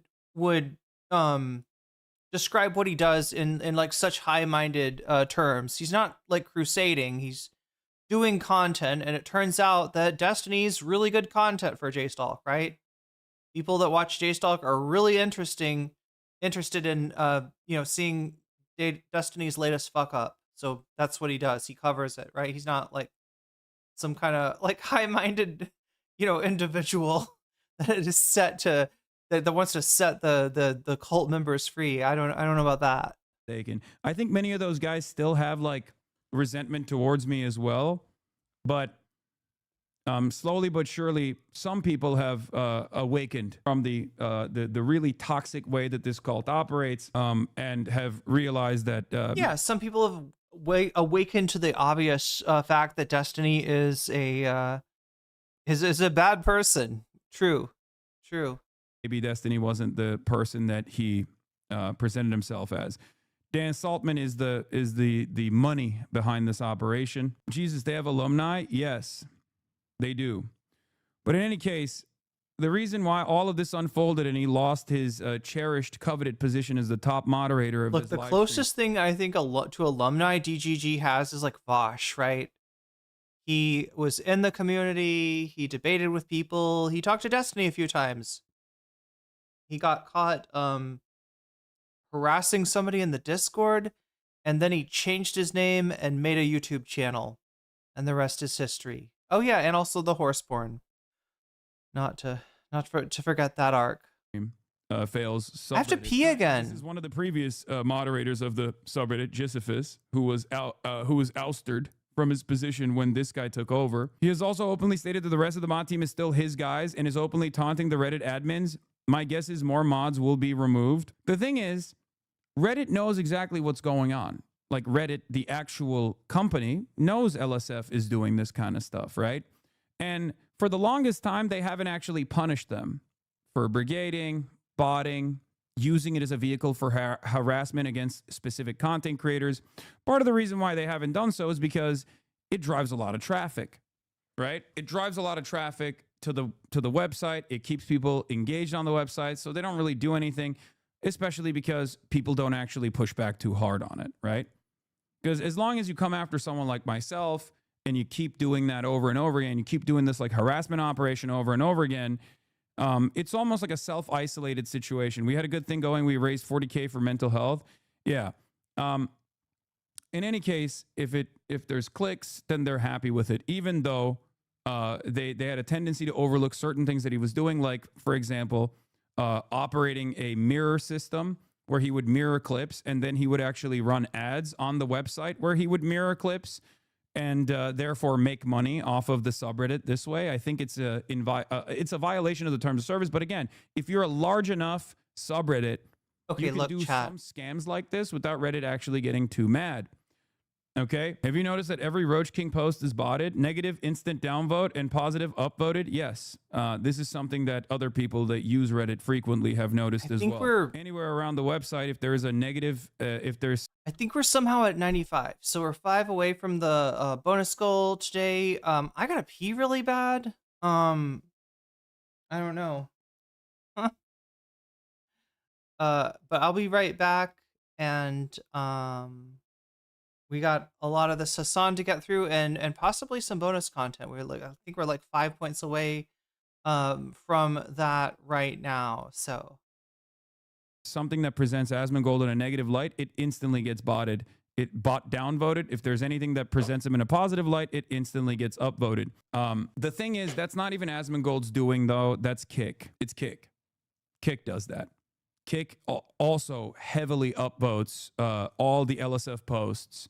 It's not an accident that so many random so many random streamers that are associated with Kick or are Kick streamers have been frequently upvoted on, on LSF over and over again. Anyway, like I said, it doesn't matter. He does a 21-minute video. There's full details of the scam and his removal that was covered on another subreddit called Subreddit Drama. Popular subreddit LiveStreamFails mods and mythic talent streamers were promoting a shady website and contest, and users were not having it. Then contest website and social media was erased, and the head moderator was removed.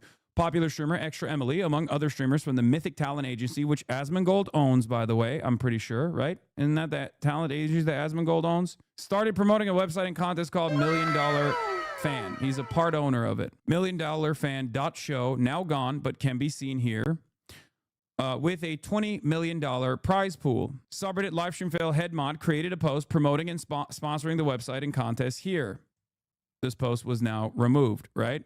It was locked and removed by the moderator. The user started saying after some quick research that this looked like a scam, and the moderator removed the comments criticizing the contest. Popular YouTube personality Moist Critical made a video about the website and the content itself, calling it "feels like a scam." He pointed out this content raised a ton of red flags. The main image was AI generated, said the prize pool is absurdly big with no idea who's hosting the content.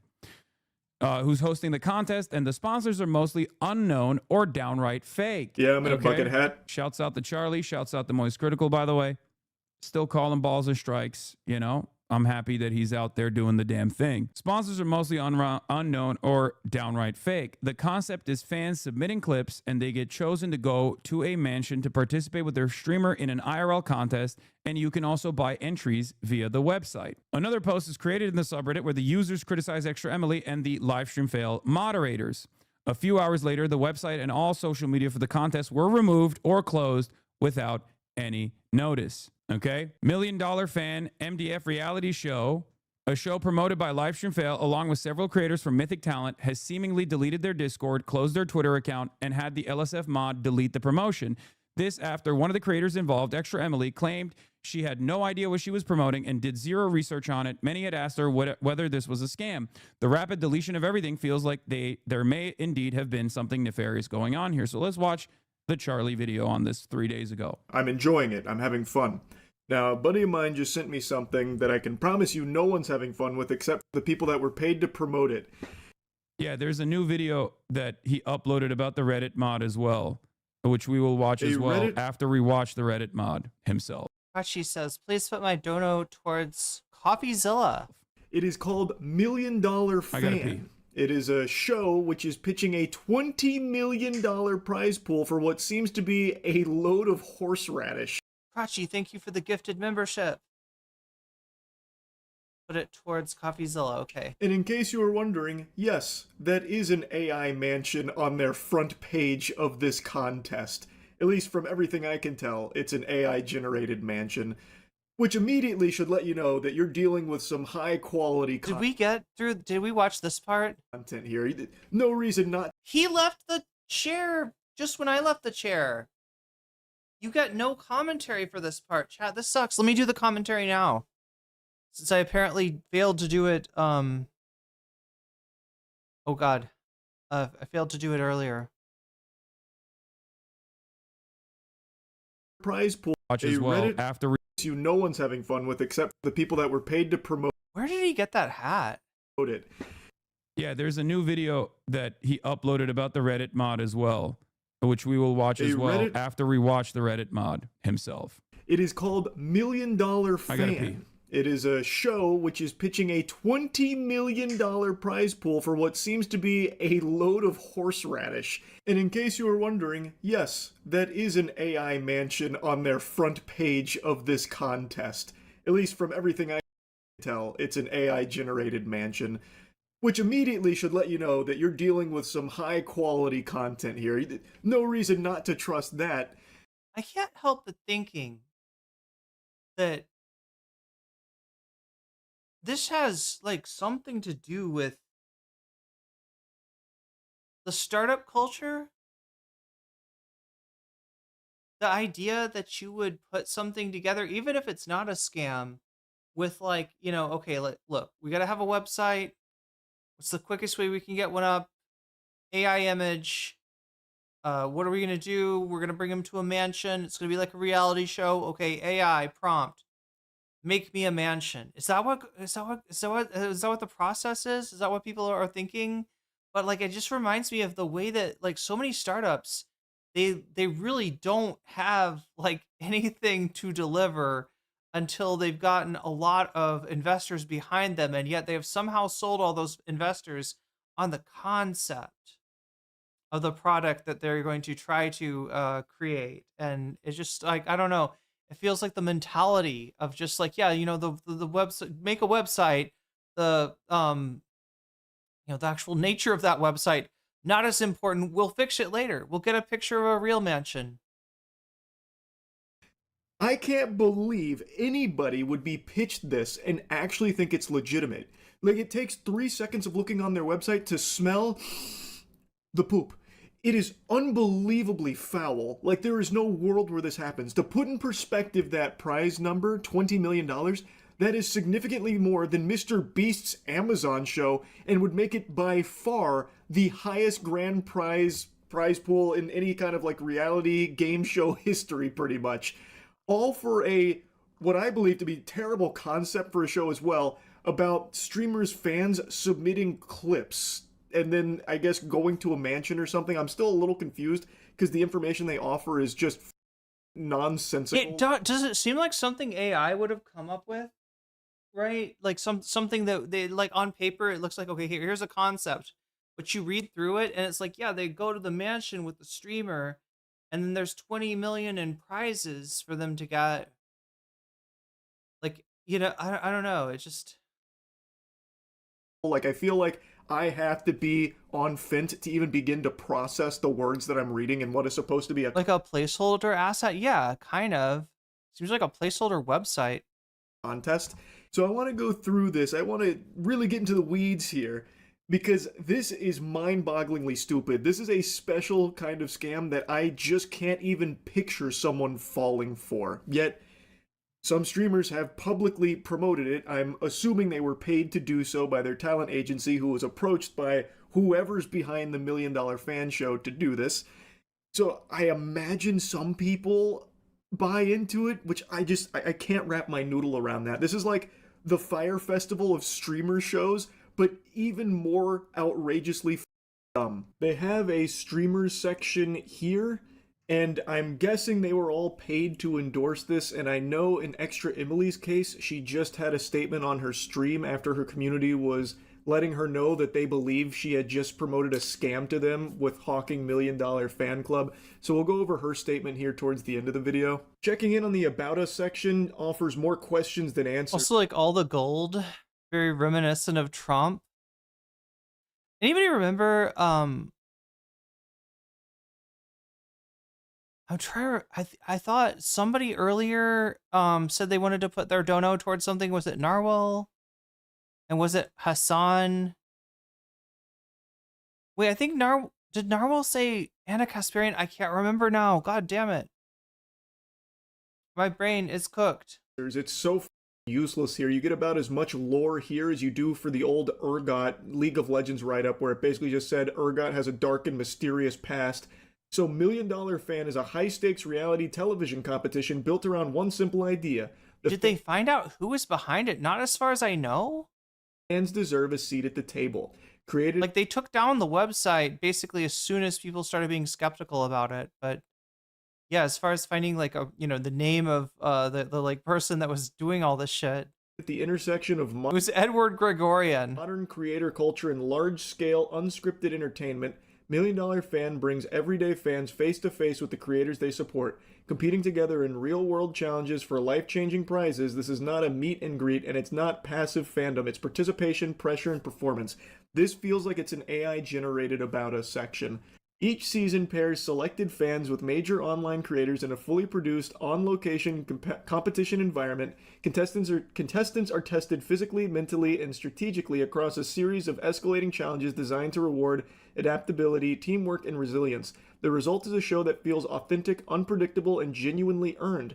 $1 Million Fan. What was with all those pictures earlier? There are streamers that are being advertised as potential, potential participants in this weird celebrity reality show thing that they're trying to /scam that they're trying to put together, right? They got with like mythic talent, and I don't know if all those people signed on or not, but definitely as soon as like their fans started contacting them and being like, it looks like you were being associated with this thing, a lot of these creators like Extra Emily seemingly pulled the plug on the deal, and that is when the website disappeared and it all fell apart. But yeah, as far as who was behind this, that's an interesting question. Is produced with the same standards as top-tier television professional crews, rigorous safety protocols, transparent rules, and a clear separation between entertainment and fair competition. No purchase is required to apply or enter. Fan participation pathways are designed to be accessible, compliant, and audience first. At its core, Million Dollar Fan exists to redefine the relationship between creators and their communities. Fans are no longer just viewers, they are competitors.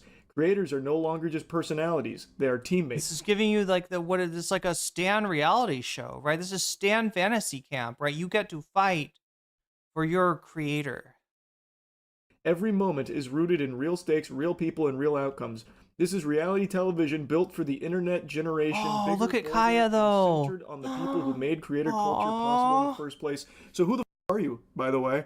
This is the About Us section, but you've only told us, like, I guess the elevator pitch on the show. Who is putting this on? How do people fall for this? I mean, if the talent agency is giving money to content creators and they don't give a shit. I decided to be more vocal about free pass on IRL, and my local convenience store owner gave me a big hug and cried today. Thanks for advocacy and helped me wake the f up. Thank you. You're welcome, chatter. I'm proud of you.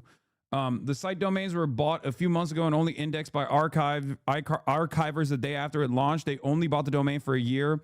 All of them were registered outside the US, likely EU. Yeah, it's fine. I have a typo on my Twitch. I can't fucking edit it, unfortunately. $20 million coming from? Who is the professional television crew here working on this? Like, this is not providing any actual information about the team behind Million Dollar Fan. And again, it just reminds me of startup culture, right? It's like they're trying to, if they can put together a website with a bunch of, well-known creators, like give the set, like it's a fake it till you make it. Does that make sense? I think that's what they're trying to do. Yeah, it's also obviously written by AI. It's painful. I think they are just hoping, like, best case scenario, they're trying to make themselves look like a intact, reputable, promotion as much as they can, right? Which is very limited. And then, get the kind of backing that would let them actually do this. But like the 20 million in prize money, like where the fuck did that come from? Like that's the thing right there that automatically just feels like you're not even trying. Yeah, why not just 1 or 2 million in prize money? That would be extraordinary in terms of it would take a lot of backing to even generate something like that. But at least that's believable, right? As opposed to, 20 million.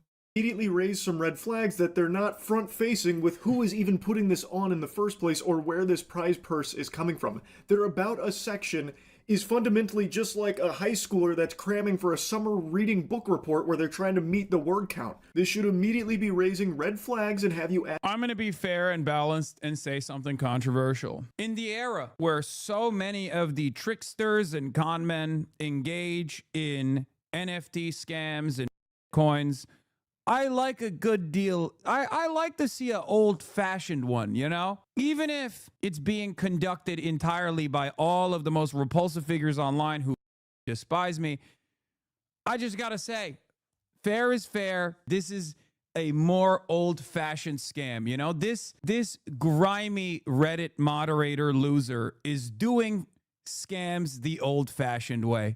Okay. Yeah, this 97-year-old grifter still runs scams the old-fashioned way. Asking some questions like, why are they not being more forward with who is behind this? Is it the Rockefellers? Like, whose identity are they protecting? The Elusive Man or something from Mass Effect? Like, where is this coming from? Who is putting this on and who is putting this together? This About Us section is nothing but meaningless fluff gobbledygook that doesn't actually answer anything or provide any real valuable information about this production and who's responsible for it. And then when you go further to their partners section, they have like a couple of brands listed here. Their 3 listed affiliates are Malwarebytes, Hide Me, and then that mystery affiliate in the middle there is StubHub. Have to click on it to find that information out. I was a little nervous that I was about to have my identity stolen or something, clicking on a random image from a sketchy website that links me to something outside of it. And their Proud Partners section actually had me laugh out loud, audibly giggling, not just blowing air out of my nose. I literally laughed. I think I came in on the IRL buffs, right? That's when I came in. A hearty ho ho ho like Santa Claus when I saw LiveStreamFails is listed as a proud partner of $1 Million Fan. And so I went to LiveStreamFails, and they actually even had a big post announcing this to try and get people to sign up for it. So I guess they're like an official partner of $1 Million Fan. Do you guys want to know another insane thing about this Reddit moderator, by the way? A while back when Destiny got into legal trouble for, filming people that he was having sex with without their consent and filming people that he was having sex with their consent. And then that whole ordeal took place, and then some of the victims sued Destiny. And in the process of that court case, they found out that Destiny had actually procured child from an underage girl.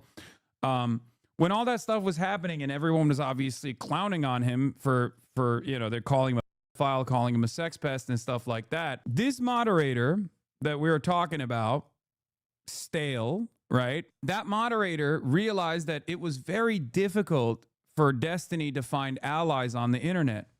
Okay. And what's so crazy about this is he was so high on the amount of influence that he felt like he commanded because he was the top moderator of LiveStreamFails, okay, that he actually tried to find within Destiny's community other content creators that he could hype up by utilizing LSF, okay? Straight up. He was like, I want to find someone in Destiny's community to make famous with LiveStreamFails as a mechanism to like promote. Chat. I don't like my lighting.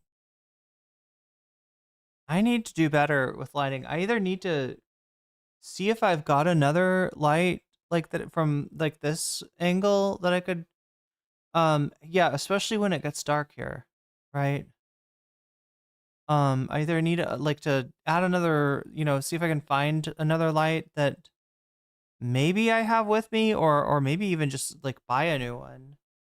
So I'm realizing this is not maybe like, I know I should also sit up closer to the mic for the reason of sounding better. Yeah, I'm a little bit more in the light here, but yeah, I didn't realize how dark it gets. So the person that they went after, the person that he found was some other random content creator. Okay. I forget what they're called. I think, no, it wasn't. I know what they're called, and they are not a random content creator at all. They're another one of these Destiny orbiters that like fucking pushes. They weren't, their Destiny orbiter in terms of their takes are similar to the takes that you'd expect from the Destiny orbit, right? They weren't a orbiter until Stale decided to see if you could. I think this was a test, right? The test was to see, can you take the most foul, obnoxious person with the most disturbing baggage, right? A scandal is all that defines this person because they never really got their channel off the ground. They just got known for talking about how their therapist prescribed Lolicon to them to deal with their issues, right? But yeah, nothing random about this person. This person is exceptional, even for Destiny's orbit. It's not unheard of, right? Mr. Girl, another creator, sort of popped off with a take about cuties, the movie Cuties, which he called hot, right? There's a theme here. There's a theme that pervades the Destiny orbit and the Destiny lineage, right? You see it in Vash, you see it in Destiny, you see it in the Orbiters. You see it in the random, YouTube accounts that they go and do panels on, despite the fact that the channel that they're on has got next to no viewers, right? It is it's a known phenomenon. And Lonerbox didn't work. Hutch didn't work. They tried to like promote Hutch a lot. Super chatted $5. Full of lies, no one buys, hopefully Trump falls over and whoopsie daisies. Nobody buys what Trump's lies about Greenland. It's so gross, chat. I want to talk to you about Greenland because I gotta limit it, but the whole thing with NATO is, the goal of NATO, which I think it achieved, right, is something that de Gaulle picked up on back in the day. That in some ways, this arrangement makes engineers a reliance of European countries on the United States. And while the United States is adhering to at least some sort of normal standards or recognizing its treating its NATO allies a certain way, that's fine. But when you've got what Trump has done is he's kind of pulled the tablecloth out from under everything and revealed that this was always a power relationship, just in waiting for the United States to evoke that power over Europe. And the United States is not their friend anymore. It's undeniable now. The United States is a danger to countries in Europe, almost, or maybe, to the level of Vladimir Putin.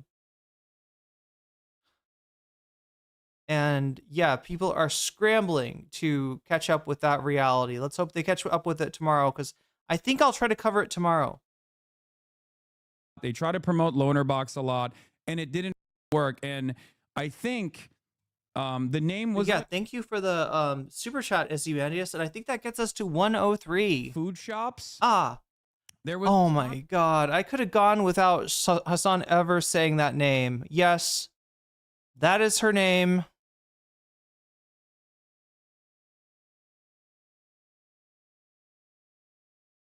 Let us hope that we never have to deal with her, because she is a special kind of evil.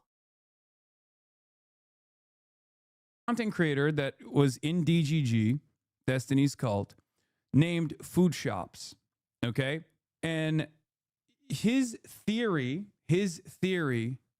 was that if he promotes people that aren't like directly related... Isn't there like a movie on this or something that like some guy wants to test out his power, being able to or his influence, being able to make anybody popular? So he picks like the least appealing person he could imagine to Destiny, that he could have more allies. Here it is. I mean, there's a full 11-minute video on this. Okay. Even better. Wait, is it 11 minutes with the animal noises left in or with those cut out?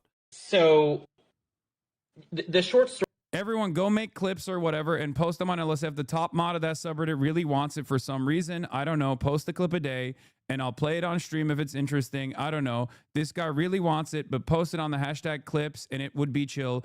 Also, it would piss off Hasan and other streamers, okay? And the reason why they wanted to present this person as like a new content creator was twofold. One, because it would piss off Hasan? I mean, I don't know. Are the clips of Food Shops attacking Hasan, maybe? Or is Food Shops really trying to convince her audience that Hasan is watching and trying to make sure that Food Shops doesn't get ahead, doesn't get eyeballs? Hasan is afraid of a new competitor emerging. To see if they could just make another popular content creator just off of this subreddit alone, right? And the other reason was because Destiny was running out of orbiters and running out of content creators that have at least their own organic audiences, because they were all literally attacking him because he all of his orbiters and them over, and and his orbiters' girlfriends, you know what I mean? Like, he was just a horrible monster, right? To so many of these other people inside of this Destiny was basically a little penis gremlin running around for years and years. fucking literal cult, that some of the members of said cult were like, okay, this is a bridge too far, right? How you got haters you don't know about? Oh, dude, come on. I have so many haters that I don't know about. So that was the reason, because he was like, there's too much stink associated with Destiny. We need new people to defend him. Okay? We need new people to defend him. So we'll just find someone within the community, prop them up. Yeah, and chat, the way that Vosh and Destiny operate, this is how an orbiter functions, right? This is the main function of the orbiter. Vosh is perceived, rightly so, after some of the rants he's been off, as being transphobic. And so in comes Demon Mama, who is just like, apparently this, nice, normal, a trans woman, to say, hey, I don't find him transphobic. He's nice to me. That kind of, it functions as a fig leaf, right? Maybe Demon Mama falls off a little bit. We bring in Keffels. Keffels will vouch for Vosh. Yeah, Vosh is great. Vosh is totally not. Anyway, but yeah, this is kind of like how they function, is that, like, and especially if you are marginalized in any way, that, and you're the streamer that you are orbiting has like a perception that they're racist, that they're transphobic, that they're this, that they're that, you have an added value, right? And we've seen this strategy used, particularly by Vosh. Now, Vosh always kept like a few orbiters around him. Destiny traditionally had like a ton of people just vying for his attention. And yeah, like Hasan said, when Destiny was exposed for the whole, like, weird casting couch thing he was doing, that's when he ran out of allies. That's when he ran out of orbiters. That's when nobody wanted to be associated with him. Even people who, were ostensibly still his friends did not want to be, then the couples fall off. I don't know what happened. I don't know who Vosh went to after that. I'm sure he found some unfortunate trans content creator. Sent them as like new content creators that are not like directly associated with Destiny to defend Destiny on LSF. 117 is when he starts talking about it. So the short story is, I am looking to see if it's possible to like artificially create like a drama champion. And I want to use No, come on. What? Why? What's up? The short story is like, do you have like clip style content? What I want to do is I want to see if it's possible to like. So yeah, the problem with that would be that there already is a drama champion, right? There was a winner. There was a winner to 2021's WrestleBrania. Take a streamer. And although Dylan has still yet to send me the belt,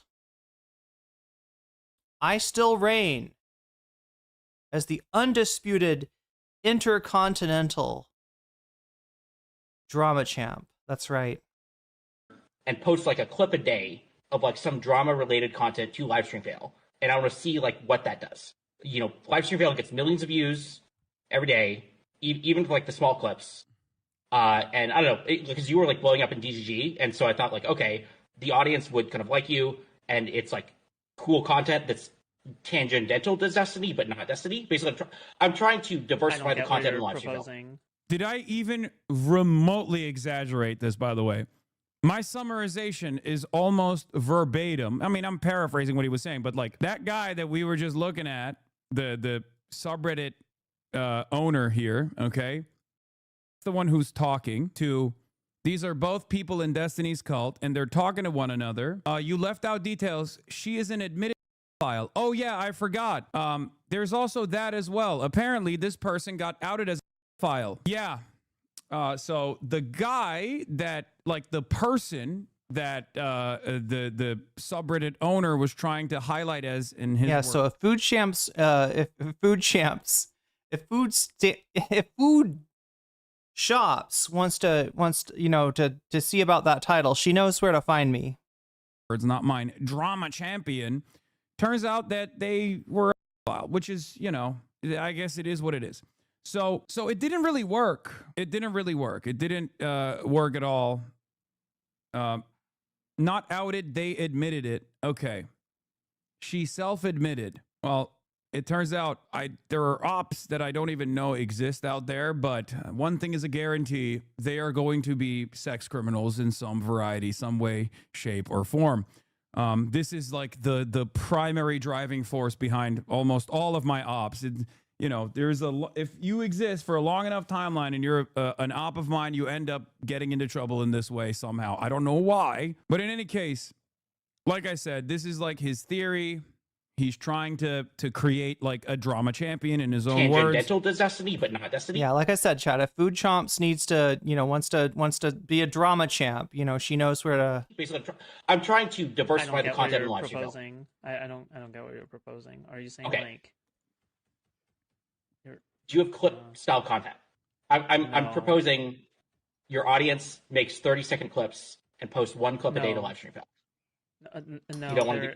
Is there content like that of me out there? I mean, I guess like whenever I make weird sounds into the microphone, they clip that. But like outside of that, there is. Anyway, so that also didn't work. But the reason why I showed. Well, look, I didn't totally not work either. I mean, what I saw was Destiny doing content with food shops, right?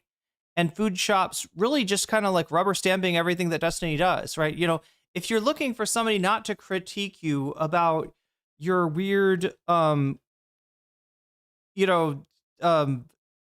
of email of texting minors about unconsensual nude videos and pictures, then like I cannot say her name correctly.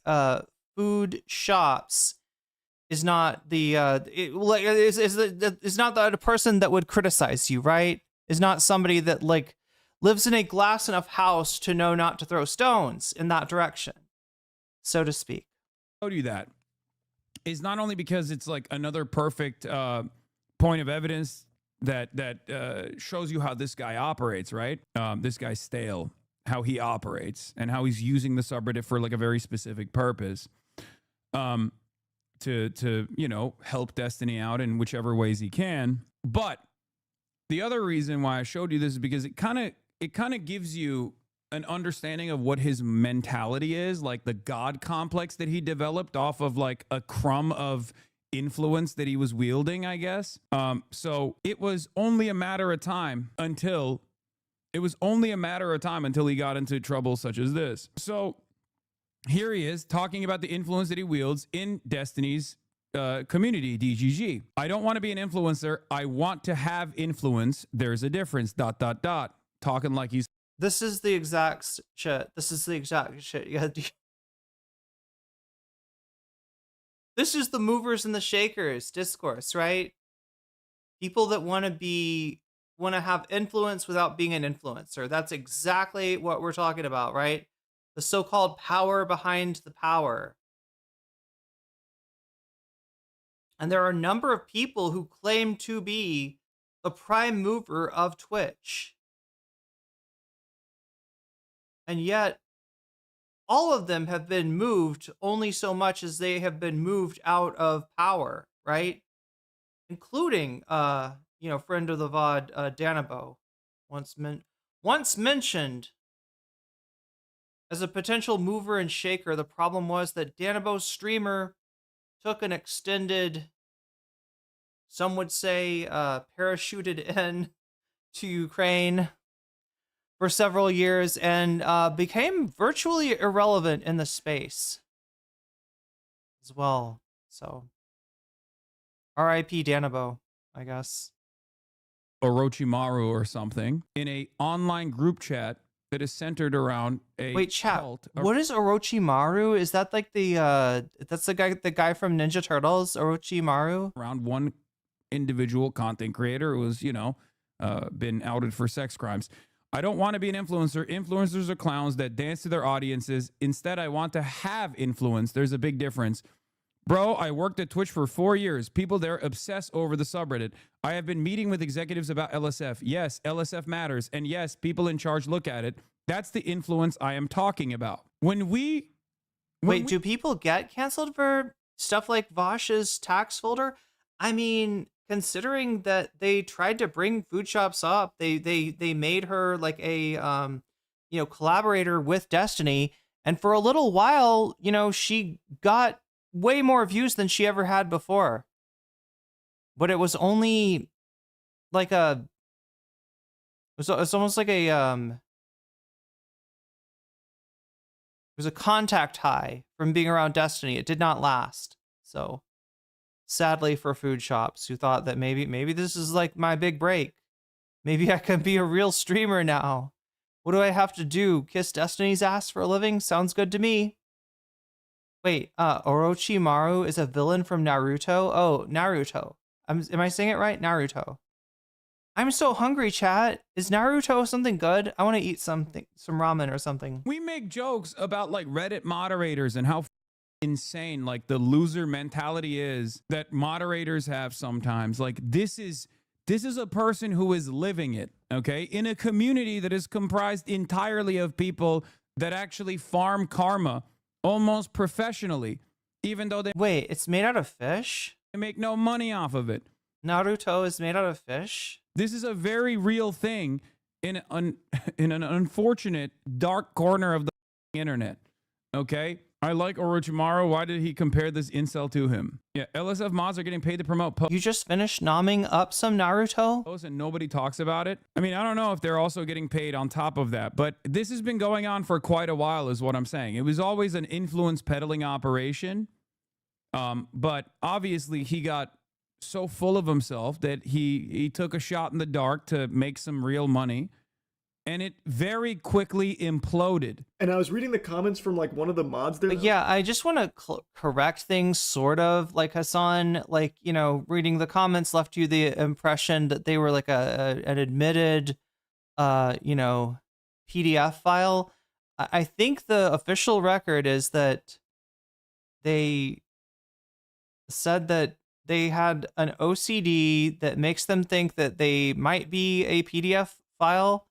And they went to a therapist who said that the way to deal with that would be to look at Lolicon, which sounds sus as fuck, doesn't it? Yeah, it sounds sus as fuck. And I don't know what's actually real and what's fake, what's actually going on with food shops. I do know, though, that this is the kind of content that Destiny's community loves because it normalizes some of their more fringe views when it comes to, age of consent, etc. Right? There's so many issues surrounding that specific topic that Destiny and his community and his orbiters and his lineage, like Vosh, have some very suspect takes on. So here we are, chat, at the deep, dark hole of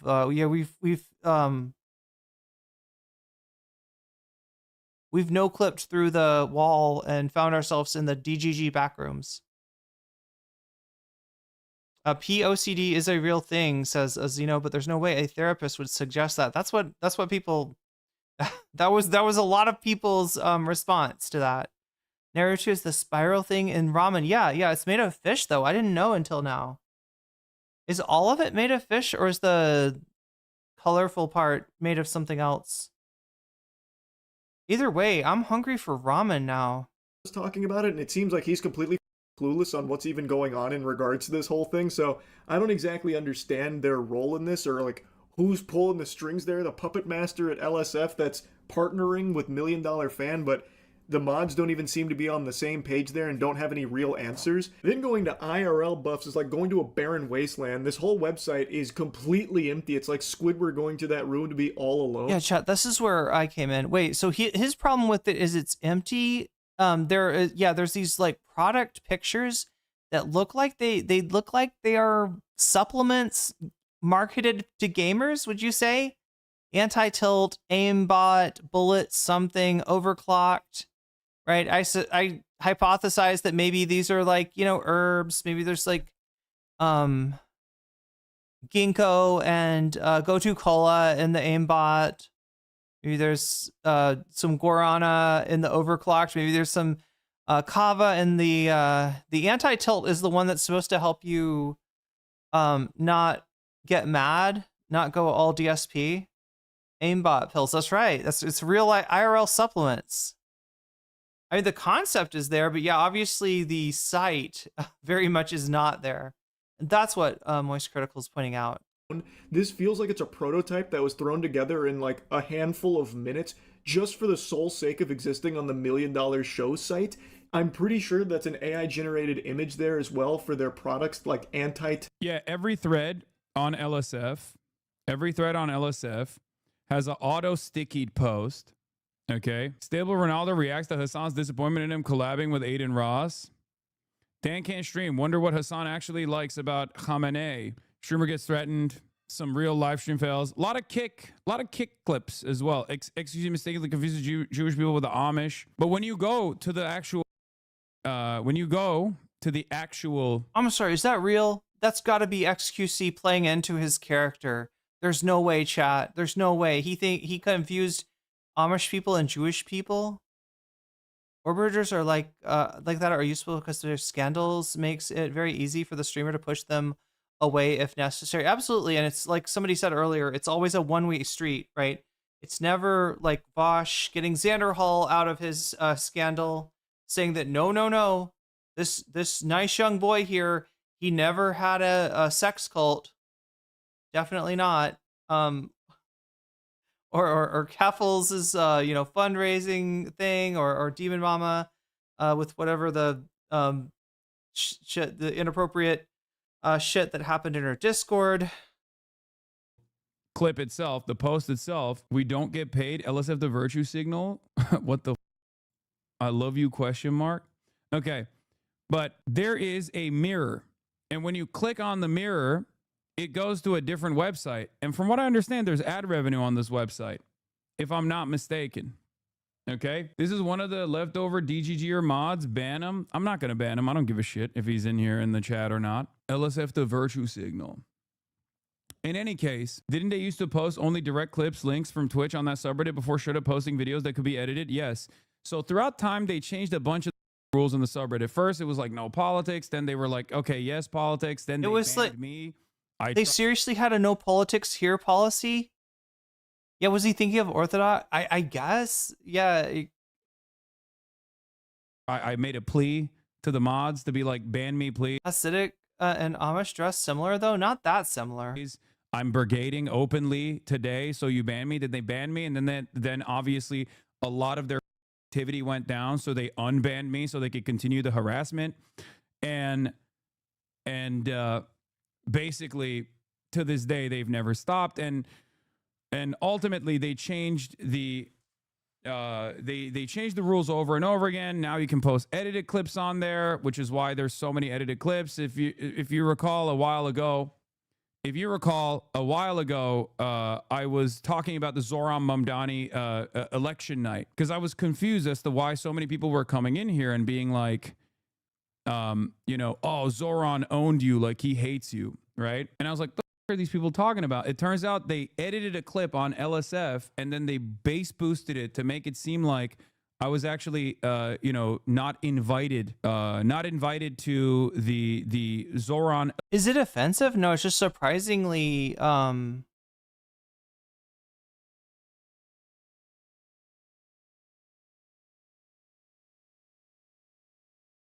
yeah, like boosted as in online when you like retweet, repost. Election victory campaign party. I have a 6-hour stream where I was at the election victory campaign party, and yet everyone that only went to this subreddit got a totally alternative version of events. So there are a lot of people that actually sit there and just look at this kind of stuff and don't do anything else about it. Yeah, Hutch believes he caught Hasan using a shock collar once again. Hutch is like, what, a 300 viewer content creator? 16,000 views, okay? There's one Asmongold in here. Misgive asked Sneeko for a gambling collab. Extra Emily. XQC promotes Young Fika stops someone from starting a fire on stream. Hasan says America's far worse than the Iranian government despite the estimates of over 12,000. Like, see, it's stuff like this. It's always stuff like this. Dan from Anything Else podcast calls out Extra Emily. You don't get to play dumb. Asmongold finds out how many times Kaya gets to move in a Hasan Piker broadcast. Iranian chatter calls out Hasan Piker for dehumanizing the people of Iran. Hasan proceeds to explain he's the one trying to offer freedom for the Iranian population. Look at this. Anyway, so it's obsessed. It's obsessive. It's crazy, but it is by design, right? Those are all the top posts of just this week. Just this week. So I stopped looking at LSF a while ago, and I think many other streamers also have stopped looking at LSF because of this reason, because it became like a normie repellent trash fire. But there are still people who basically use it as an entry point into getting into Reddit r/all. Okay, that's what they still use it as. So these communities, they're not very big, but they are very active, right? They're very passionate and they're very active. But because they're not very big, they have to lean into much larger platforms. So one of the easiest ways to do that is through Reddit, which is endlessly brigadeable and very easy to like dominate a conversation around. And a lot of slop tubers actually rely on Reddit. They basically plagiarize Reddit talking points in general for many of their videos. So all the drama tubers, they look at LSF quite a bit, and that's why it ends up forming whatever kind of content they're going to make. Basically, this is what it is. This is, you know, this is how LSF has operated for like the last, I would say, 4 or 5 years.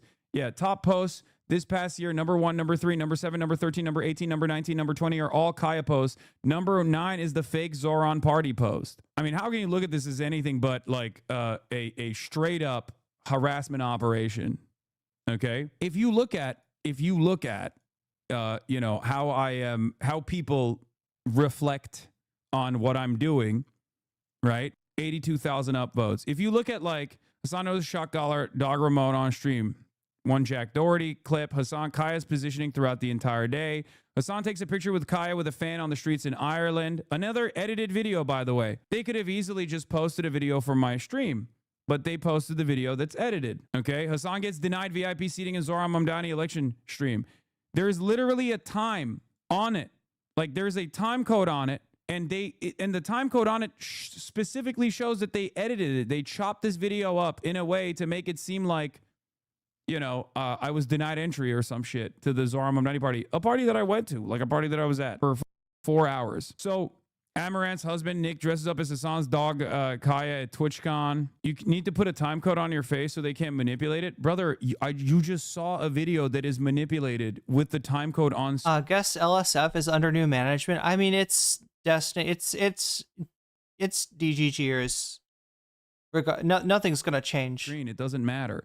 So the point is like they've been doing this for years and years and years and years, right? And it has never really stopped. It hasn't really had the impact that they wanted, right? I haven't myself. I haven't quit what I'm doing.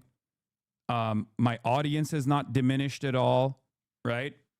But they still keep at it. Look, 2 possible theories, right? The fact that LSF has had on Hasan as a streamer, right?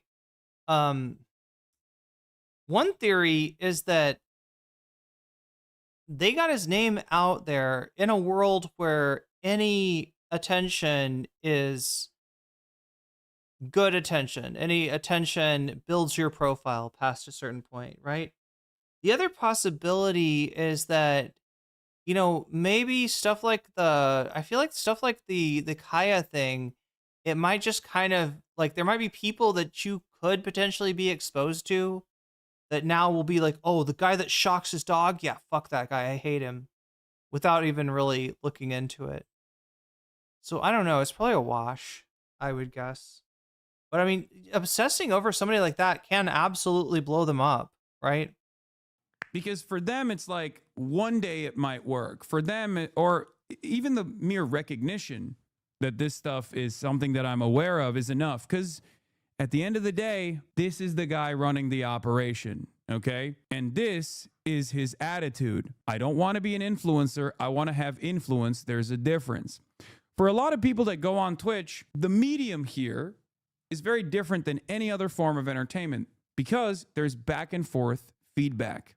You can directly change the content that you're watching by communicating with the content creator that is delivering the entertainment. This is very new. This is very different. So there is a parasocial element associated with it, right?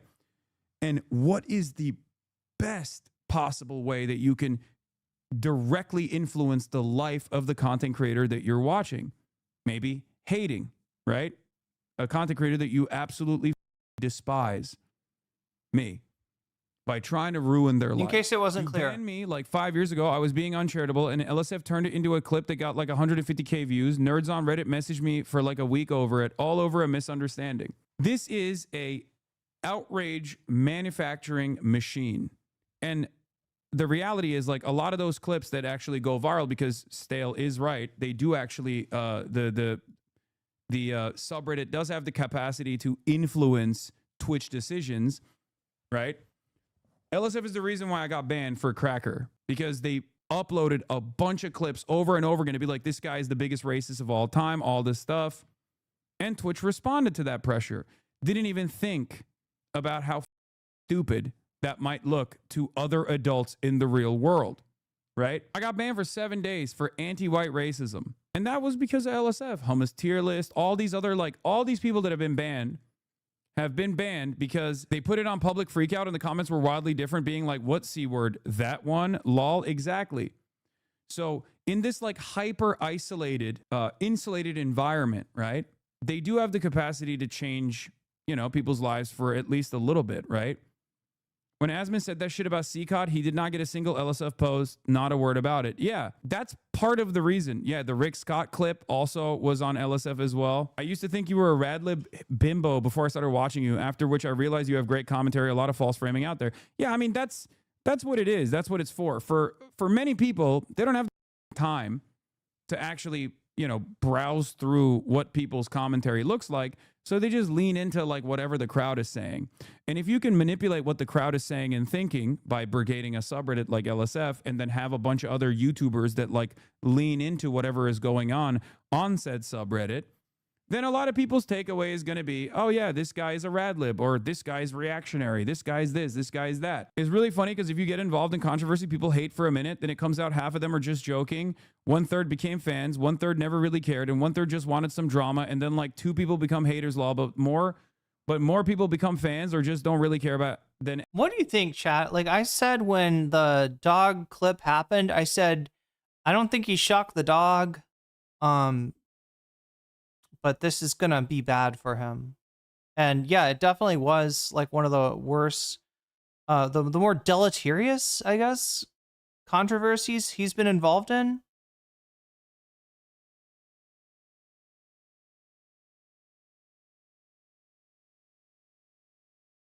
If I was like a streamer Hasan would call out, it would be tempting to dismiss him based on the alleged animal cruelty. Yeah. But he is right, too, that some people, like, it feels like there's some people that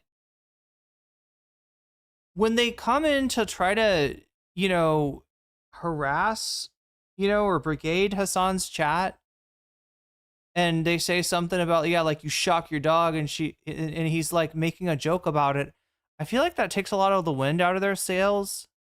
It's kind of hard for them to be as serious about that. And if they were in there for, you know, the fun, right?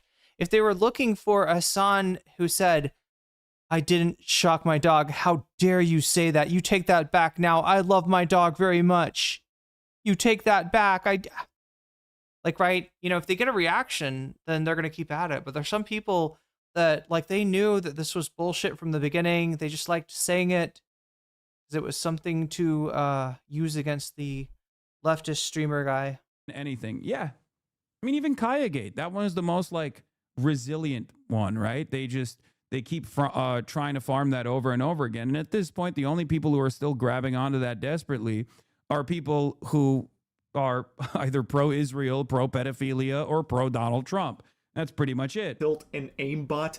Like, this whole thing is extremely sketchy to me. There's like no actual information on this website at all. It is just trash. And then their third listed partner, the VGS Robot Wars or whatever, that doesn't go anywhere.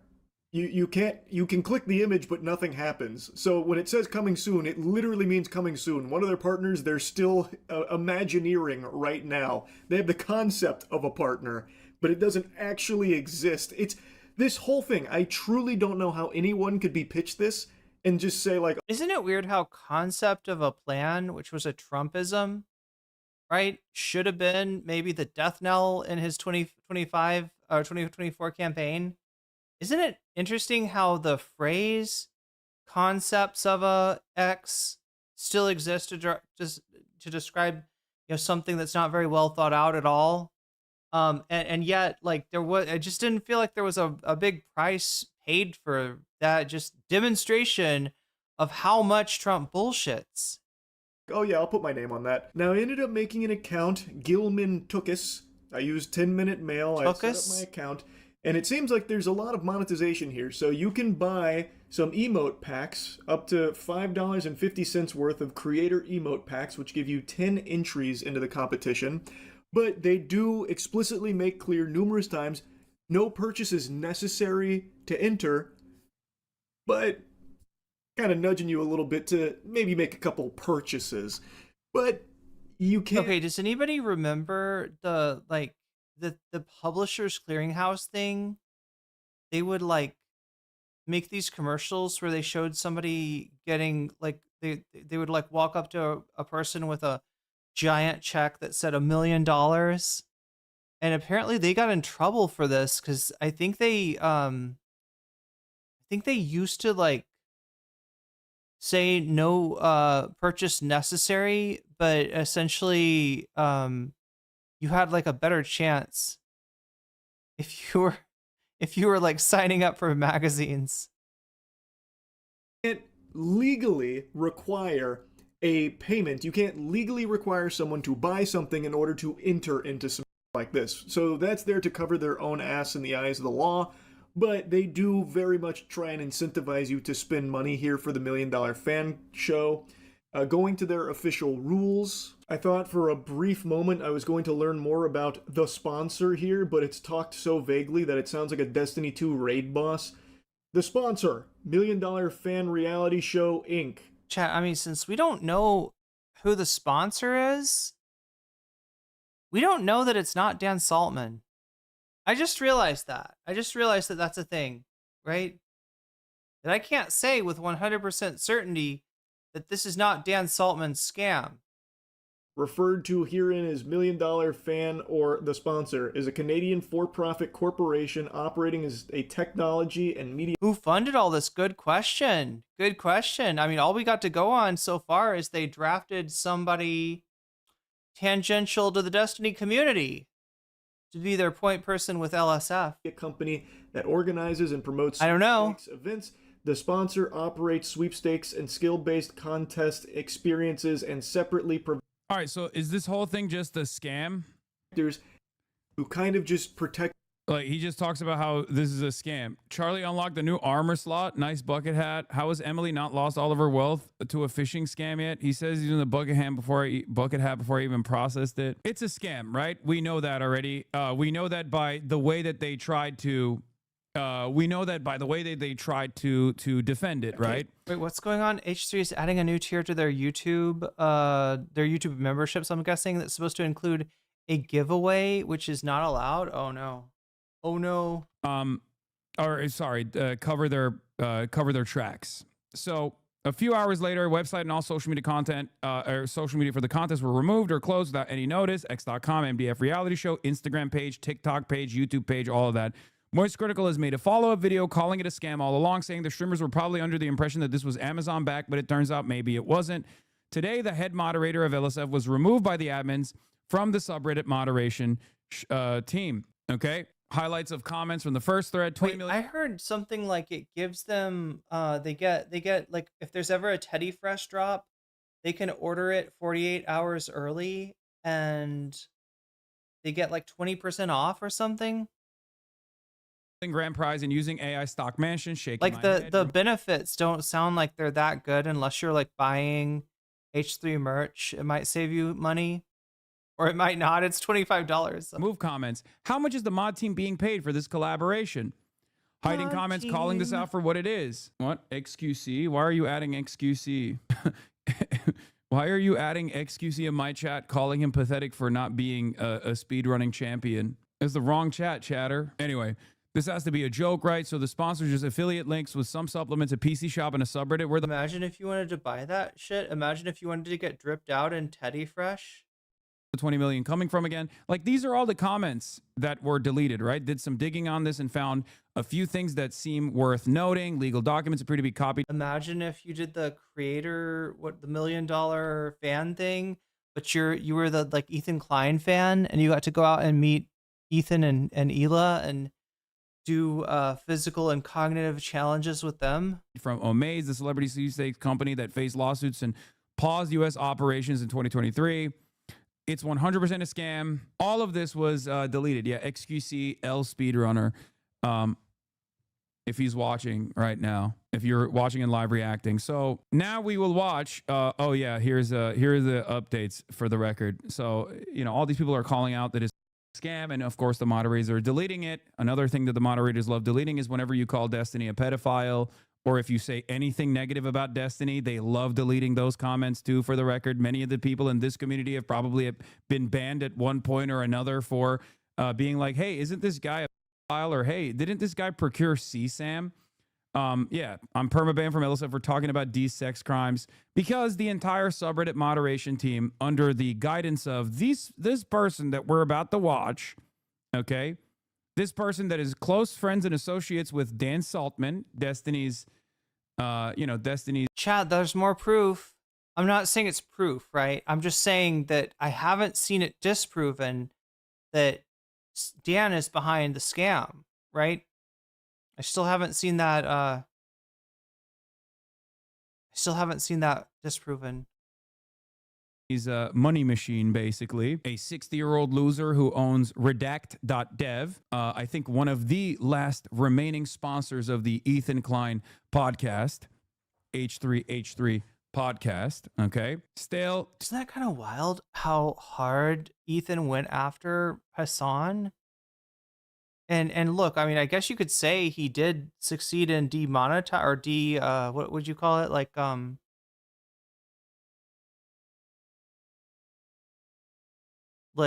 Hasan doesn't have ads on his Twitch, but then again, neither do any political streamers. 2000, alt username Tarot_card, has previously won streamer Destiny's DGGer of the Year award. He's close friends with both Destiny and Dan Saltman, coordinating to use the subreddit to push clips attacking enemies like Hasan Piker while promoting Destiny. Anyone who talks about this issue without bringing this aspect up most likely doesn't know it, right? They most likely are unaware of it. But now you're aware of it, okay? So without further ado, let's take a look at how he defended himself in this clip. A message to the Reddit CEO, Spez, from r/livestreams moderators, former top mod. Spez, Mr. CEO of Reddit, I hope you have received this public video that I have created and sent to you via your email. If not, I hope... Oh yeah, good point. He had a contract where he had to run ads. Yeah, I don't know. I guess like because of the way that worked out, it's really not clear, you know, what is a intention would have been. There's definitely an argument to be made for not running ads if you can get away with it, which for a long time on Twitch you couldn't. I remember being forced to run ads. I don't know how people got out of that, but yeah, obviously when they added the content label for politics, all of politics got demonetized. You know what, chat? I just realized we're not really talking about politics today, are we? I should have taken the I should have subjected you all to ads. No, the nice thing about that content label is that it seems to also keep the ads off. So you know, the Corporation for Public Bitching is brought to you by viewers like you who support the stream through super chat, super stickers, sometimes getting themselves a membership on YouTube, sometimes gifting memberships on YouTube, sometimes supporting me on Throne, sometimes signing up for my Patreon, or sometimes supporting me on Twitch, which you can do for free with a Twitch Prime sub, or for $6 if you want to buy yourself one. If you can't afford that, just stay active in chat, because there's a better chance that you'll get a gift sub if you are active in the chat. There's your ad. Anybody who cares about the topic in this video can get this to them in any way that you can. This video is about a topic of deadly seriousness, and that is of Reddit moderation and the state of your platform. But first, some background. I'm Brian, or Stale2000, or Tarot Card. I was the top moderator of your #1 gaming subreddit, r/LiveStreamFail, before I was recently removed from that position by the Reddit Code of Conduct team. I became a Reddit moderator for one reason, and that is because I think that Reddit communities, and correspondingly its moderators, have massive power and influence, and for some reason, nobody seems to notice, care, or take this seriously. Least of all, its moderators or the company. In this video, I will go over why I believe this, and I will also talk about a code of conduct moderation action that was taken against me due to good faith mistakes that I believe were caused. To be fair, chat, I feel like unless I was like way bigger, I don't even think the ad money, I mean, it's not nothing, but I don't think it's that much. As long as we can advertise that we are running ad-free content in here, as long as there's some benefit and people know that if you're sick of watching ads, you will not get them here, at least as long as I'm talking about politics. Maybe if I'm gaming. By but even then, right? Gaming streams are like, would be like lower viewers. So what's the point in having that monetized? I might as well talk about some controversial topics just to keep the content label on. Right? What's the point in, clear lack of direct material support that the company gives its moderators. I will end the video by talking about what you, Spez, can do to fix this problem, as well as what I and other communities can do in case Reddit does not solve this very serious mismanagement problem regarding the lack of support that is given to moderators. First, I will go over the code of conduct action and why I was removed as the top moderator of r/LiveStreamFail. This sounds like stupid internet drama, I know, but I'm going to talk about how this is a very clear example about how Reddit's mistakes causes very serious problems to Reddit's community and the company as a whole. I don't know why he just doesn't shave his head. I can't stop. I know this is not the main point, but like, brother, you're not fooling anybody. You know what I mean? Like, why don't you just shave it? It's fine. Let it go. Yeah, Burple, I think the best way to go forward is just to keep the ads off no matter what and advertise that. Advertise. I think it's better. I'd rather have more viewers with less ad money than a little bit of ad money and less viewers, right? Or at the very least, less satisfied viewers. Dude, I could change this motherfucker's life, okay? Shave the head, grow the beard. I'll put you on a diet plan. I'll put you on a fitness plan. I swear to God, you will never make a 20-minute video like this ever again. How do you live like this? I don't understand. And it's not even the hair anymore. I'm just talking in general. Like, how do you get to a point in your life where you were working at Twitch and then you became a prominent member of an online sex cult and then decided to become the top moderator of a very popular online sex cult? Hey, what about Xanderhall's sex cult? Subreddit, ruin it because, you wanted to make your cult leader feel better about himself by attacking his primary enemies, including, myself, over and over and over again, fail spectacularly throughout the entire process, and then get so big for your own britches that you decide, oh, I can pull a ass one and I can make some money on the side too. I mean, this is my shit. Lose your moderator position, and instead of going, you know what? I have to change everything that led me to this place in my life. Instead of doing that, you doubled down and made the least self-aware video that anyone has ever made. Oh my God, every skill check in your life leading up to this moment, you failed. Like, really? You couldn't roll a nat 20 once? One time. I want to help him, man. I really do. I want to help you, brother. I want to help you. I know you feel like you've been a thorn in my side, but I do actually feel kind of bad. Yes, this guy can be a 7-2. Anyone can. I just don't get it. What happened? There was an announcement related to a live stream related game show called $1 Million Fan. It was basically a game show like Survivor or Big Brother where fans of a streamer compete in different challenges with an influencer or a streamer for various prizes. He was on top. I feel for him. The top mod put respect on. Ash Bradford, he cannot be a 7. He could be a DGG 7. He was on top. He made it to the peak of Mount Everest, dude. He was commanding legions.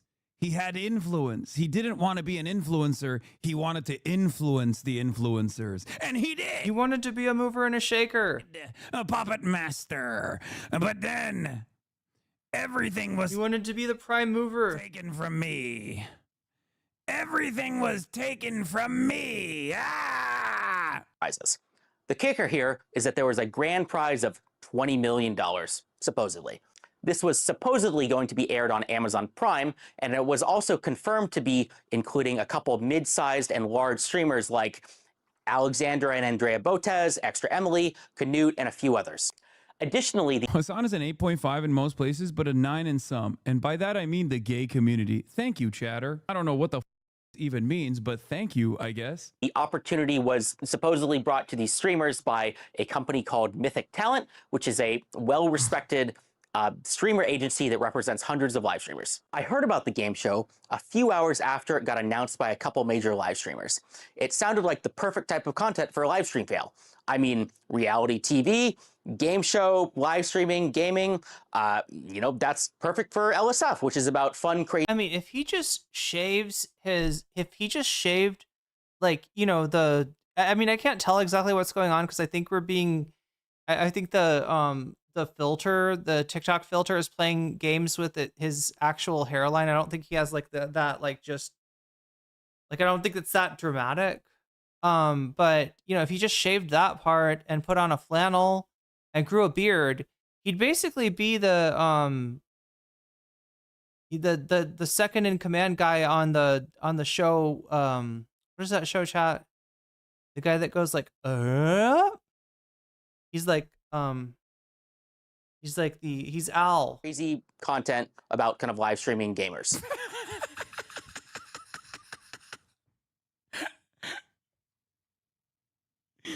Fun, perfect content about live streaming and gamers.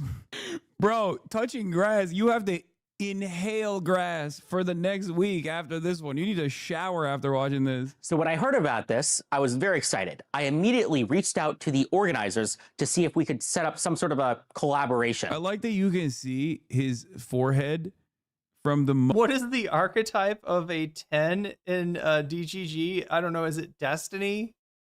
Motion smoothing filter that he put on himself, but like... Is it like, I don't know, irrelevant? It still seeps through it, you know what I mean? Immediately reached Anytime out he to the moves his organizers. eyebrows. Why did he do this? Yeah, Tool Time. He could be the Tool Time guy. Like, why? Like, these two things don't make sense, right?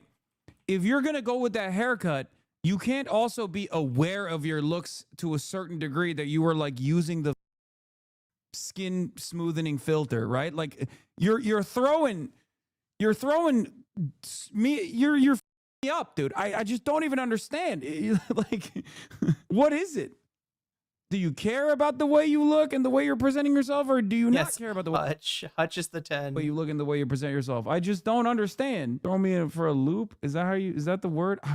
I don't even know. I've lost the capacity to speak the English language after watching. Chat, I did too. Did you notice that? Did you notice how my pronunciation went to shit after watching this guy's video? Moderators being paid. Basically none of anything like that. Just fun, cool stuff for... He's baby maxing. He's Goo Gaga pilled. This is the respected agency he's talking about. OTK Streamers Asmongold tips out co-founder new management firm Mythic Talent. Yeah, Asmongold is a co-owner of Mythic Talent, by the way. community in the subreddit. For collaborations, the first obvious thing that came to mind was how do we get their content on the subreddit? Either some superfans or some editors could clip some cool hype moment from the show and then post it to the subreddit. But I also had a stretch goal, and that was, what if LSF could be part of the show in some way?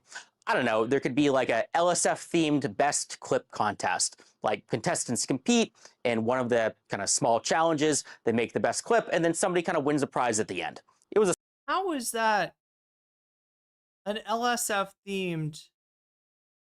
Right? LSF themed would mean that you take somebody out of context in a disgustingly disingenuous way, right?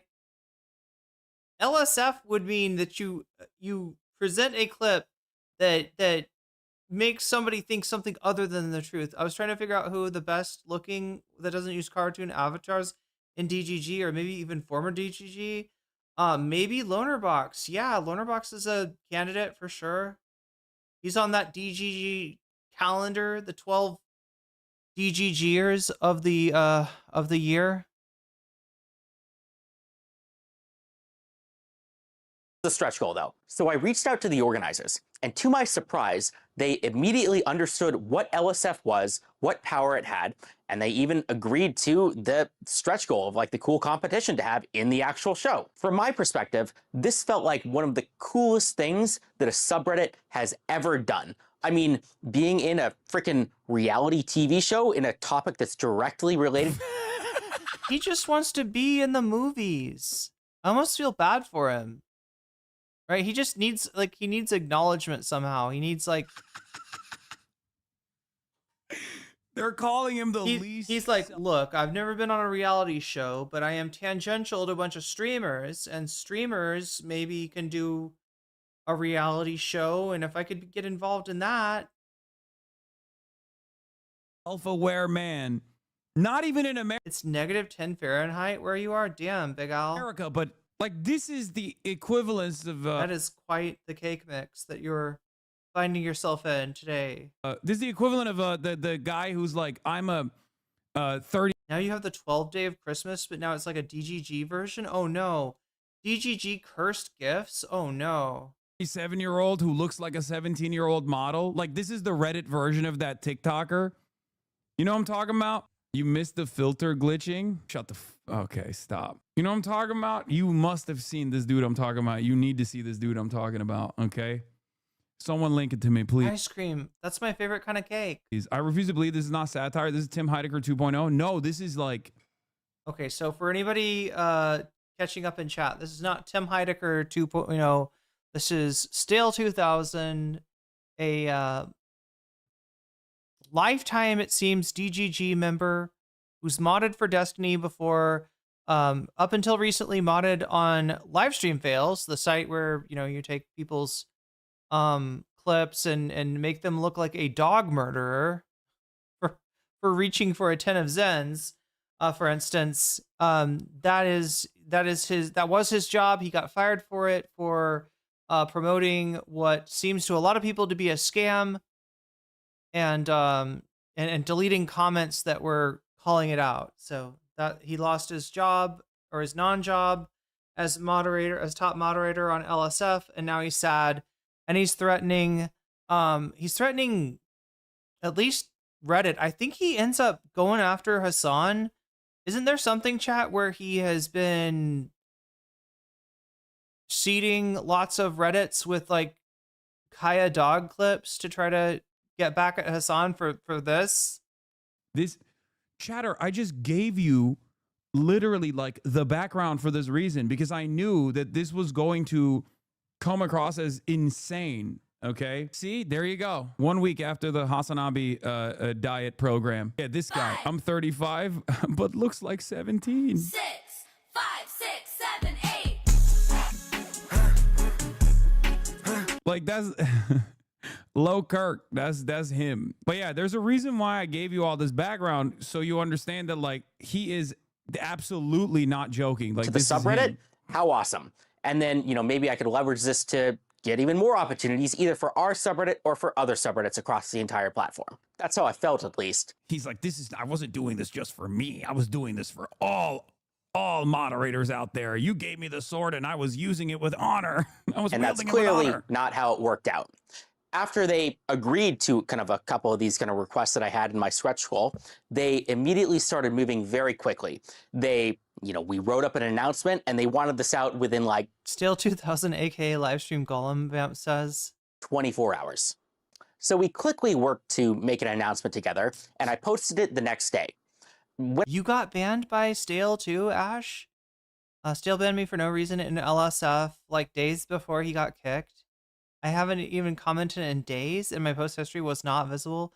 He wanted to kick anyone that had ever gotten a warning for slightly pro Hasan posting in the one last purge. When I posted it, everybody in the comment section immediately yelled, scam, scam, scam, scam, scam. This initially didn't actually worry me because no matter what we do... Chat, I think my Thai teacher was telling 6-7 jokes last night. I'm not sure. But in Thai, apparently, you can say, like, if you don't know the number of something, you can say, like, two numbers in a row, like 6, 7. That was the example she chose, and then she paused. And I'm like, are you making a 6-7 reference, lady? Is that what this is? Am I getting 6-7'd in Thai class? Call it a scam. I mean, I've done AMAs with the Twitch CEO. People called that a scam. Am I getting hawk chatted in Thai? And I was also thinking like multiple major live streamers were involved. Mythic Talent was involved. Surely they had done their due diligence, right? Additionally, the thing that people were the most skeptical about was the $20 million grand prize. This initially confused me as well, but once I heard that, Amazon Prime was allegedly involved, my initial concerns were assuaded. I mean, think about it. Amazon Prime has spent lots of money on tons of shows, and, I didn't necessarily think that the show was worth $20 million, but, that doesn't mean that Amazon Prime wouldn't fund it. And, if LSF was involved, maybe it would actually succeed. Maybe my involvement alone could make the $20 million kind of investment worth it. Who knows? At least that's what I thought. Now, here comes the next part of the story, when things get a little crazy.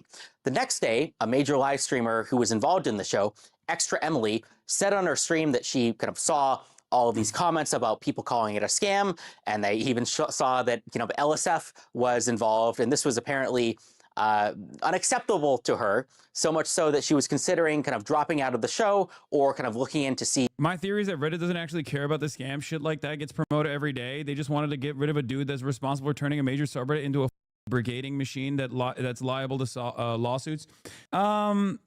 Maybe this might have been what like pushed them over the edge, but the rest of his moderation team is still his guys, so it's not. So Extra Emily did not take the deal? Like it sounds like they were saying she pulled out at that point. LSF subreddit is going to change its attitude. They might even make it seem like they have a variety of different content for a little bit, but like when the time comes, they'll still keep pushing it in the same exact way that they were. Because I need you to understand something, okay? A guy who is this crazy doesn't just magically go away, and this kind of craziness doesn't happen overnight. This is like a byproduct of being in a sex cult for an extended period of time, okay? So all of the other little loyal soldiers that he has at his disposal that are still operating the subreddit are also just as insane. Like, there's no shot that these guys are going to go, all right, you know what? We're going to turn LSF back into what it was. We're just going to have like a diversity of different content. It's not going to be a hate farm for whoever our favorite content creator Destiny's enemies are. It's not. There's no shot that it will stay the old LSF, even if it turned into like the old LSF for like 1 week. It makes sense. Seeing if kind of the whole thing was a scam or not. After seeing this, I brought the concerns to the organizers, and the organizers told me that they were currently in talks with the agents to resolve this, and they told me in no uncertain terms that the show was not canceled and was still going on. So me being somebody who didn't really have a lot of, information into the situation, and me, trusting these high-powered agents who represent these multi-million-dollar kind of Thank you for the 100 celebrities, gifted. I trusted that they would kind of get to the bottom of this and kind of resolve these concerns quickly. During this time period, I saw and deleted a lot of unsubstantiated claims about the show and the mod team. There were accusations that I knew to be untrue, such that, the mod team had accepted bribes or, had some sort of financial involvement with the show. And I knew that they were not true because I was the one who had this idea the entire time, from start to finish. This happened a couple days. And what I can tell you, for those who, may not believe that for most moderators, I'm a highly paid software engineer working in San Francisco. I do not need to take a couple $1,000 bribes from... Even though he insinuated that he was unemployed and that another DGGers admitted having a job in offline chat was reason for them not to be elected DGGer of the year, because we know a DGGer can't have a job. Turns out he did. He did have a job. Random internet scams, okay? I was doing this because I legitimately, care about the subreddit, and that's why I spend my time on it. I thought it'd be kind of cool events for the sub. I'm talking about this and kind of the deleted comments because this is apparently some... Bro, that makes it more... I don't even know if I believe that. That is the most unbelievable thing he said. This mother has a job in this economy? God damn. It's the most jobless... How do you have a job and just still have the most jobless thing that you're doing on the internet? How is that even possible? Mate Feed Art, thank you for the 100. Double 100 train, send it. Oh, double 100 train, thank you. Big no-no in the Reddit TOS or something, or maybe it's like an unspoken rule where if you're involved in some sort of promotion and it ends up not working out or ends up being a scam or something, if you have deleted comments that have accused it of being a scam, well that, shows a cover-up or some way. It shows malice. Or it does. What do you mean? If malfeasance. Yeah, it shows malfeasance. Of course it shows malice. And this is not the only thing he's done this for. He's been doing this for years over Destiny. He's been doing this for years. Anytime you say anything about Destiny that's like negative, if you talk about his like active court case, he would yeet you into existence. This is r/LiveStreamFail. Okay? Obviously, we don't place a lot of, we don't place a lot of emphasis or importance on random subreddits, but it's not r/Destiny. You know what I mean? It's not like to the average onlooker. They just think it's just a LiveStreamFail subreddit.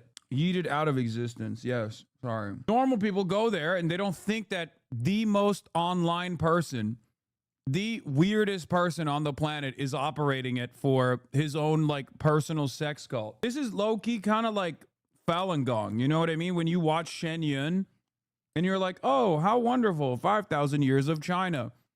And then slowly but surely you find out, oh my God, it is literally a front for a psychotic cult that has a compound in like upstate New York. This is kind of like that, where you're just scratch the surface a little bit because of some utterly irrelevant, like ridiculous low level scam that this guy tried to pull off.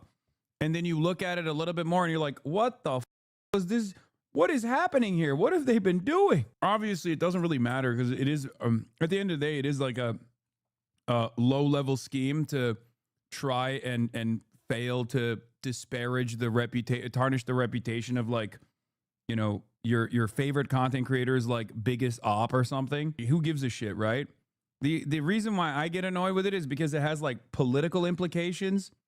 As I've said over and over again, a lot of random people tune into this subreddit. And if the only thing they're seeing is on and you're a normie, you eventually go, who's another content creator out there that's doing politics? And they arrive at Asmongold. And they slowly but surely become The Epic Time was randomly delivered to my house in North America in paper format for a year for some reason. Falun Gong is insane. Yeah, and that particular... Like, they did get... What did they have? Like, some kind of... There was some kind of, like, a crime... I guess that the embezzling or something that Epic Times got caught committing. MIDI doctors, low-key Falun Gong. We all know how that feels. I mean, yeah, you've got the best organs out there, and the Chinese Communist Party is trying to He's trying to get a hold of those organs. Gold pilled and become right-wing demons on the internet. This is precisely what I was talking about for the past couple of years when these dumb were actively coming after me, basically creating a void, creating a market for someone who was like, well, you know, everyone hates this guy. He must be bad. Wait. He's not talking about Falun Gong as in like he's not like comparing it to Falun Gong. It is like literally Falun Gong that runs not only the Epic Times like Ash Bradford is talking about, but also Shen Yun, right? It is, you know, some cool displays of dancing and music that Shen Yun provides. Apparently some pretty good entertainment. But yeah, it is funding and put on by and in the service of a strange MAGA affiliated anti-communist cult. Let me go look for someone else. Okay, well, that's someone else's Asmongold. Especially because he was filling the need as a top political content creator.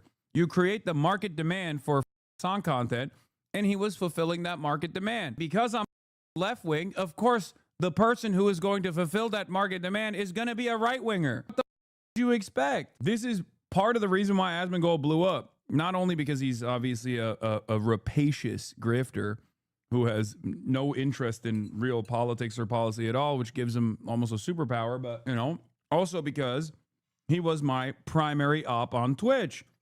They kept saying, why is nobody opposing Hasan? And Asmongold was right there opposing me every day. Well, there you have it. You got your guy that's opposing Hasan. Have fun. That's not the first right-wing shithead that you have actually promoted and created, by the way. Nick Fuentes is another one. Remember, Destiny has collaborated with Sam Hyde, collaborated with Nick Fuentes, all these other people, because he's one-directional. He doesn't care about the impact of his commentary. He just only wants to disparage his enemies that he feels have embarrassed him. And they'll go to this length to do insane shit because this is the modus operandi. This is the way that these guys think.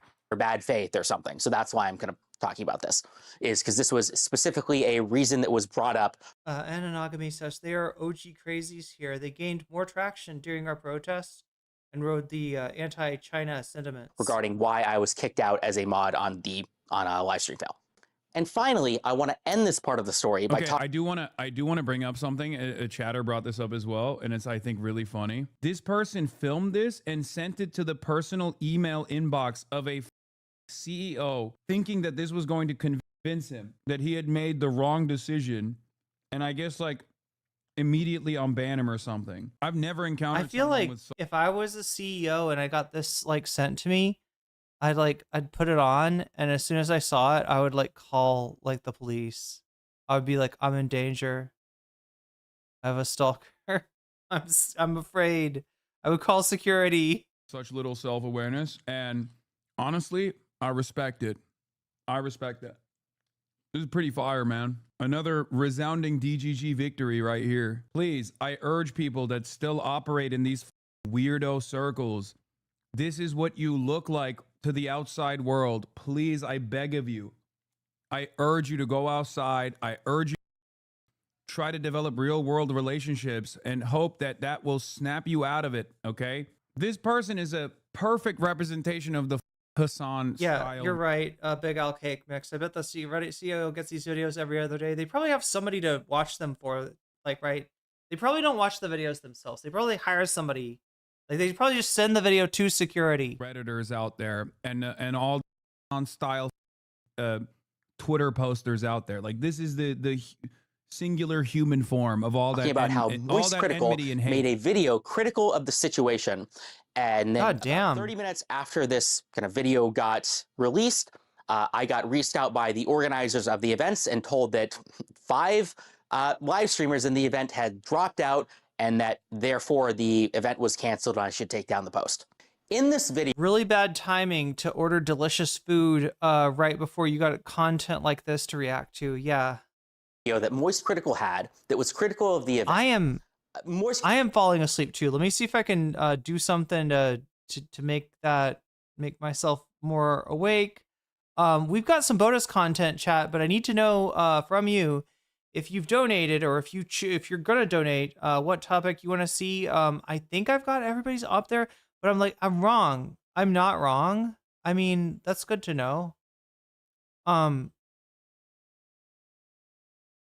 thing I'm wondering is, like, I feel like Narwhal mentioned a topic, and now I can't remember. Was it Anna Kasparian?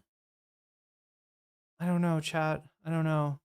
Anyway, if anybody knows stuff that I'm missing that I should be putting on the bonus board, or you've donated and you want to put your money where your mouth is by supporting one of these topics or by supporting Vox Populi, let me know in the chat as soon as I get back from trying to wake the fuck up. Critical brought up points about how an image on the marketing page was AI generated, or that the domain name was registered in Iceland, or that basically just the whole thing it smelled bad. That's what he did. He did this motion and he said it smelled bad.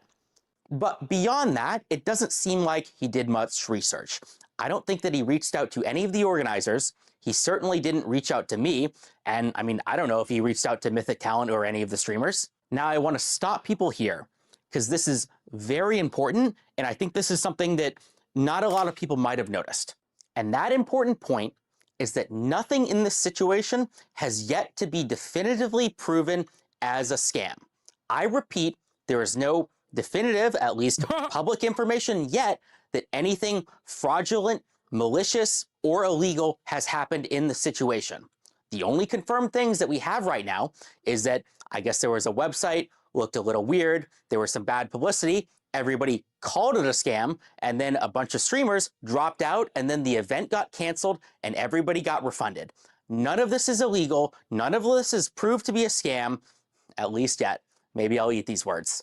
And yes, in retrospect, there are certainly some things which we could call yellow flags or even red flags.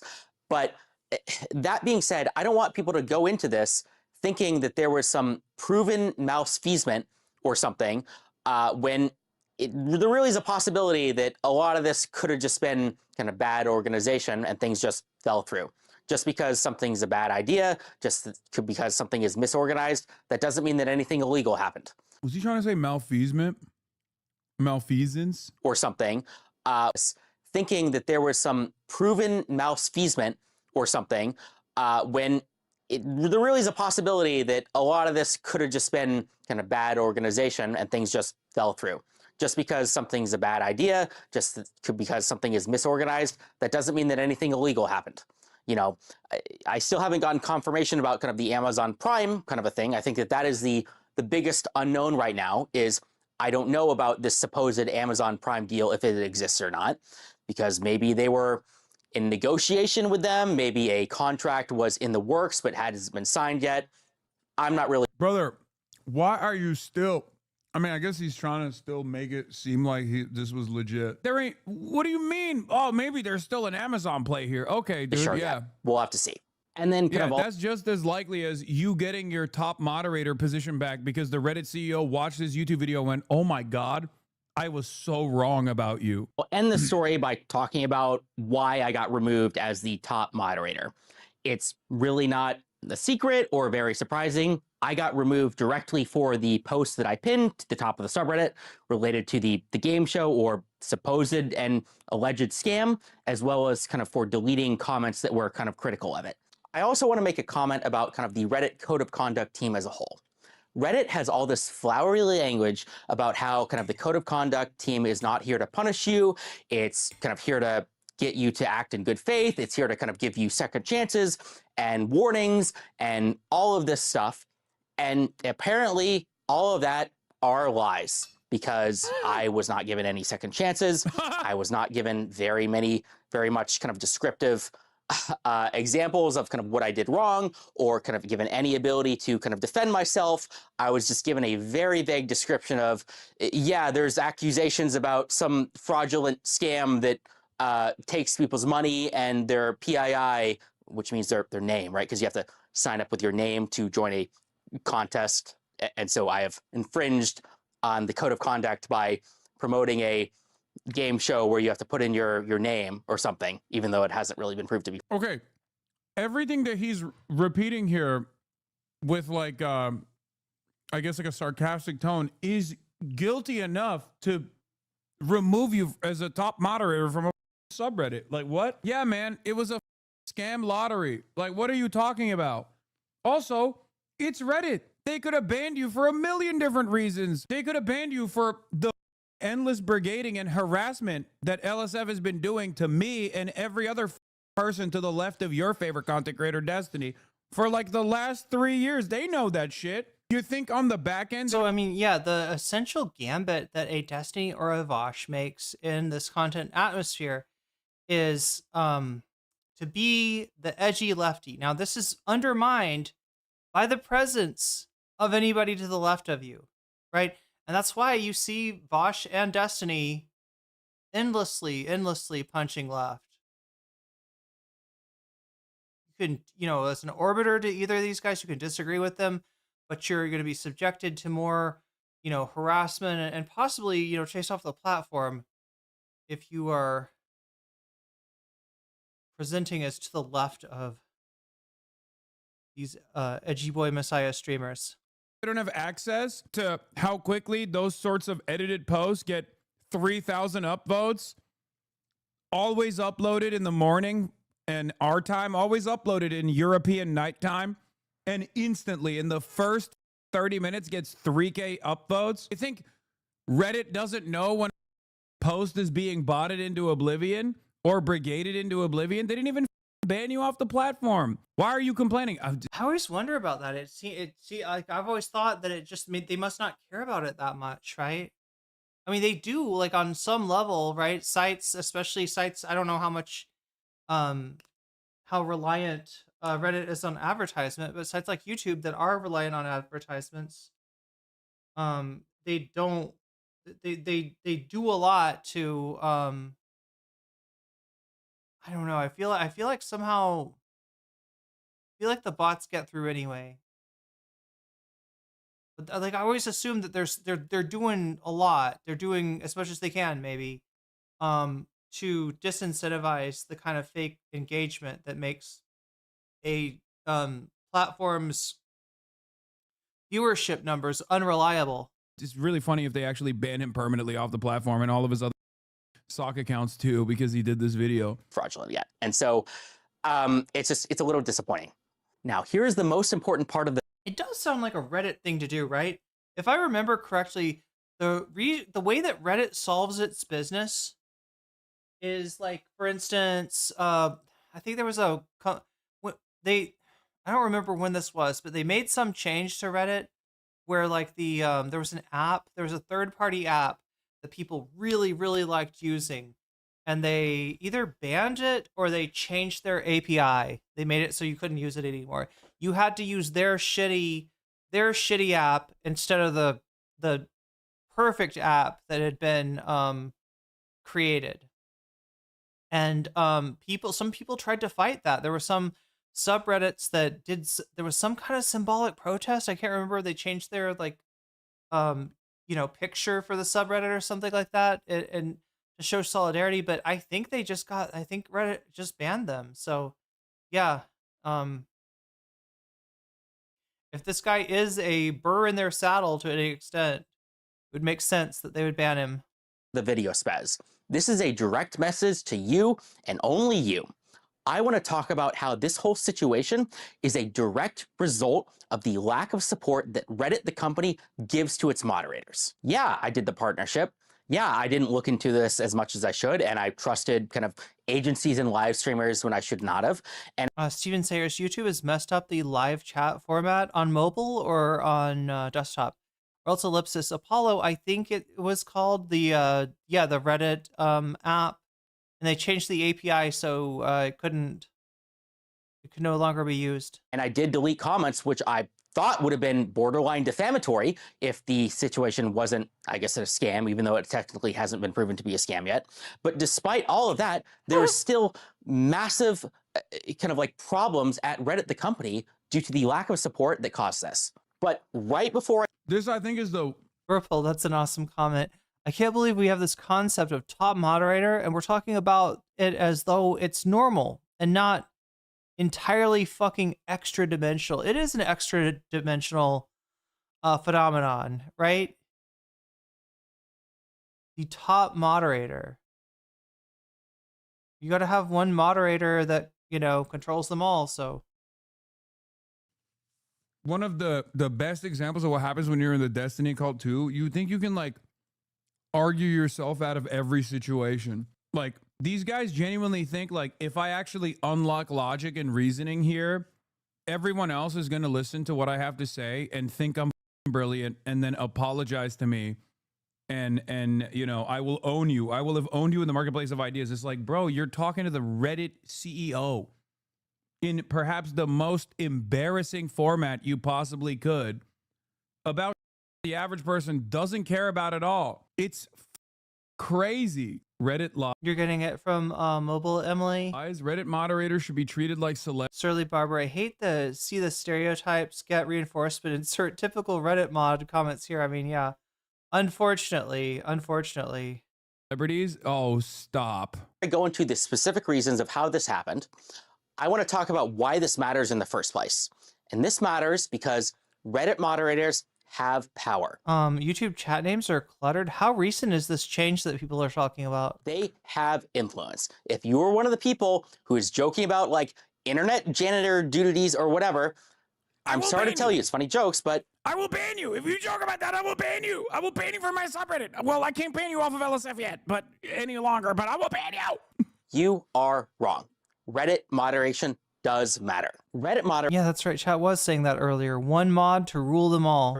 have control over millions of impressions per day, and nobody seems to notice or care. Let's just talk about LSF. Think of all the streamer careers that have been created because of LSF. Think about the even larger number of streamer careers that have been destroyed because of LSF, because some clip.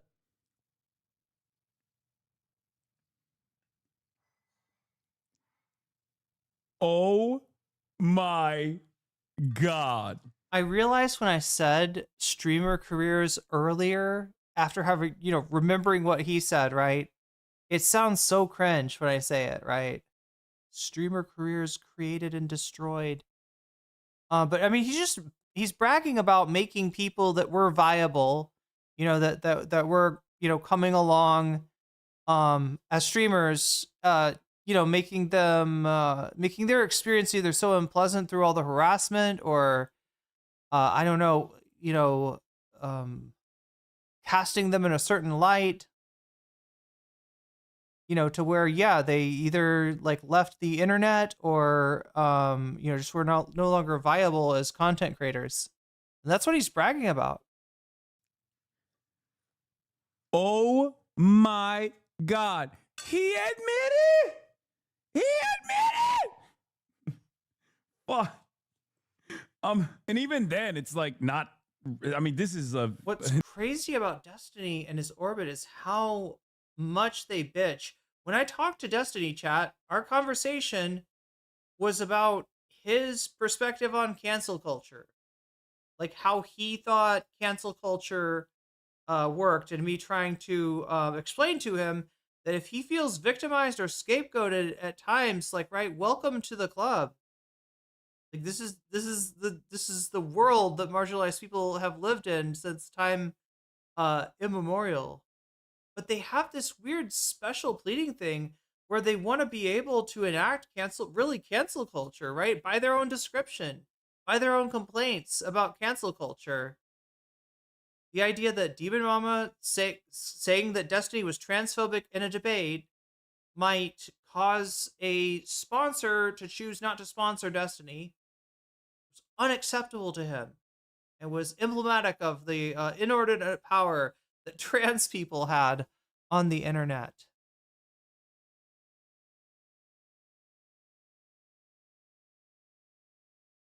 But yeah, they love to use cancel culture, and I call it cancel culture because when they do it, it's disingenuous as fuck. It's manufactured.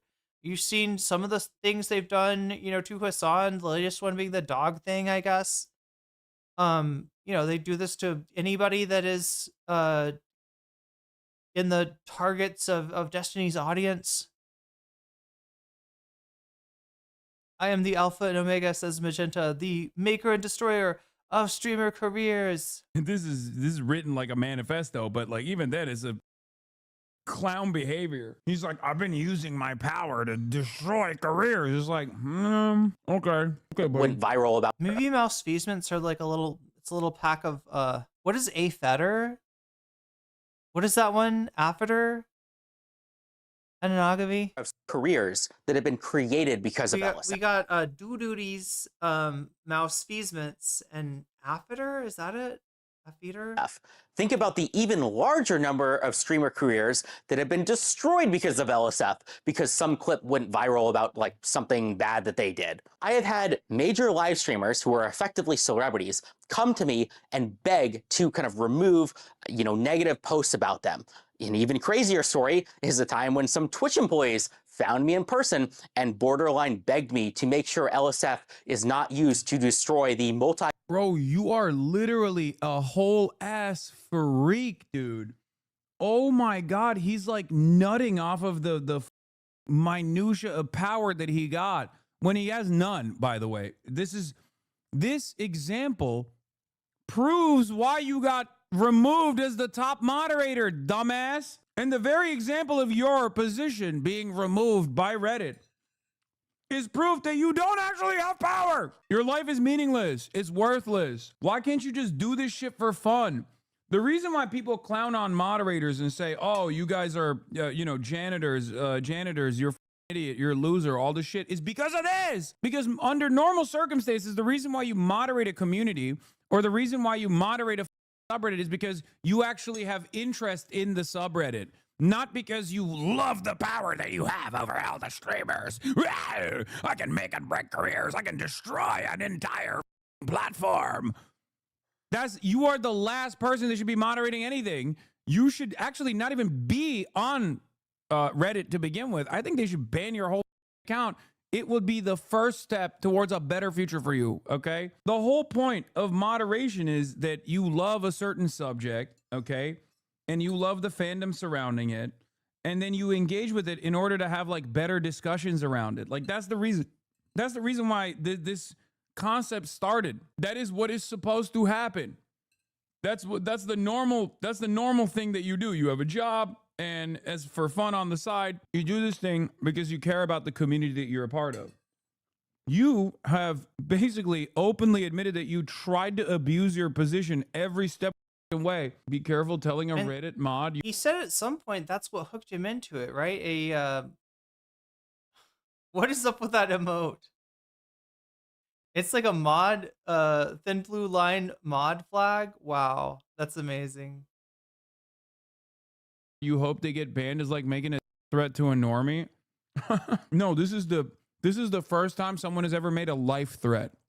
Okay, this is not a death threat. This is a life threat. I'm threatening him with a better life. If this guy got permanently banned from Reddit, it would be like when you call up gambling websites or casinos to tell them to not let you in. You know what I mean? It's like that. You got only one life. $1 billion company, Twitch, partially because at the time, LSF was indeed being used to destroy the multi-billion-dollar company, Twitch.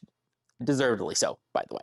Or even just take this literal circumstance. Imagine the whole kind of operation was legit.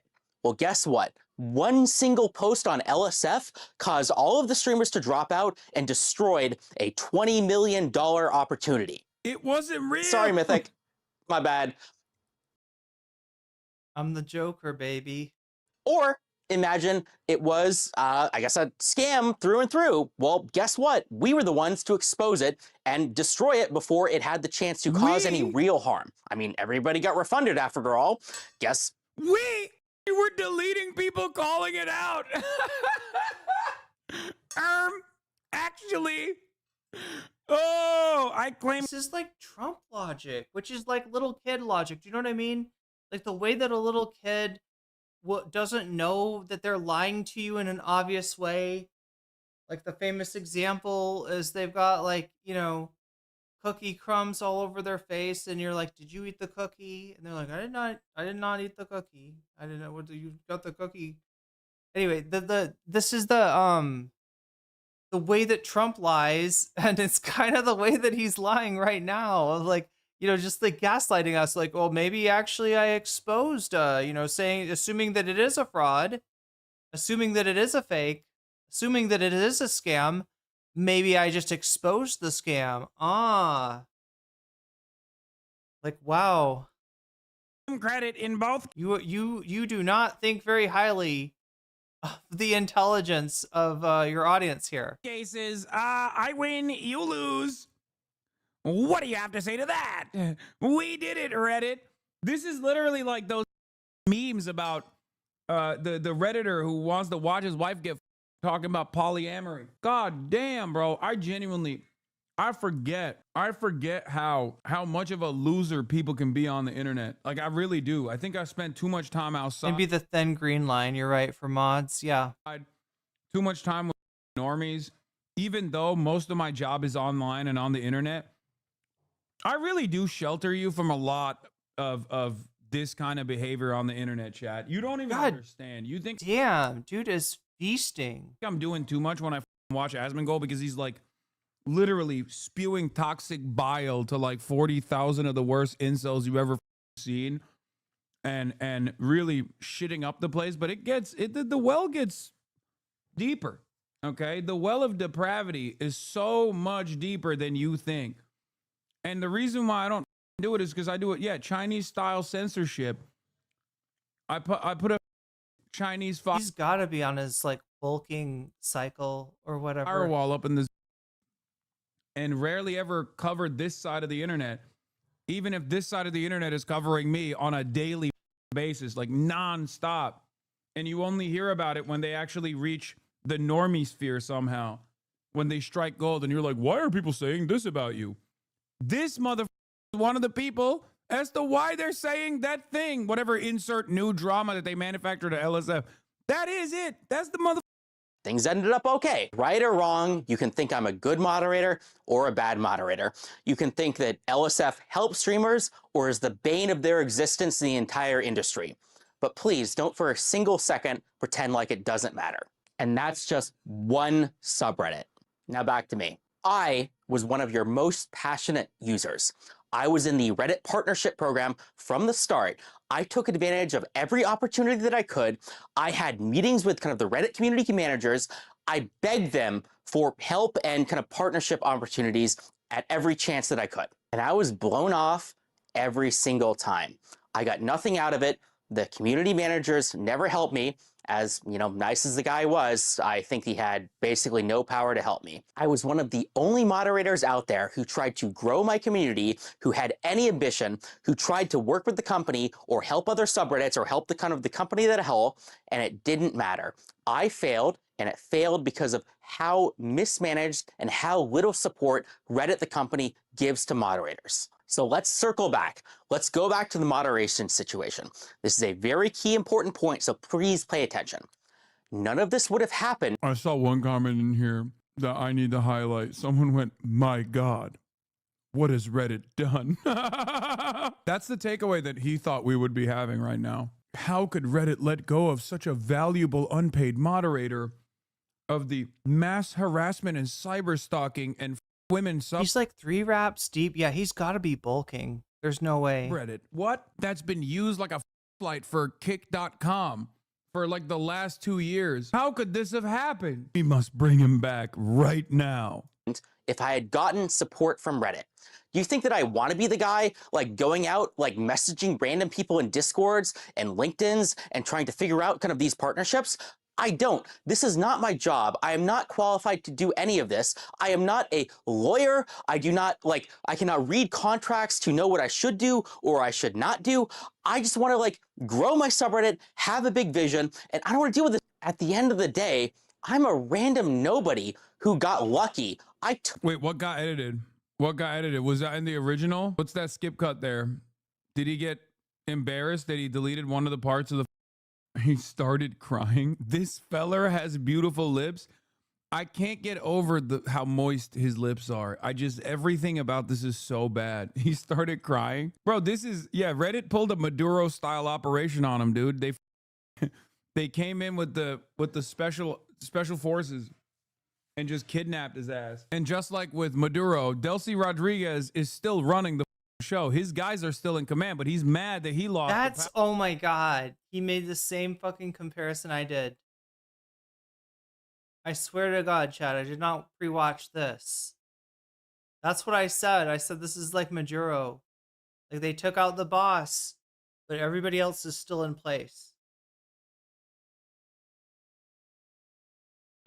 Took over one of your largest gaming subreddits on the platform because I won a stupid game of like Reddit mod politics. But apparently, I'm the only person out there who understands the potential that Reddit has. If Reddit had offered me partnerships, if Reddit had pipelines to connect with kind of major companies, if Reddit had lawyers. By the way, this is why I say, like, sometimes people think I'm being harsh when I say, like, oh, dude, without like the hatred that you have for me motivating you to Wait, LSF is unbanning people? continue living, like you probably would have yourself. Like, I'm talking about a guy like this. I want you to visualize this creature every time someone comes in and goes, Hasan, you are so stupid. You are, your argument is puerile. You have made 0 arguments. Asmongold mugs you. Asmongold. D was on stream raging at Charlie defending his mod. Defending this mod. No, this is not this mod. This is his mod. He lost his #1 soldier that was running LSF for him. That were help. Guess his age, 43, or maybe it's one of those guys that's like he looks 40. He looks 40, but he's actually like 30. I did everything right and they demoted me? Wait, where are people getting this demoted from? He lost, like, he's not just like not the head mod. I don't think he's a mod anymore, right? Am I right, chat? I think he lost his mod privileges, not just his seniority or whatever.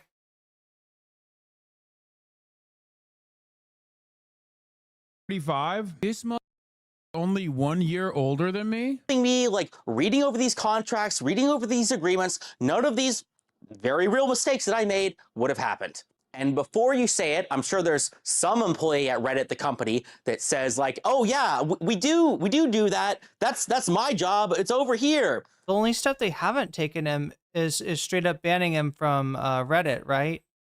Like his account's still valid, but well, clearly you're not even doing 1% of what you should be doing because nobody uses these resources. Like, instead of firing me from my unpaid position, you should fire that guy who's not doing his job. Nobody cares. You are not doing enough. Multiply it by 100 and then let's talk. Bro, whoever clapped this dude is getting a promotion.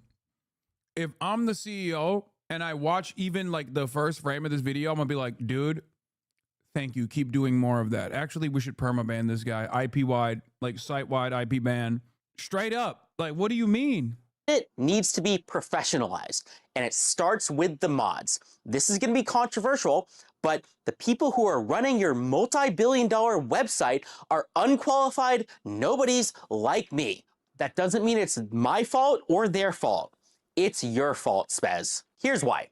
The controversial solution is just get rid of the bad mods with better mods or paid mods or do takeovers or more rules or something like that. But there are better solutions. You can train them. You can give mods infrastructure or pipelines or resources or real kind of material support and treat them as if they have the actual power and influence that they actually have, and so communities can rise to the heights they truly could. And the Reddit Moderator Partner Program is not it. Reddit moderators do not need one call with like one guy a month, as nice as he is, love you, Pablo, who has no power and no ability to affect anything. Oh no, Pablo's getting fired, bro. Or maybe Pablo's like, you just caught that blown kiss. they're gonna actually give Pablo a raise too, to be like, damn, bro, you were dealing with this mother for like the last couple of years. Brother, you are a moderator of what is supposed to be a fan subreddit. Okay, why is this? Oh my God. The reason Is it firing if he wasn't employed? Good point. Good point. why people clown on people like this is because, well, he's not a moderator. I apologize. Ex-moderator. It's supposed to be voluntary and it's supposed to be for fun. It's supposed to be voluntary. It's supposed to be for fun. It's supposed to be because you care about this community and you want to, and you actually want to let it thrive. You have very clearly talked about how much power you have and how much influence you command over content creators that I hate. I can make or break people. It's like, well, first of all, you can't, because let's be real, okay?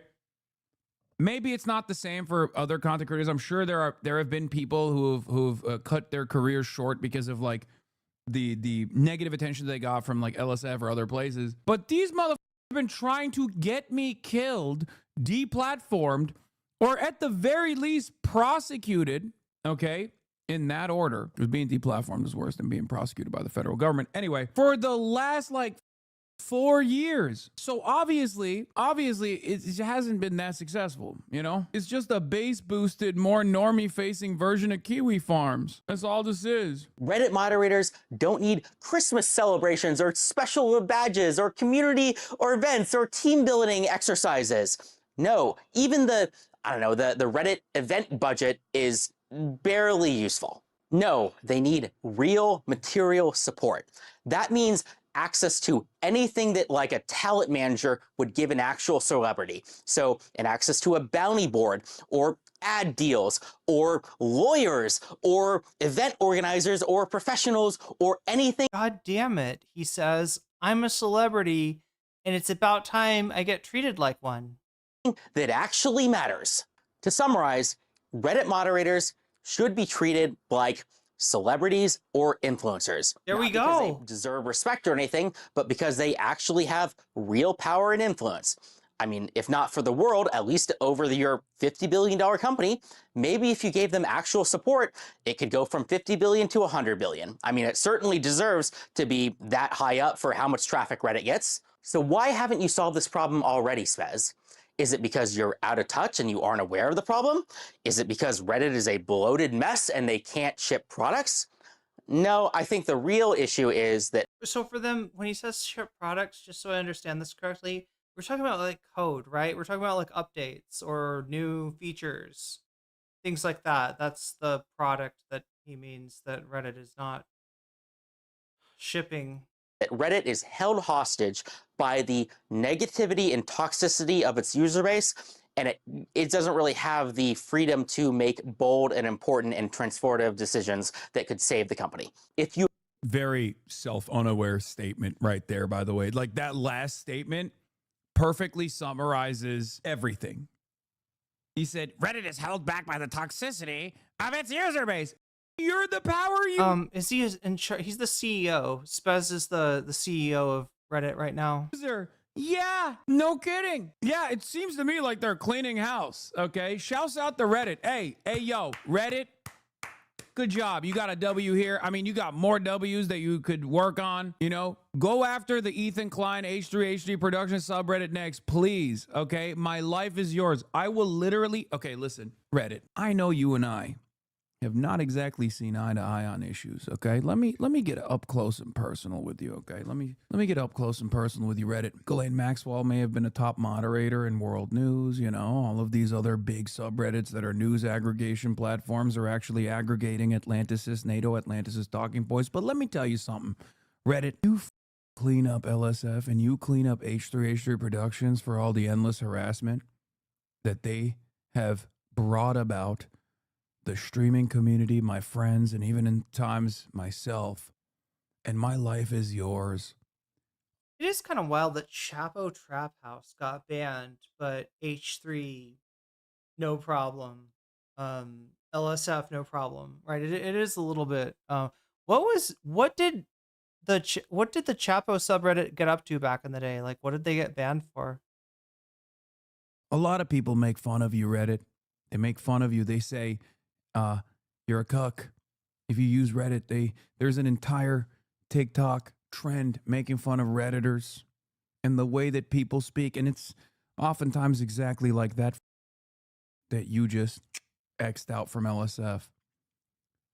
I will become a Reddit power user. I will take sexy photos on my laptop while I'm browsing Reddit. I will do everything. They banned Chapo, the subreddit, for what? Somebody making a post saying John Brown was right? In my power to make Reddit a powerhouse, Wow. sexiest. No one We'll think I'll get Zoran Mamdani to get on Reddit. You know what I mean? I'll get AOC on Reddit. We'll be doing AMAs. Ask me anything. Ask you anything. Like I said, clean up the harassment communities and my life is yours, Reddit. Okay, I'll use Hasan _Piker. Oh, they banned Chapo because they had to ban the Donald. They were basically trying to, show like, hey, look, we're banning the Donald, which was the big right-wing toxic chud alt-right website subreddit. But look, we're also going to ban this popular left-wing one too. Yeah, NATO Atlantis. Where is this coming from? Every day of the goddamn week. You already know I'm going to be using OK Buddy later anyway. Let's go. Agree with any Continuing to post memes about John Brown and his activities. thing that I said, Spez? Well, you're in luck. I live in San Francisco, and I would be happy to talk to you in person or any Reddit product manager Why or would employee. this ever happen? Oh, he said, I live in San Francisco. I will find you in person. If you do not respond to my message, I will find you on the streets of San Francisco. Winnie Cat, did Chapo Trap House get banned around the same time as Are the Donald? That's what people in chat are saying, that it was almost like a an offering to the right wing. Hey, we're going to take away, we're going to ban the Donald, but look, we're also banning Chapo. So Francisco, and we will have a good faith debate. Oh, this guy. All, or on a call or something. That's my pitch to you, Spez. The rest is to the community.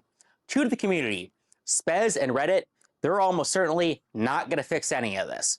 All of this is up to us to solve. For anyone who this message has resonated with and wants to solve this problem, well, I have created a subreddit called r/SubAlliance. SubAlliance will be a nonprofit volunteer. okay, so chat, what I heard about the Sub Alliance is that somehow they were trying to propagate Hasan dog shocking clips back into the, back into random subreddits. I don't know if they've been successful with this. Community-based initiative to solve all of the problems that I have laid out. We will create tools and resources so good, so useful that everybody will have to work with us. Think talent agency, but for subreddits. You have the big ideas, you have the vision, you have the crazy cool things that you want to do. We'll help you get your subreddit banned, right? It's what I'm hearing. We'll help your mods get banned by working with us on these weird schemes. And we handle the logistics. Materially, that means connections to major companies, partnerships, doing AMAs, running events, doing mod recruitment, cross-collaboration with other relevant subreddits, that kind of stuff. Go to r/SubAlliance and we will make it happen. The link will be in the description below. Reddit used to be a place where we did stuff. The phrase, "we did it Reddit," although used sarcastically, existed for a reason. And that is Yes, existed because you painted you falsely framed the Boston Marathon bombing on the wrong guy. I think he's trying to claim that that it meant something positive before that. I don't know if I don't know anything about Reddit, so I can't say. One good thing that's coming from this Reddit mod situation is uniting people across the political spectrum into agreeing that this guy is a dork. Heal the world. It does seem to have, it does seem to be being made. Somebody said that I was the first left commentator that they had seen cover this. Obviously, Hasan's covered this. That's why it's making fun of Reddit. That's the whole point of We Did It Reddit. This guy is literally unaware of all of the memes. He's like, actually is a meme about how smart every Redditor actually is. Actually is actually intellect. Manifest. No, they're clowning on you because you're taking yourself too seriously. What the It's sad because he's basically calling them out about how they're profiting off of mod labor, but he boils it down to wanting more power and influence that it means to live off of. I was going to say there's a point here somewhere. He's not really making it, right? But there is a point here somewhere about No, he has a job. As far as if we can believe it. He has job. He has a job. He has a job. He has an actual job. Also, the irony is, you think Reddit doesn't know that half of the subreddits Hasan is right. The original we did at Reddit was about painting the wrong person with the Boston bombing crime. The other thing I think about when I think about Reddit is like, what was it? Destiny's subreddit, or was it LSF that did the, like, somebody had put out like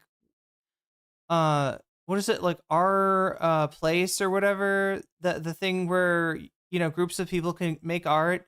Somebody had put up like Hasan's you know, dog that died, Fish, and was it Destiny's people, or was it, I can't remember who it was, but like it was defaced, right? It was defaced. actually, like, the best subreddits on Reddit, everybody knows, is like small, hyper niche subreddits, right? About like fixing a specific type of toaster or some shit like that. Okay? All these like very large subreddits are oftentimes owned and operated by guys exactly like It was DGG that did that. this. Yeah. And I remember when Reddit was being sold or whatever, it was like some financial deal that was taking place and everyone was really mad and they did a Reddit blackout. And you want to know how they fixed the Reddit blackout? They just banned all the subredditors that were demanding, or subreddit moderators that were demanding anything but just being on top of a powerful subreddit where they have power. That's it. Because most of the Redditors on those large subreddits only want to be there because they think they have this level of power and this level of influence. And if anything, the reason why Reddit reacted the way that it did for this guy is because they wanted to show you that you don't have any power. Yeah, buddy, I'm sure Reddit will be reaching out soon. Looks exactly what a Reddit moderator is supposed to look like. Oh my God, this is the most embarrassing shit I've ever seen. Blood that comb over is fooling nobody. Velociclock. DDG is a weirdo anyway. I cannot believe that he just went through all of this. I don't understand what Boston bombing. Explain, please. When the Boston Marathon bombing happened many years ago, Redditors thought that they found who was actually responsible for it. It turns out it was just a totally random guy that they decided was the terrorist associated with the Boston Marathon bombing. His life was ruined. For most people, This guy's also a neo-Nazi shithead now, by the way. So I don't know. I'm pretty sure. Maybe he's gotten normal as of late. But yeah, Wavy Web Surf or whatever. All these like pedophile neo-Nazi Sam Hyde fans. You got to see this. Oh my God, he has a sub-alliance. That was possibly one of the most embarrassing videos I've ever watched in my entire life. I don't know why you thought it was a good idea to share that shit. Second coming of the r/anti-work Fox News interview, but without a... Oh, his he's using tarot card as his hostile interviewer. Redditors assemble. Lol. Do anyone here unemployed? Oh God. Big respect. I definitely respect a top tier internet janitor moving on from losing his drop of power and trying to create a new avenue for it like he so desperately needs. That was awesome. Okay? That was awesome. This guy's actively tried to ruin my life for the last 3 or 4 was that? needs. That was awesome. Okay? That was awesome. Is that a real like freeze frame, or are they, did somebody edit that to look like the oh my God, what the fuck is that meme called? The oh my God, I can't remember what it's called. But it's the person with the mask that makes it look like their tongue is like like that, like out like that. This guy's actively tried to ruin my life for the last 3 or 4 years at the direction of his favorite sex cult streamer, Sex Destiny. So the entire internet getting together to dunk on him is awesome. Those don't exist. Sorry, last time Hasan had any contact with any mod was years ago. Leaked the Hasan Discord messages crying to get posts removed. No, nothing changes. If anything, you were right, DGG. I was protecting Hasan, but it wasn't because I care about Hasan. It was being the political drama was getting boring and I wanted new content. Welp, not going to be stopping that stuff anymore. Pepe laugh. I love that he's still in DGG talking about this. And instead of all of the weirdos in that community being like, dog, what the hell are you doing? You are like, this is embarrassing. If people find out that we're associated with this shit, like, we're Look, they're all on it. Y'all think the video was good? There's no shot they think the video was good. Oh my God, this is no different than like when I see an Asmongold fan in my chat who's like, that woman actually wanted to kill the ICE agent. Like, there's no shot. You can't be that big of a loser. They blaming you, saying it was Hasan fans at Reddit who banned him. Yes, it's true. It was my fans that. It's because Hasan controls Reddit and Twitch and Twitter. So my fans at Reddit that banned this guy, especially because the New World Order, which controls everything, really likes Hasan. That's what it is. Allowed very clearly for the community to try and actively get me deplatformed or banned or be at the center of a controversy every week that they manufactured over there. They knew all of that, but my fans were my biggest ops all along. They were letting it happen. It's worth mentioning that Reddit admins were warned of this exact scenario when Stale kicked all the old mods and they ignored it. There are receipts. This dude's connection to crypto and other scammy shit was well known beforehand. Bro, it is crazy to me that this guy basically fucking self-flagellated. He basically lit himself on fire, self-immolated in front of thousands of people, if not millions, because Charlie is fucking dunking on him too.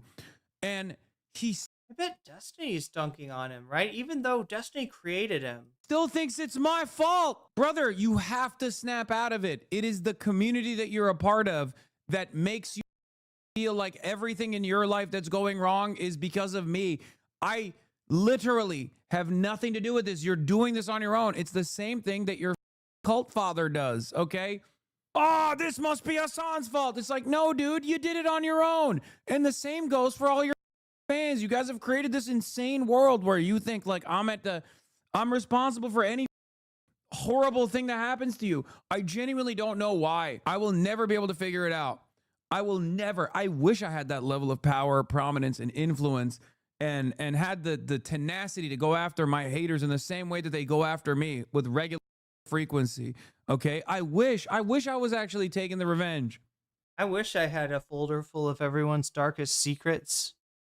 Ready to spill the tea if they displease me in any way.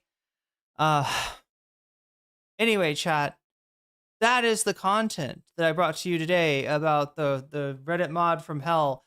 We got to get on to some bonus content, and I'm a little bit like, okay, I feel like somebody else was like, I want to put my donation towards like XYZ, and I didn't put it up there. So if anybody can remember who that was, I think it might have been Narwhal earlier on. Right now it looks like CoffeeZilla is where we're going. All right. Anybody having donated want to, put your money where your mouth is, turn your donation into a percentage and add it as a bonus or anything like that, because otherwise we're going straight to this CoffeeZilla Epstein update, the Epstein update. We got to get updated on Epstein. I think that's what we're doing it. You do it to yourself. Yeah, you do it and no one else. And I do it to myself too, with biting it off more than I can chew as far as content. But it looks like we're going to move on to the coffee. It's going to be CoffeeZilla. I apologies if I missed somebody's, saying they wanted their dono to go wherever earlier. I am just too tired to possibly even think, but I need my update. I need my CoffeeZilla. I need my Epstein update. We do need to get to the Anna Kasparian thing and also the Dr. K thing, apparently. Apparently, Dr. K goes into like a quasi-academic explanation of post-nut clarity. Apparently, Dr. K is doing incel content now, and it's unbelievable. But anyway, here's CoffeeZilla. Let's do this bonus content. And unless any, if anyone, what is it they say in a marriage?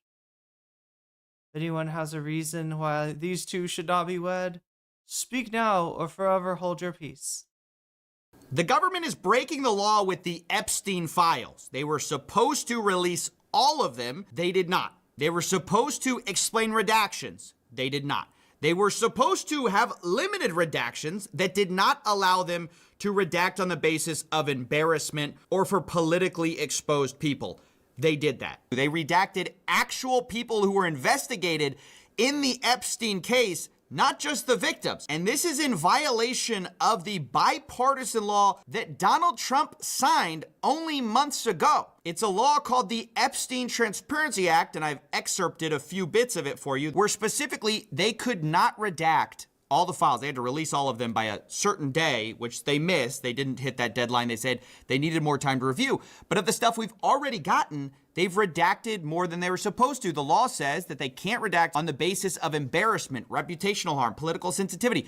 Basically, they can't just say like, oh, we don't like that guy's name is coming out. They only can redact on the basis of like national security or if it's a victim. And even if they do redact, they have to explain why they did so. They have to give a summary of redactions made, including the legal basis. And they did not do that either. Not only did they make redactions that clearly in the context are not victims at all, but rather possible perpetrators. They're redacting possible perpetrators, but they also haven't explained anything they did redact. And on the DOJ website, you can see that they are just not interested in following the law here because they say they're going to redact personal information pertaining to victims, which is according to the law. Then they say other private individuals, but that, again, is not what the law says. The law makes no provision for that. So the DOJ has sort of taken the law that was passed and kind of just like reinterpreted it. And even still, they're not complying with it because, as I said, they were supposed to release everything by a certain day.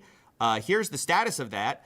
So far, 2.4% of the total pages that are under review have been released. They say, isn't that crazy? I was about to say they're not just in violation of the law, they're massively in violation of the law, but here it is as a pie chart, right? Total pages, we are at 2.4%. Total documents, we are at 0.6%, right? They are 97.6% or 99.4% in, what is this, in review? Oh no, this is like, they're review, like, right? This is just massive. And again, when Donald Trump gets called out at the Ford plant and somebody calls him a pedophile protector, I mean, this is why. They have, and I'm not even kidding, 5 million pages of documents related to Epstein. They also say they have 2 million documents under review. So far, they've released 12,000. And a lot of those were entirely redacted with no explanation, right? Like against the law, no explanation of this. But what's crazy and like what I can't wrap my head around is my entire life, I was led to believe Congress like had some power or were able to do things. They made laws and you had to follow those laws, right? That's really important to follow the laws Congress passes. But maybe not. We're seeing that the DOJ is really testing that here because theoretically, who would enforce the laws that Congress is, making? Probably the DOJ, the Department of Justice. What if the Department of Justice isn't following the laws? Who is going to get them in trouble? Because Pam Bondi is just flagrantly disregarding and reinterpreting some of the laws here. And there is a challenge to this in court. And the DOJ basically wrote in court that, well, actually, even if we did violate this, maybe there's no cause of action here. We aren't responsible for any of this because there was a petition of the court to appoint something called an independent monitor and special master. Specifically, this was to force them to comply with the law. This was written by a Republican and Democrat. And it says, put simply, the DOJ cannot be trusted with making mandatory disclosures under the act. And essentially, they have to put someone independent in charge of this whole event. And the Department of Justice wrote in today that they don't believe there's a cause of action here by the Epstein Transparency Act. So even if there is a consequence, if a statute does not specify a consequence for noncompliance with statutory timing provisions, the federal courts will not in the ordinary course impose their own coercive sanction. So what exactly can they get in trouble with if they don't comply with this? If they just redact whatever they want, they don't provide a summary of what they redacted, they redact people they shouldn't have redacted, who is going to get them in trouble? I mean, basically they're arguing to a court. They're like, well, they didn't say what's going to happen to us if we didn't comply with it. So that's kind of on them. It's actually amazing to watch the. I'll tell you what's going to happen to you is that your other scandals that you'd like for people to be concentrated on are going to be viewed less, and people are going to talk more about Epstein. There it is. There it is, chat. We'll be back to Epstein before too long. Don't worry. The flagrantness in which they. Donald Trump hates it, but the conversation has not moved on. Do this. It's so brazen. I want to play a clip of one of the Republicans who actually wrote this whole appointment of an independent monitor. He talks on breaking points about, what their goal is, and I just think it's worth listening to. Pam Bondi is violating the law. She missed the December 19th deadline. She missed the deadline 15 days after Massey. that, where they had to justify redactions and give Congress a list of politicians who were involved in the Epstein files. So they've missed 2 deadlines. But I'm concerned more about what they're redacting and what they're withholding than I am about these deadlines. And that's why we've asked this judge to appoint a special master. It's might makes right. I heard they collected so much stuff on purpose to dilute the files, like they're collected any AI content about Epstein and Trump along with the Twitter stuff. So, there's stuff in there that's like tips that the that were called in to people, that some of them, if you track down the stories, they are pretty wild and pretty unbelievable. What is one of these? Sasha Riley, I guess, is the story that some people are talking about. There's not a lot of evidence there. And so that's why it's not being, more prominent. But obviously the allegations there are pretty awful. But the question is, how much of this stuff is just kind of in there to waste people's times, to give people, wild goose chases to go on. They're doing this, they're disobeying the law because I think they're trying to test and see if there's any way it can be enforced. That's exactly what they're doing. They're like half complying with the law, but specifically not with the parts that actually matter. And then they're telling the court, well, there's no cause of action to force us to actually do it. And who ultimately is going to stop them? Who's going to prosecute the government? The government won't. I mean, what are we talking about here?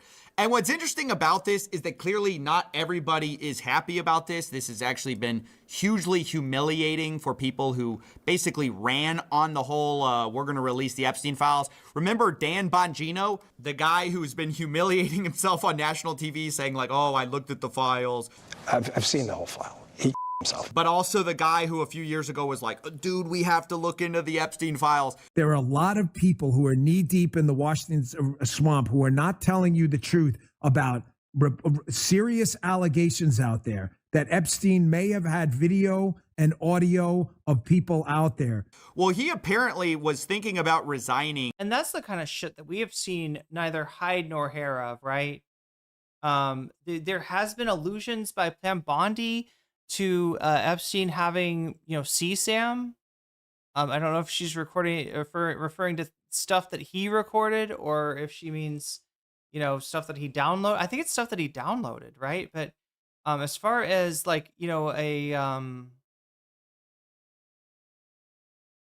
log of camera footage or anything like that might include famous people doing things that would be illegal, at least in the US. We don't have any sign of that, right? Amid the Epstein fallout after the July 5th memo disaster, and then actually did resign. The announcement was, she said tapes, it's not digital.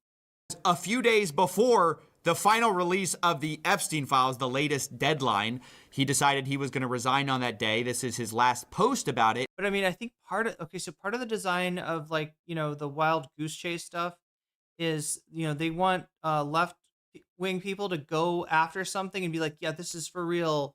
Trump did this and that, and then have it fall apart, right? And look, Trump can, there's all kinds of accusations against him. Like, one thing that is accused of him turning out to not be true doesn't mean that the other stuff isn't true, but it will, sort of send those optics, right? I think that might be part of, what they're counting on. But, just the fact that I think at this point, the cover-up is the crime. You saw those stats, right? Massive amount of the Epstein files has not even come close to being released yet.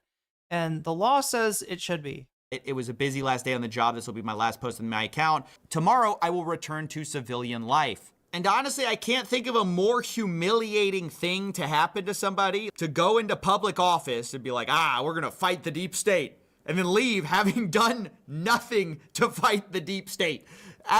Literally, this guy has the cringiest post. Like, what I have learned has shocked me to my core. We cannot run a republic like this. I'll never be the same after learning what I learned. Dog, what did you learn? Tell us if you actually know something. He's probably going to bitch about, like, I don't know, the, cases against Trump, call it lawfare, say that it was motivated by the past administration, even though there's no evidence of that. And if there was, they would be bringing that evidence out. That would be the first thing, that they would be talking about, right? If you actually found something in your investigation in the year that you investigated the government, say it. Don't go back to your podcast making millions of dollars. Why don't you actually do something about it? Or when you are back at your podcast making millions again, why not tell everybody what happened? But we're not going to see that. We're going to see him continue to suck up to this administration. It's funny because if you want to see him as, like, I don't know, like that he saw something bad and he wants to tell it, but he can't, then you could put that on if you're a fan of Bongino still, or if you're, you could a MAGA loyalist who thinks that Trump didn't do anything wrong. You could also read it into, oh no, he's talking about Biden. He's talking about the stuff from, the deep state and Biden and. Of course, even though it has betrayed the very thing that he came to the government for. Now, finally, I'll just say that I have to give a special mention to the Clintons, who are trying to do their own little weaseling out of the law maneuver. Because I don't know if you guys remember, the Clintons issued this whole statement that, we don't need protections from the Epstein files, just let everything out. And everyone was like, yeah, sure, that's fine. We don't care. Literally lock them all up, whoever's involved. And they said as much. Basically, they said, we need no such protection. And then Bill Clinton came out and was like, yeah, actually, we're not going to comply with that subpoena you guys issued. Because Congress was like, hey, you got to. Was it a subpoena to appear before because, like, I could understand only wanting to appear publicly, right? Come testify. They do this rat fuck thing. They'll have people testify privately, and then they'll decide which part of it they're gonna release. And they were like, no. But yeah, obviously Bill Clinton. We said we don't need protection, but actually we're not gonna show up. And that was also a bipartisan thing, by the way, subpoenaing the Clintons. I think everyone knows by now Bill Clinton did not show up. And I think it's important to note that this subpoena was voted on in a bipartisan manner by this committee. This wasn't something that I just issued as chairman of the committee. This was voted on by the entire committee in a unanimous vote of the House Oversight Committee to subpoena former President Clinton and former Secretary of State Hillary Clinton. Now, I would love to see them make the Clintons testify publicly. Hillary Clinton's supposed to show up tomorrow. We'll see what happens there. But with respect to the former president, he did not show up today. And so they might hold Clinton in contempt. I mean, I don't actually believe it. I will not believe anyone will face any charges for this, any problems for this ever until I see it. I have such little faith in our government, given how apparently super focused we are on protecting the people in these files. We're so focused on it that I don't believe for a second that Clinton, that Trump, anybody, nobody's going to get exposed. Nobody's going to get locked up. It's clear that the DOJ will break the law to make sure that they don't expose anybody, ironically, breaking the law with relation to Jeffrey Epstein, except for Jeffrey Epstein himself. That's the only guy that will face any consequences for this. Obviously, Ghislaine Maxwell is in the nice club fed now. She's not suffering as much anymore. She's running the place over there. Epstein's that nobody. She's working on a pardon is what she's doing. No, who's facing accountability? It's actually crazy.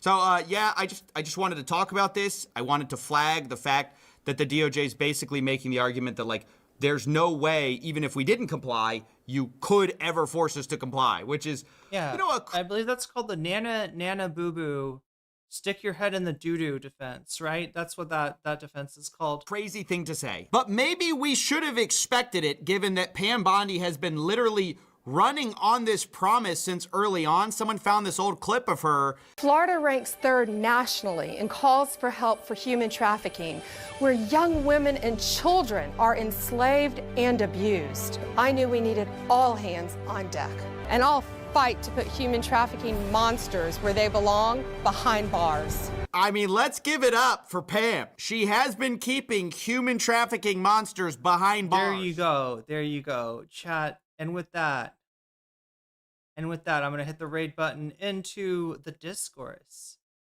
Hi, it's with Monday, Brandon. January 19th, 2026. Oh my God.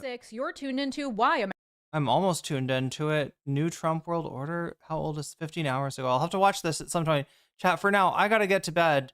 I have once again streamed way too long. Thank you, everybody, for being here. I'm going to go ahead and thank my Patreons. Everybody that supports me on Patreon at the $5 level or above gets a shout out beginning and end of each stream. Since we're near the end of the stream now, let me do that.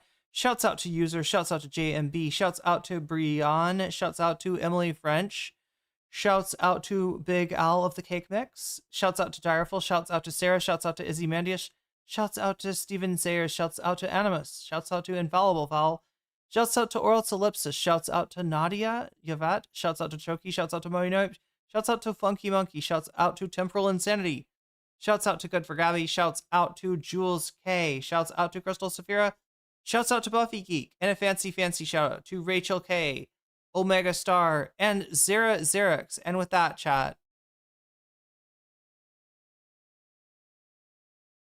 I believe I must bid you adieu.